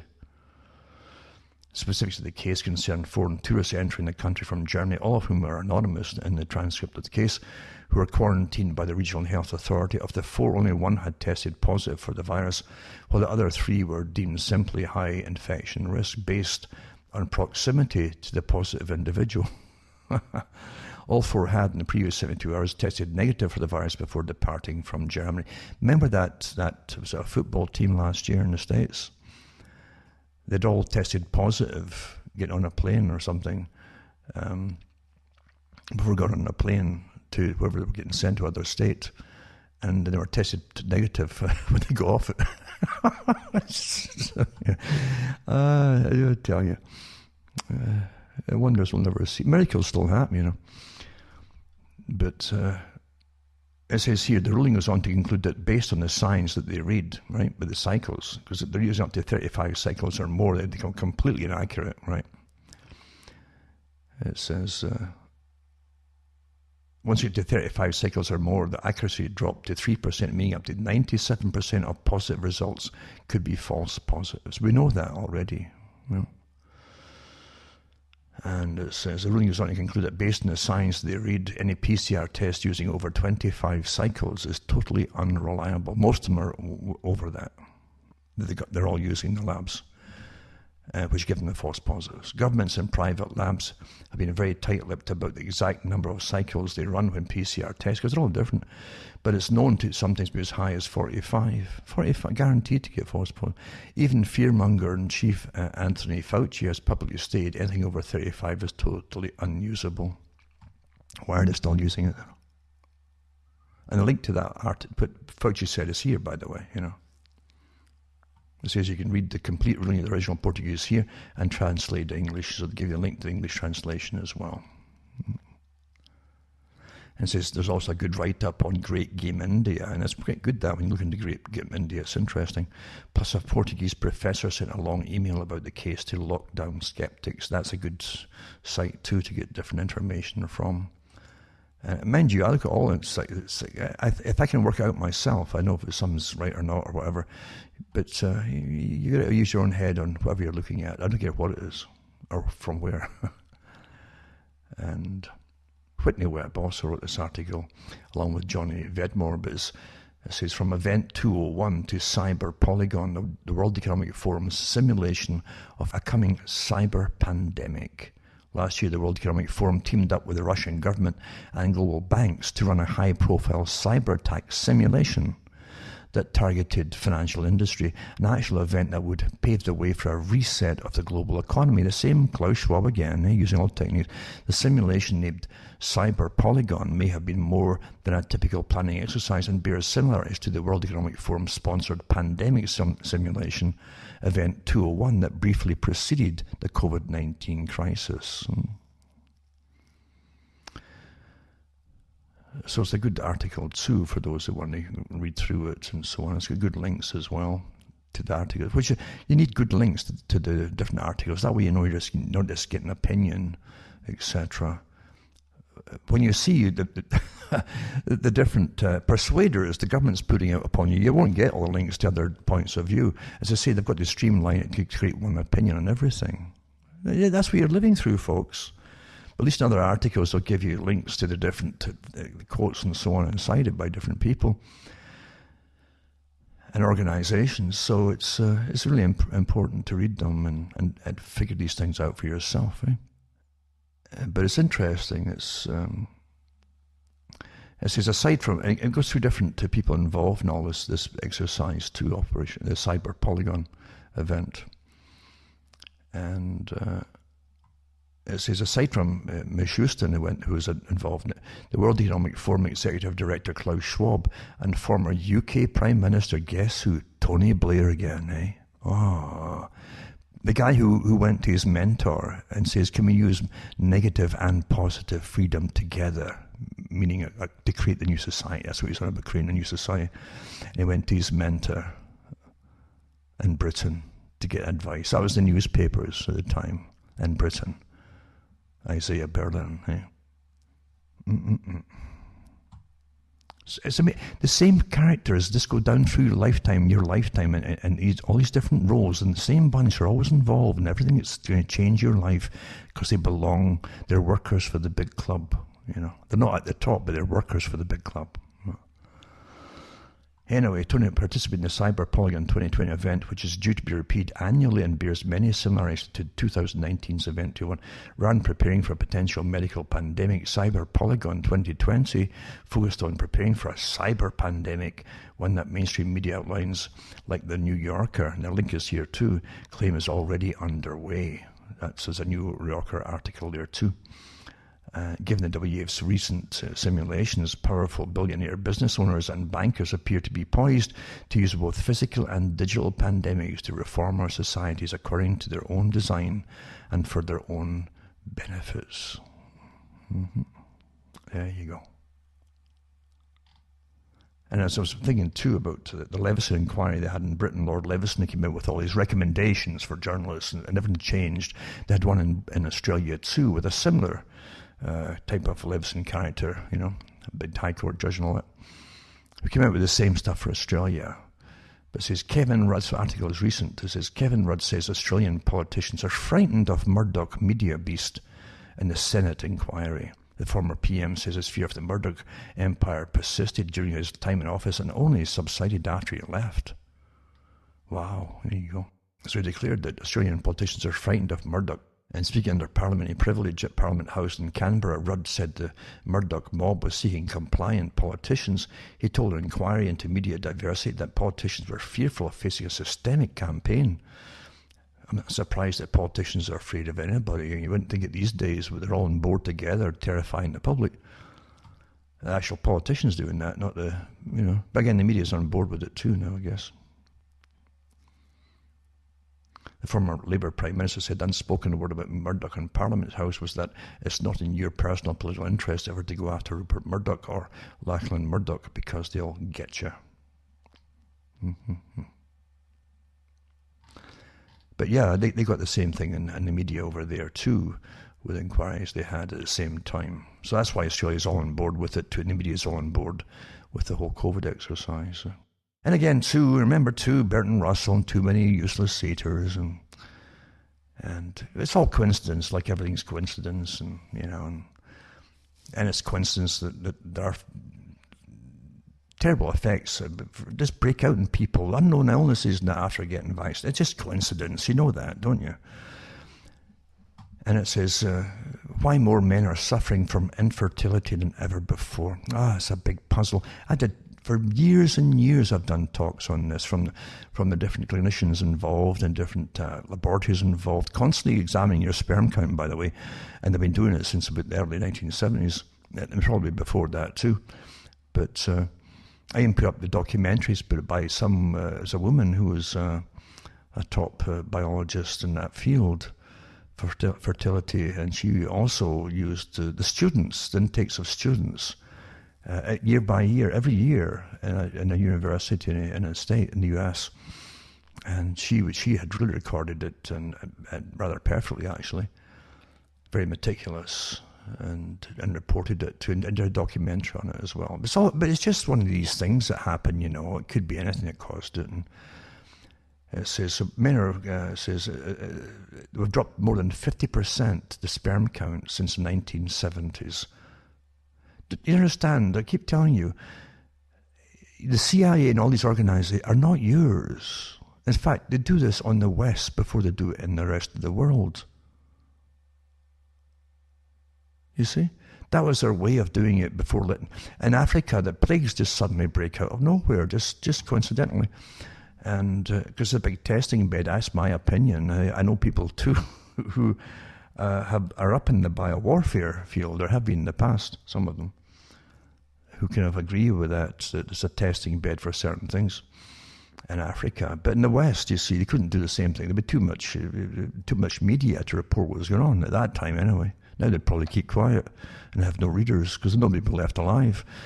But sperm count just drops in the West instead, you see. It's more effective, really.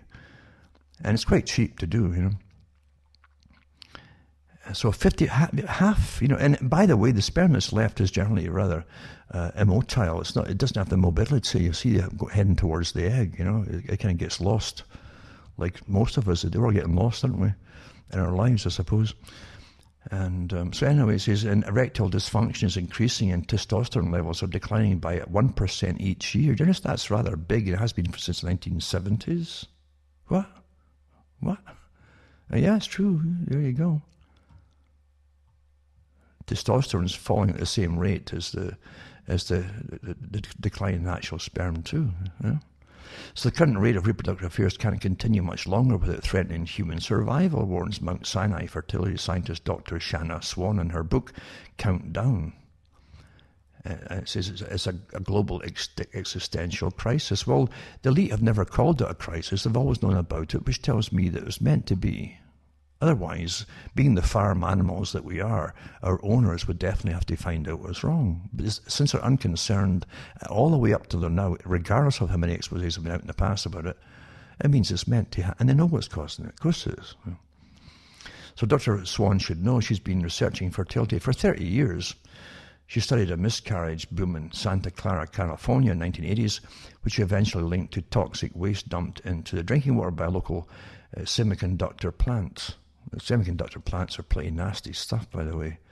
I know they did a lot in Pennsylvania too at one point, some parts. She moved on to sperm rates in 1997, and they've been her canary in the coal mines now since. In 2017, she sounded alarm with meta-analysis of 40,000 men that showed that sperm count fell a whopping 59% between 1973 and 2011. Now, what's changed? Again, back to Sherlock Holmes. What's changed? Diet injections and injunctions, Bertrand Russell. Wonder what's changed. I don't know. Yep. Old Thomas Malthus saying all the eugenicists ever since. And again, Aldous Huxley prattling off in Mr. Wallace's interview, and starts off with, it's going to double the population rate by so-and-so. And yeah, there you go. It's the main thing on his mind, eh? And all these all that group of the scientific elite that works for the dominant minority at the top. Which that's what they said, right? This article goes on too. And well, they talk about infertility and why women want children and have got problems with the men sometimes. And it talks about counting down, to this crisis, the counting down of sperm. And she says here that not only do men have less sperm than their fathers, right? It says, although the World Health... Here's the thing, too. This is the part I was looking for. Normal sperm count ranges from 15 million sperm per milliliter. Milliliter, that's tiny, right? Little milliliter. That's how much sperm's in it. To 200 million per milliliter, right? 200 million, that's a lot. You think that's a lot. It says, though the World Health Organization deems a rate below 15 million as low, right? Again, that wonderful organization, Bill Gates. Remember, Bill Gates, too many people. There's a lot of people in the world. It's going to keep expanding and population increasing. And he funds the World Health Organization big time. That came out, So anyway, not I'm tying anything together. I'm just thinking, it's a coincidence and stuff. Anyway, it says, so the World Health Organization's rate is 15 million, which is way lower than it should be. That's for it to be workable, for anything working. Swan argues that anything below 40 million, they've actually altered also the rate of the World Health Organization until you're pretty well sterile, But it says Swan argues anything below 40 million creates challenges for reproduction. Today, the average male is nearing that number at 47.1 million sperm per millimeter, compared to his father, who had an average of 99 million sperm per milliliter. It's clear that this is a deeply worrying trend. Not only do men have less sperm than their dads, but they also have lower testosterone levels. This is interesting, this part. A 2006 study showed that a 65-year-old man in 2002 would have testosterone levels that are 15% lower than a 65-year-old man in 1987. A similar drop has been noted in young adults and adolescents, according to a 2020 Urology Times Journal article. As a result, prescriptions for testosterone replacement therapies doubled between 2010 and 2013, according to the Forbes. But there was one troubling side effect. 90% of men can have their sperm counts drop to zero while they're on testosterone. So replacing it with testosterone isn't doing the effects, and something else at work, you see. Sexual desire has followed a similar path. A massive sexual slump is underway due to declines in people's sex drives and interest in sexual activity. Swan writes, men now seek help for erectile dysfunction on average 7 years earlier than they did in 2005, and 26% of men who deal with it are under the age of 40. Wow. Aye. Also, it says there's an overall increase in genital abnormalities, including higher documented rates of undescended testicles and unusually small penises. These issues have been mirrored in the animal kingdom.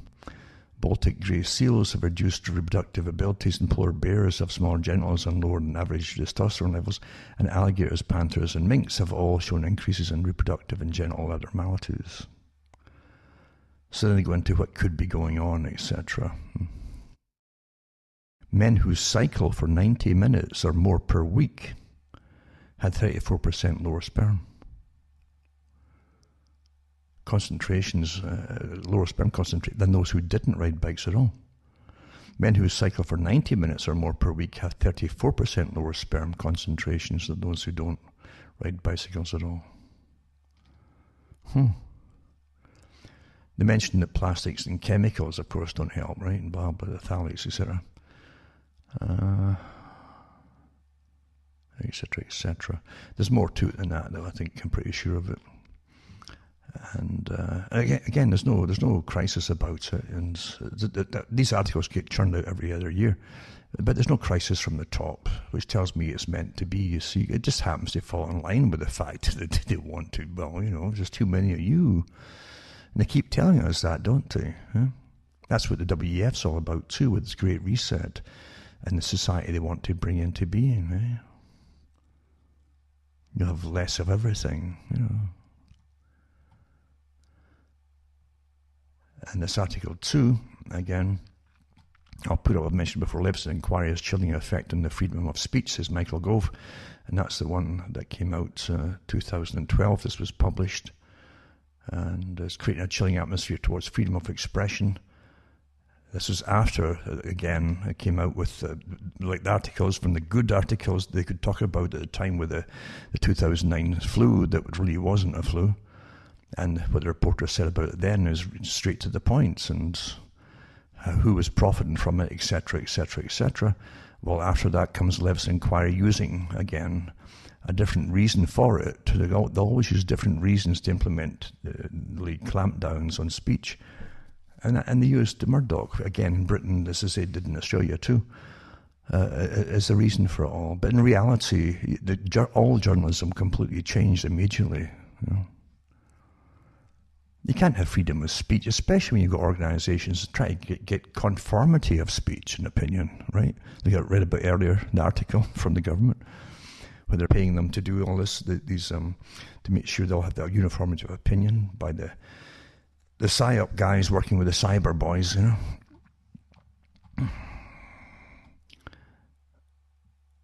And we saw in Texas, now they've got basically one system of everything, which is electricity.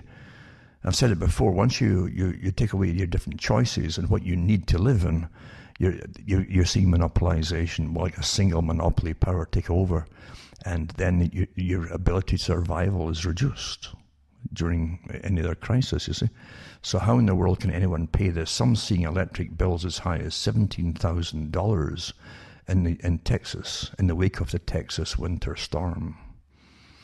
There's an article last week too. They said that it took was it $900, or was it more than $900 to charge a car, electric car? That's what they did with the price of it all. Eh? It says the price went up from $50 per megawatt to $9,000 per megawatt.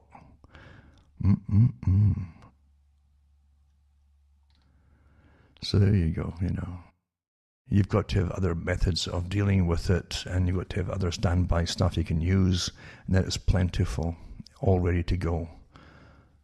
Because your life's at stake, folks. Of course it is.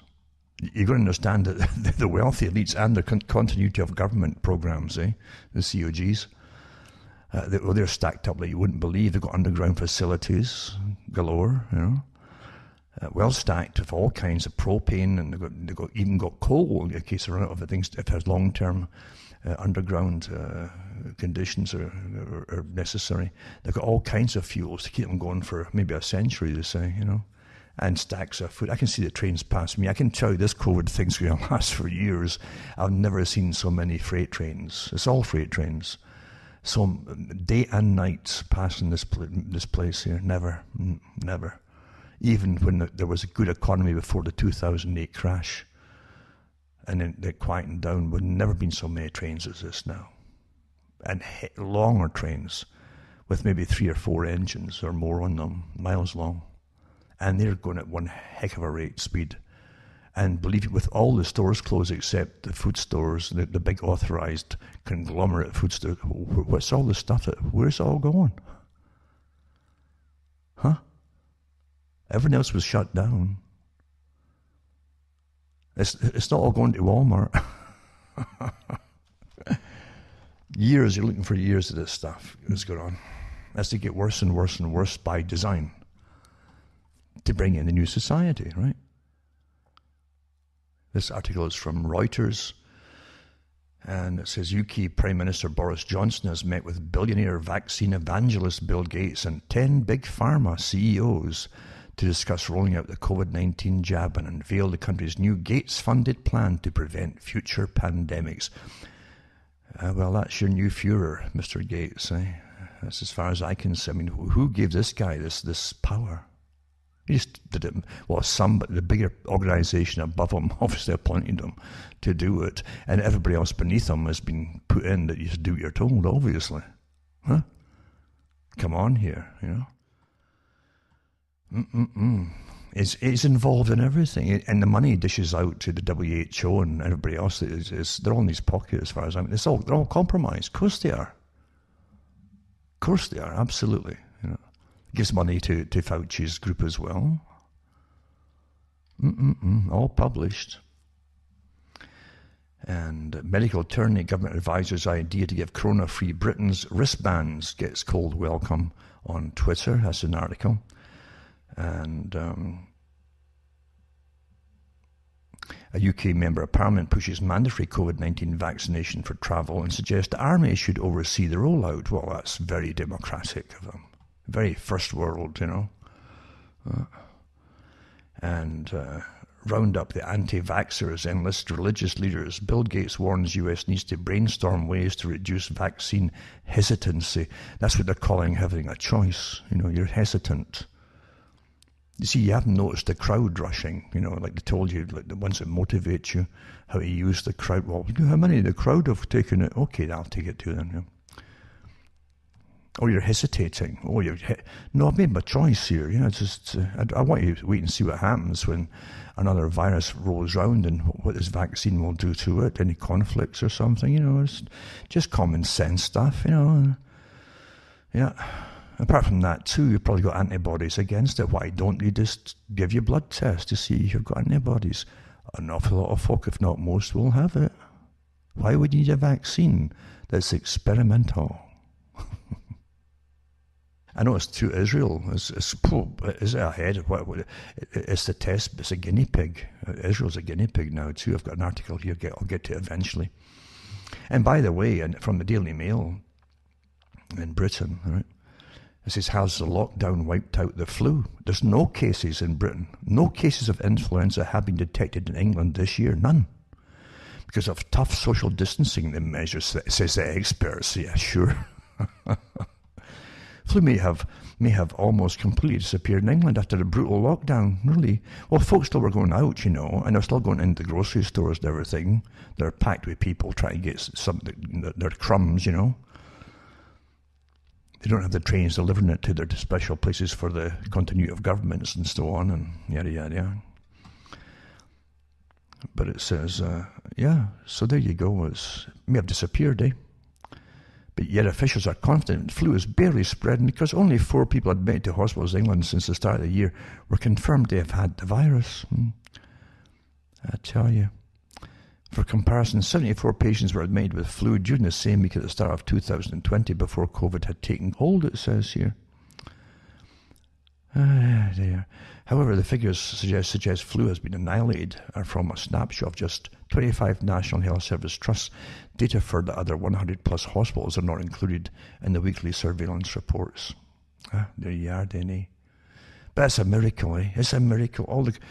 It's not that they're counting flu as COVID. No, that would never happen, eh? What's the symptoms of a flu? I've got a bit of a fever and maybe a bit of cough too, and stomach upset and COVID. Has to be COVID. What else could it be? And this article here too, it's actually from the Times. I think this one here. Is it? The Times is taken from the Times, perhaps. But anyway, it's the GCHQ Journal. That's the headquarters in Britain. Cyber war and anti-vaccine propaganda. This is one of the ones I mentioned before. Spies tackle disinformation linked to Russia. This is Times Radio as well. And it says, so the GCHQ has begun an offensive cyber operation to disrupt anti-vaccine propaganda. Anti-vaccine propaganda being spread by hostile states, the Times understands. The spy agency is using a toolkit developed to tackle disinformation and recruitment material peddled by Islamic State, according to sources. It's the latest move by cyber agents to counter activity linked to Moscow. This Moscow is just astonishing. Whose aim is to exploit the pandemic in order to undermine the West and boost Russian interests.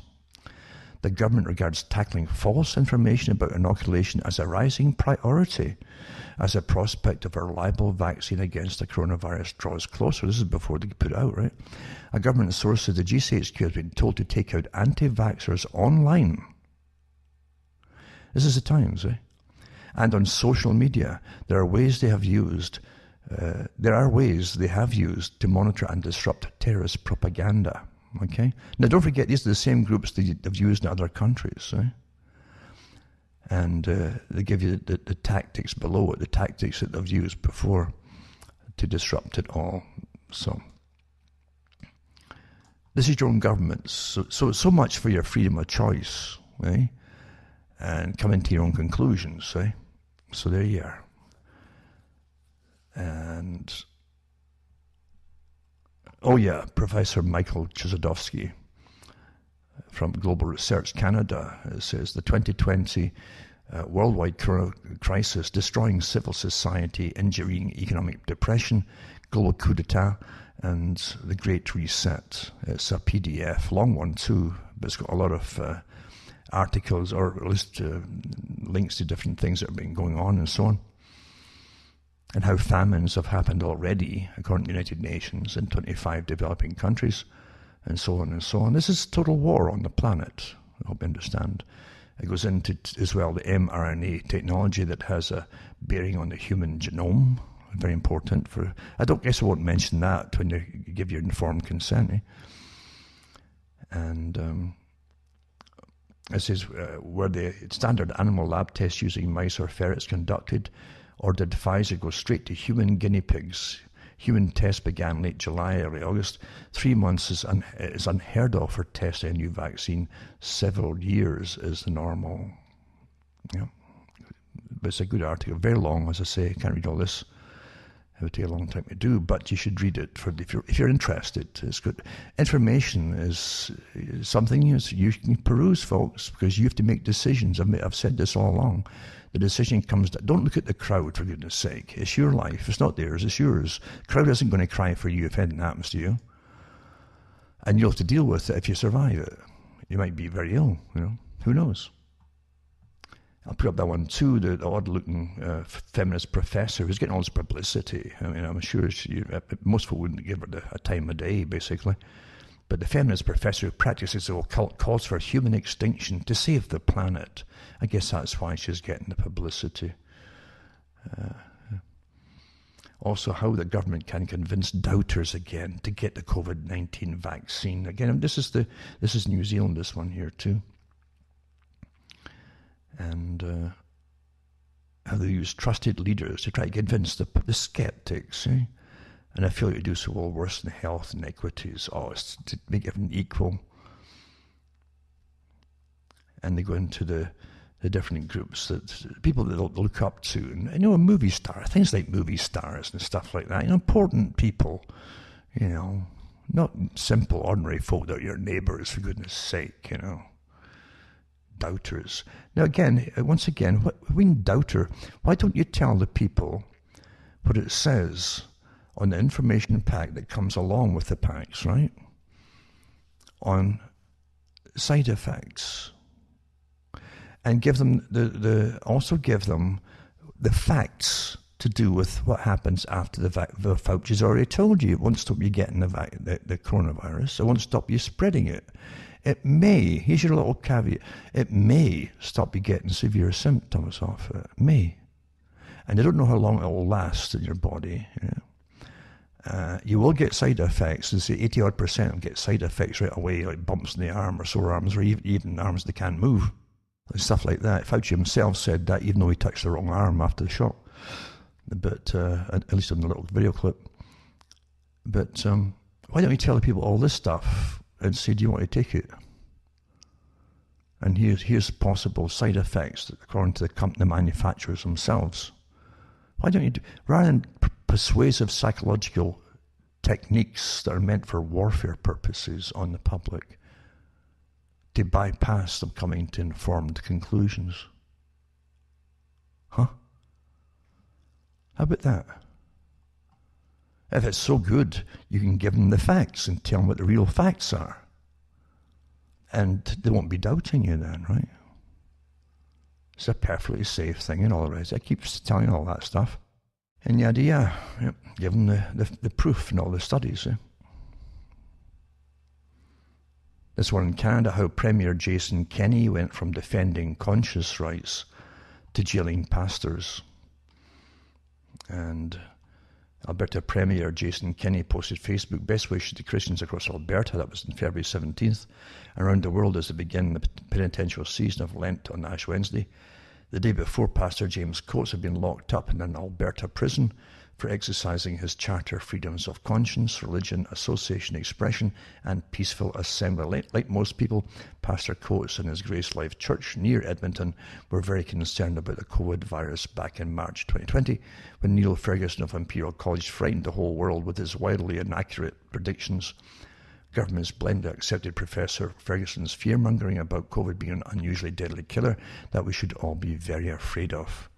Stats Canada data to mid-October 2020 tells us that while overall death rates in Canada increased in the first 3 quarters of 2020, death rates have also been increasing over time as our population ages. Increases in death rates for people over 85 in 2020 are largely comparable to those that have occurred in the last 3 to 4 years. That's from Stats Canada. We know that COVID threatens primarily seniors in long-term care homes who are already dying of cancer, emphysema, heart disease, and other. By the way, if you're getting treated for cancer, you have no immune system left pretty well because of if you're getting the chemical therapy and radiation therapy. And heart disease, other serious illnesses, death rates amongst men and women in the 65 to 84 age group are lower or comparable to previous years. Not what you would expect from an unusually deadly killer, is it? And it poses no significant threat to children, youth, young adults, and about 90% of the population who have a greater chance of dying in a car accident than dying of COVID. Remarkably, death rates in Canada for those aged 44 and under increased significantly in 2020, especially among men. COVID is not a factor here, so what is leading to these deaths? Yeah, it's interesting. Like so many other people in Alberta and the world, Pastor Coates understands that the violation of human rights and human dignity by lockdown measures is not based on science, and it's true. So they held church services. Again, Christian churches are easy, okay, they won't fight back, you see, and they don't have any elevated special status, so the police won't go in there and play havoc with them, you know. It says, so charter freedoms, the charters of rights, are violated by Alberta's Chief Medical Officer, Dina Hinshaw, with the full approval of Premier Kenney. So now Pastor Coates is in jail and not allowed to see any family or other visitors for the first 14 days of his imprisonment. He's effectively in solitary confinement. There you go. You understand, this is also part of the fear that has been mentioned. Interestingly, from China, even when Mao Zedong was the head there, the Chairman Mao, and he talked about the greatest fear you had, it was a big idea. And when you really dig into what he's talking about, he was talking about religion. Because people will fight hell and earth because of religious reasons and beliefs, as opposed to just basing. You'll never win this by arguing scientific and practical facts. It's their playing field. That's why they gave it to you this way. That's why they don't want religion brought into this, because religion gives you the rights from God, and that gives you an awful lot of power. And they know that. Whether they believe in it or not makes no difference. They know that. If you believe it, that's enough. And when you get a lot of people unified in a religion turning against them, then you are a terrible enemy of them. And they know that. That's why Christianity is heavily under attack. It's the easiest target of all. They will not generally attack the Muslim groups for different reasons, but the Muslims won't stand up for it. So they should be a beacon for a lot of people, because they stand by their rights. And the rights don't come from governments. There's rights that don't come from governments. And a lot of organizations see, and even religions see governments as potentially evil. They're off this world, as they call it. And because of that, and look at history. History is a horror story when it comes to governments. There'll be more folk killed by their governments in history than fighting other nations. Yeah. And we should remember that too. They don't want you to think about these things, but yeah, when things repeat over and over and over from government agencies, even genocides, they should be very, very wary. Especially when you've got elitists running the whole planet now for their big club, and they don't want as many people around anymore. They don't need you. They've said it. They said it at the beginning of the 20th century. The Superman of George Bernard Shaw and his Fabian Society, was the one who would adapt the whole thing into technical systems that were coming up and coming, and the old man was obsolete. He said that then at the beginning. Man and Superman, eh? And they haven't changed their tune. They don't need all of you anymore. They've got robots to do so much of their own work for them now. And you are obsolete. You're consuming their resources, and too many of you make their planet untidy for them as they want to, fly over areas in their private jets and look down and see wilderness and open spaces and animals. Not you. I really mean, they're quite open about the fact they hate you. They really hate you, and they believe they've got nothing in common with you. Like Bertrand Russell said, he said eventually the elites, because of their special breeding, is a select their mates, really select them very carefully, or have them done for them, by the way, and inherit the wealth of the previous generations.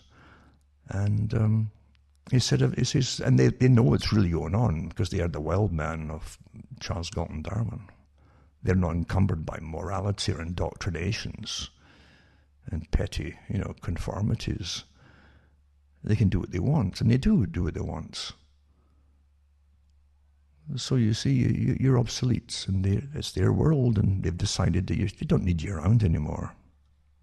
In fact, they're afraid of too many of you. They've always been afraid of you. That's why they've had so much spy agencies out for centuries, actually, especially in Britain, since Elizabeth I especially, with Walsingham doing all the spy work for her internally. Because they're terrified of the ordinary people. And too many of you makes them even more scared. So, it takes a lot of propaganda to keep you in your place, And this article here is from Gilad Atzmon, who's a musician. He's Israeli by birth. I think he lives in Britain now. He did for a while. Or Europe anyway. And he says, hot off the press, Pfizer CEO Albert Bourla admits that Israel is the world's lab. Right? Israelis are confused by the fact that their government treats them like laboratory pets if they wonder why their freedom to travel, to socialize, or even earn a living have evaporated. Pfizer CEO Albert Bourla produced a genuine answer yesterday in an interview on NBC. Bourla said. That's Bourla, I guess, the name, Albert Bourla. He said, I believe Israel has become the world's lab right now because they're using only our vaccine at this stage. See, they're not mixing vaccines. And they've vaccinated a very big part of their population, so we can study both economy and health indices. And it says here that they have no issue with medical experiments involving humans if the participants are fully aware of all possible circumstances and considerations involved in their consent. This didn't happen in Israel. By means of green passports, the government practically threatens to penalize anyone reluctant to participate in a lab experiment for a giant pharmaceutical company with a very problematic record. It gives you a link to the problematic record that's been recorded for over the years, by the way. The result of this Pfizer-Israeli experiment aren't necessarily encouraging, though it may be possible, as some studies suggest, that most vaccinated people have at least short-term protection. It may, it suggests it might, from COVID-19. No one can deny the astonishing fact that in just 8 weeks of mass vaccinations, the total number of COVID-19 deaths in the Jewish state almost doubled from the number accumulated in the prior 10 months where they didn't have the vaccine. It's doubled since they've got the vaccines. Since Israel morphed into a nation of guinea pigs, a virus that used to prey on the elderly and those with severe health issues has now changed its nature completely. After just 2 months of as what they call successful mass vaccination campaign, 76% of new COVID-19 cases are under 39. Didn't have that before, right? This is only 5.5% are over 60. 40% of critical patients are under 60. So what young folk, right, are getting COVID after the vaccinations, according to this article here. The country has also detected a sharp rise in COVID-19 cases amongst pregnant women, with more than a few in critical condition. In the last few weeks, newborn COVID-19 cases saw a large 1,300% spike, from 400 cases in under 2-year-olds in November 20 to 5,800 in February 2021. The evidence collected in Israel points at a close correlation between mass vaccination cases and deaths. This correlation points to the possibility that it is the vaccinated who actually spread the virus,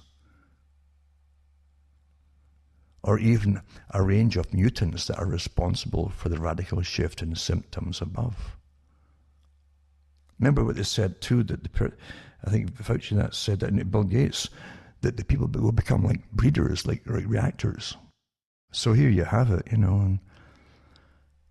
but yeah, look at the amount of folk who've got the darn thing after they got the vaccination, and the young people, the young folk weren't getting it before, after vaccination. And this is the links to what I'm saying here are all here, by the way, from the Israeli papers. And it says the evidence collected in Israel points at close correlation between mass vaccination cases and deaths, right? And it says, so Bourla admitted after this, right, asked by the NBC whether one could infect others after receiving 2 doses of the vaccine, Bourla admitted it is something that needs to be confirmed, and the real-world data that we are getting from Israel and other studies will help us understand this better. Well, I already know it from previous country studies. If CEO Bourla isn't sure whether his vaccine prevents the spreading of the disease, why is he selling it around the world? If he isn't sure, isn't that true? Huh? Why should any government allow this substance being used until all necessary precautions have been taken? Furthermore, in the light of the emerging concern that vaccinated can spread the disease, with CEO Bourla, he doesn't deny it, right? What is the meaning of the green passport? I guess that such a document could easily be replaced by a gullible certificate awarded to those who are foolish enough to turn themselves in. But Bourla doesn't have to wait much longer for the results from his lab. I can provide him with the most relevant numbers, assuming that either he or anyone else in Pfizer can read basic graphs. Every country that fell into the mass vaccination trap has seen a similar unprecedented spike in cases and deaths. The following collection and graphs point at the undeniable correlation between mass vaccination and an exponential surge in COVID-19 cases and deaths. A spike in cases often detected just 2 to 3 days after the launch of the mass vaccination campaign. And he puts it up there for you, the graphs and so on, and explains them.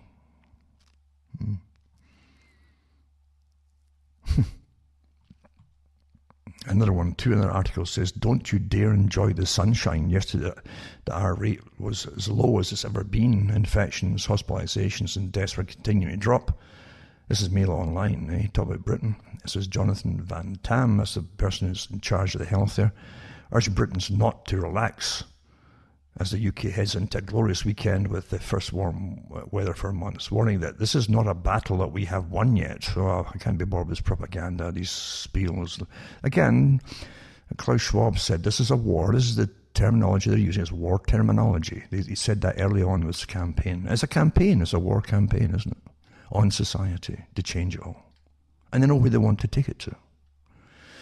In the States, by the way, everything's getting privatized over the years, and even they've got a few things that really work well that government runs, like the postal service now is going to be made purposely slower, right? So the Postmaster General previews slower mail and improved employee benefits, it says, supports new postal reform bill. They know they're eventually going to privatize it completely, you know that. Right? Then it'll really get even more expensive than it is now. Right?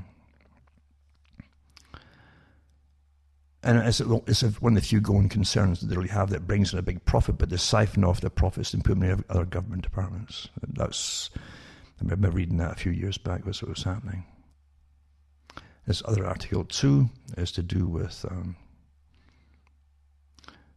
It says 20 years ago when I was pregnant with the first child, transformed into a total health nut.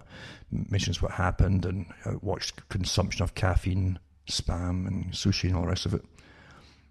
And started taking care of ourselves. And says, now imagine if our culture encouraged women of childbearing age to be as vigilant about the effects of big pharma's experimental drugs on themselves and their unborn babies as they are about our diets.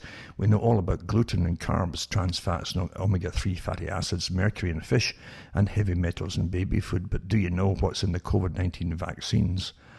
And it's got the link from the cdc.gov. And they go through some of the different components and different vaccines. It says that an estimated 100 million Americans are expected to inject into their bodies by this spring. But it's okay, you see, if the rest of them are doing it, if the crowd's doing it, that's the whole motivation for doing it. In December, I flagged concerns raised by Dr. Michael Yaden, former Vice President and Chief Scientist Officer at Pfizer Global, regarding two additives in the Pfizer COVID-19 vaccine, polyethylene glycol and M-neon green. Yaden and his colleagues warned of potential fertility-specific risks involving antibodies against spike proteins that could disrupt the development of placenta in vaccinated women. It's unclear, they warned, what, if any, information that clinical trial subjects received regarding those risks. Bear in mind that none of the clinical trials conducted by the vaccine makers to win emergency use authorization from the federal government includes pregnant women. It says that that's been historically true of drug trials because Dr. Simon Gold, America's frontline doctors, explained to me in an interview last week that the cascade of events has to go on in the human body to get pregnant and maintain a pregnancy is incredibly complicated, and we don't know all the details of what we don't know. Gold called it shocking that medical professionals and pregnant women, or women of childbearing age, would be advocating taking anything experimental. And it gives you the interview to that too, the link to the interview. And it goes on too about the experimental mRNA vaccine and the possible autoimmune rejection of the placenta, which has happened with other vaccines before sometimes. And it goes on about the very little data available to assess vaccine safety in pregnancy and so on. And it mentions VAERS as well as the Vaccine Adverse Events Reporting System. Data human COVID-19 vaccine recipients have disclosed multiple cases of apparently healthy late-term fetuses lost days after vaccinations. That's from the Federal Vaccine Adverse Events Reporting System data. So Berenson adds, healthy pregnant women are at next to no risk from COVID, so why on earth would anyone try to shame them into getting the vaccine? And then the policies for keeping ahead of the variants of this deadly disease. It says, staying ahead of the variants, policy recommendations to identify and manage current and future variants of concern. And so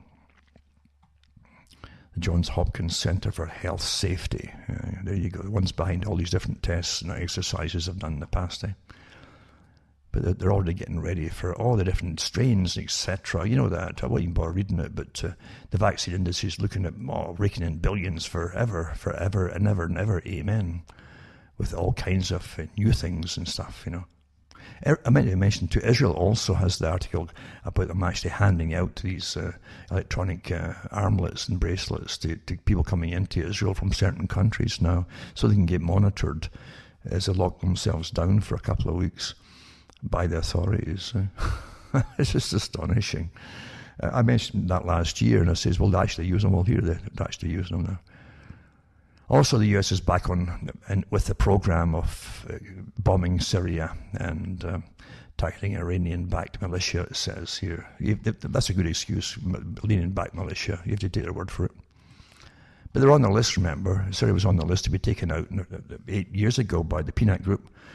And they won't stop. They'll always get back on board with the program, and there you go. Also, Silicon Valley and the World Economic Forum backed foundation announced global initiative for COVID-19 vaccine records. It's all been locked. Your whole records now, it's not just vaccine. They want to all now put on file for your passport, not just health, vaccine passport, but total health passport. And they're all already sharing all your data, right? I'll put that up too. I remember a few years ago reading an article that Google in Britain was already given permission to experiment with folks' data.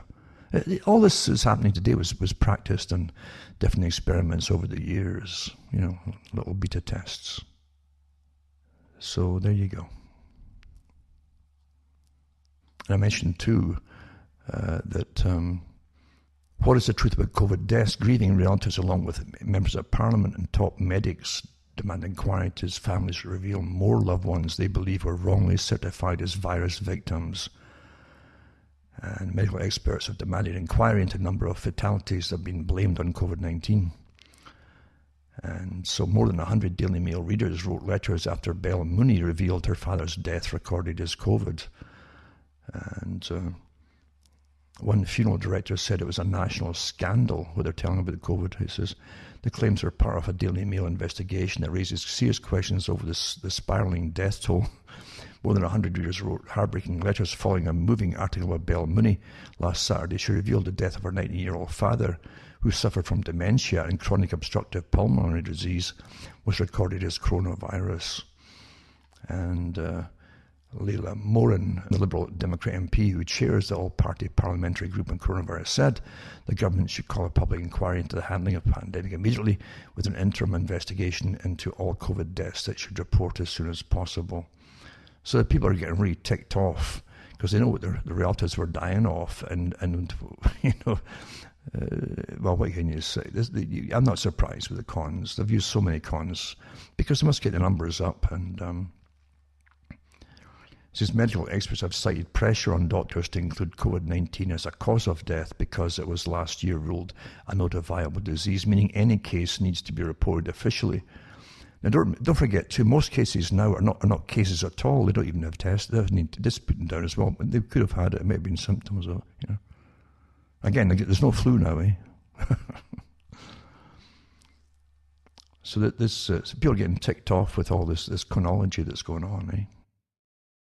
And the thing is, too, they're saying, some of them here, they give examples, that some of the people here had COPD, the chronic obstructive pulmonary disease, lung condition that causes severe breathing difficulties. The second is that this woman they're talking about was a resident at Aldergrove Manor care home in Wolverhampton. And the third, at the time of that Jess 83 was a resident at Aldergrove, at least there were no confirmed cases of COVID, but they put them down as COVID anyway. So it goes on and on and on. I'll tell you another thing I've noticed too. Occasionally you'll see some startling stories where as soon as someone dies, close to the shot, the vaccination, but it's got nothing to do with it, right? I mean, we all know that, right? And it's safe to say that it's got nothing to do with it. It's better to say that. But you'll see it in the newspapers that the close relatives immediately, or at least one of them might just say, but they're still encouraging you to get your shot after their relative just died, And I wonder, and I wouldn't put it past them, a multi-billion-dollar enterprise here. Are they actually paying people to say that? Big bucks? Huh? Are they? And not to speak out against, perhaps, any clues that any associated circumstances that may have caused the problem, or, just speculation, of course. And there you are. And this one, again, going back to one of the stories at the beginning, look for ways to increase insecurity, anxiety, and uncertainty. The Zero COVID document, huh? Irish news, eh? And the revelation comes from a trove of hundreds of emails, draft documents, and ISAC internal, the Irish special advisory group for the government, internal communications that were recently leaked to Gript. So the members were instructed to review and internalize instructions to look for ways to increase insecurity, anxiety, and uncertainty. in the people, and to go after people and not institutions. People speaking of go after people, because people hurt faster than institutions. There's your democracies in actions, folks. The instructions were shared to the group by Professor Anthony Staines, one of the founders of ISAG, the group, right? In a note titled Notes from 2020 2/8 ISAG meeting. The note's title contains a typo, which was actually posted on the 8th of February 2021. The note reminded ISAG members of the importance of ridicule as man's most powerful weapon, and that the threat of a thing is usually more terrifying than the thing itself. So ridicule the people who are speaking out, you see. Shame them and ridicule them, that's what they're on about here. And it says these guys who are part of this group, by the way, they're regular guests on the Irish media and probably on TV too, were told they could count on imagination to dream up many more consequences. Your imagination, right? You can dream up many more consequences than they themselves, as the threat is usually more terrifying than the thing itself. There you go. Same as the one in Britain that they handed out to the British newspaper journalists and so on. Or at least news journalists, I should call them. Most of them don't have papers anymore, I think. But journalists, same kind of thing. Yeah? Same stuff from the same group, really, because the Irish branch works with the main branch in London, England. Look for ways to increase insecurity, anxiety, and uncertainty. There you go. Send a few bucks my way, please, and keep me going. Take care of yourselves in the meantime, and get your little groups together to help each other as you go through. They'll get worse before they get any better.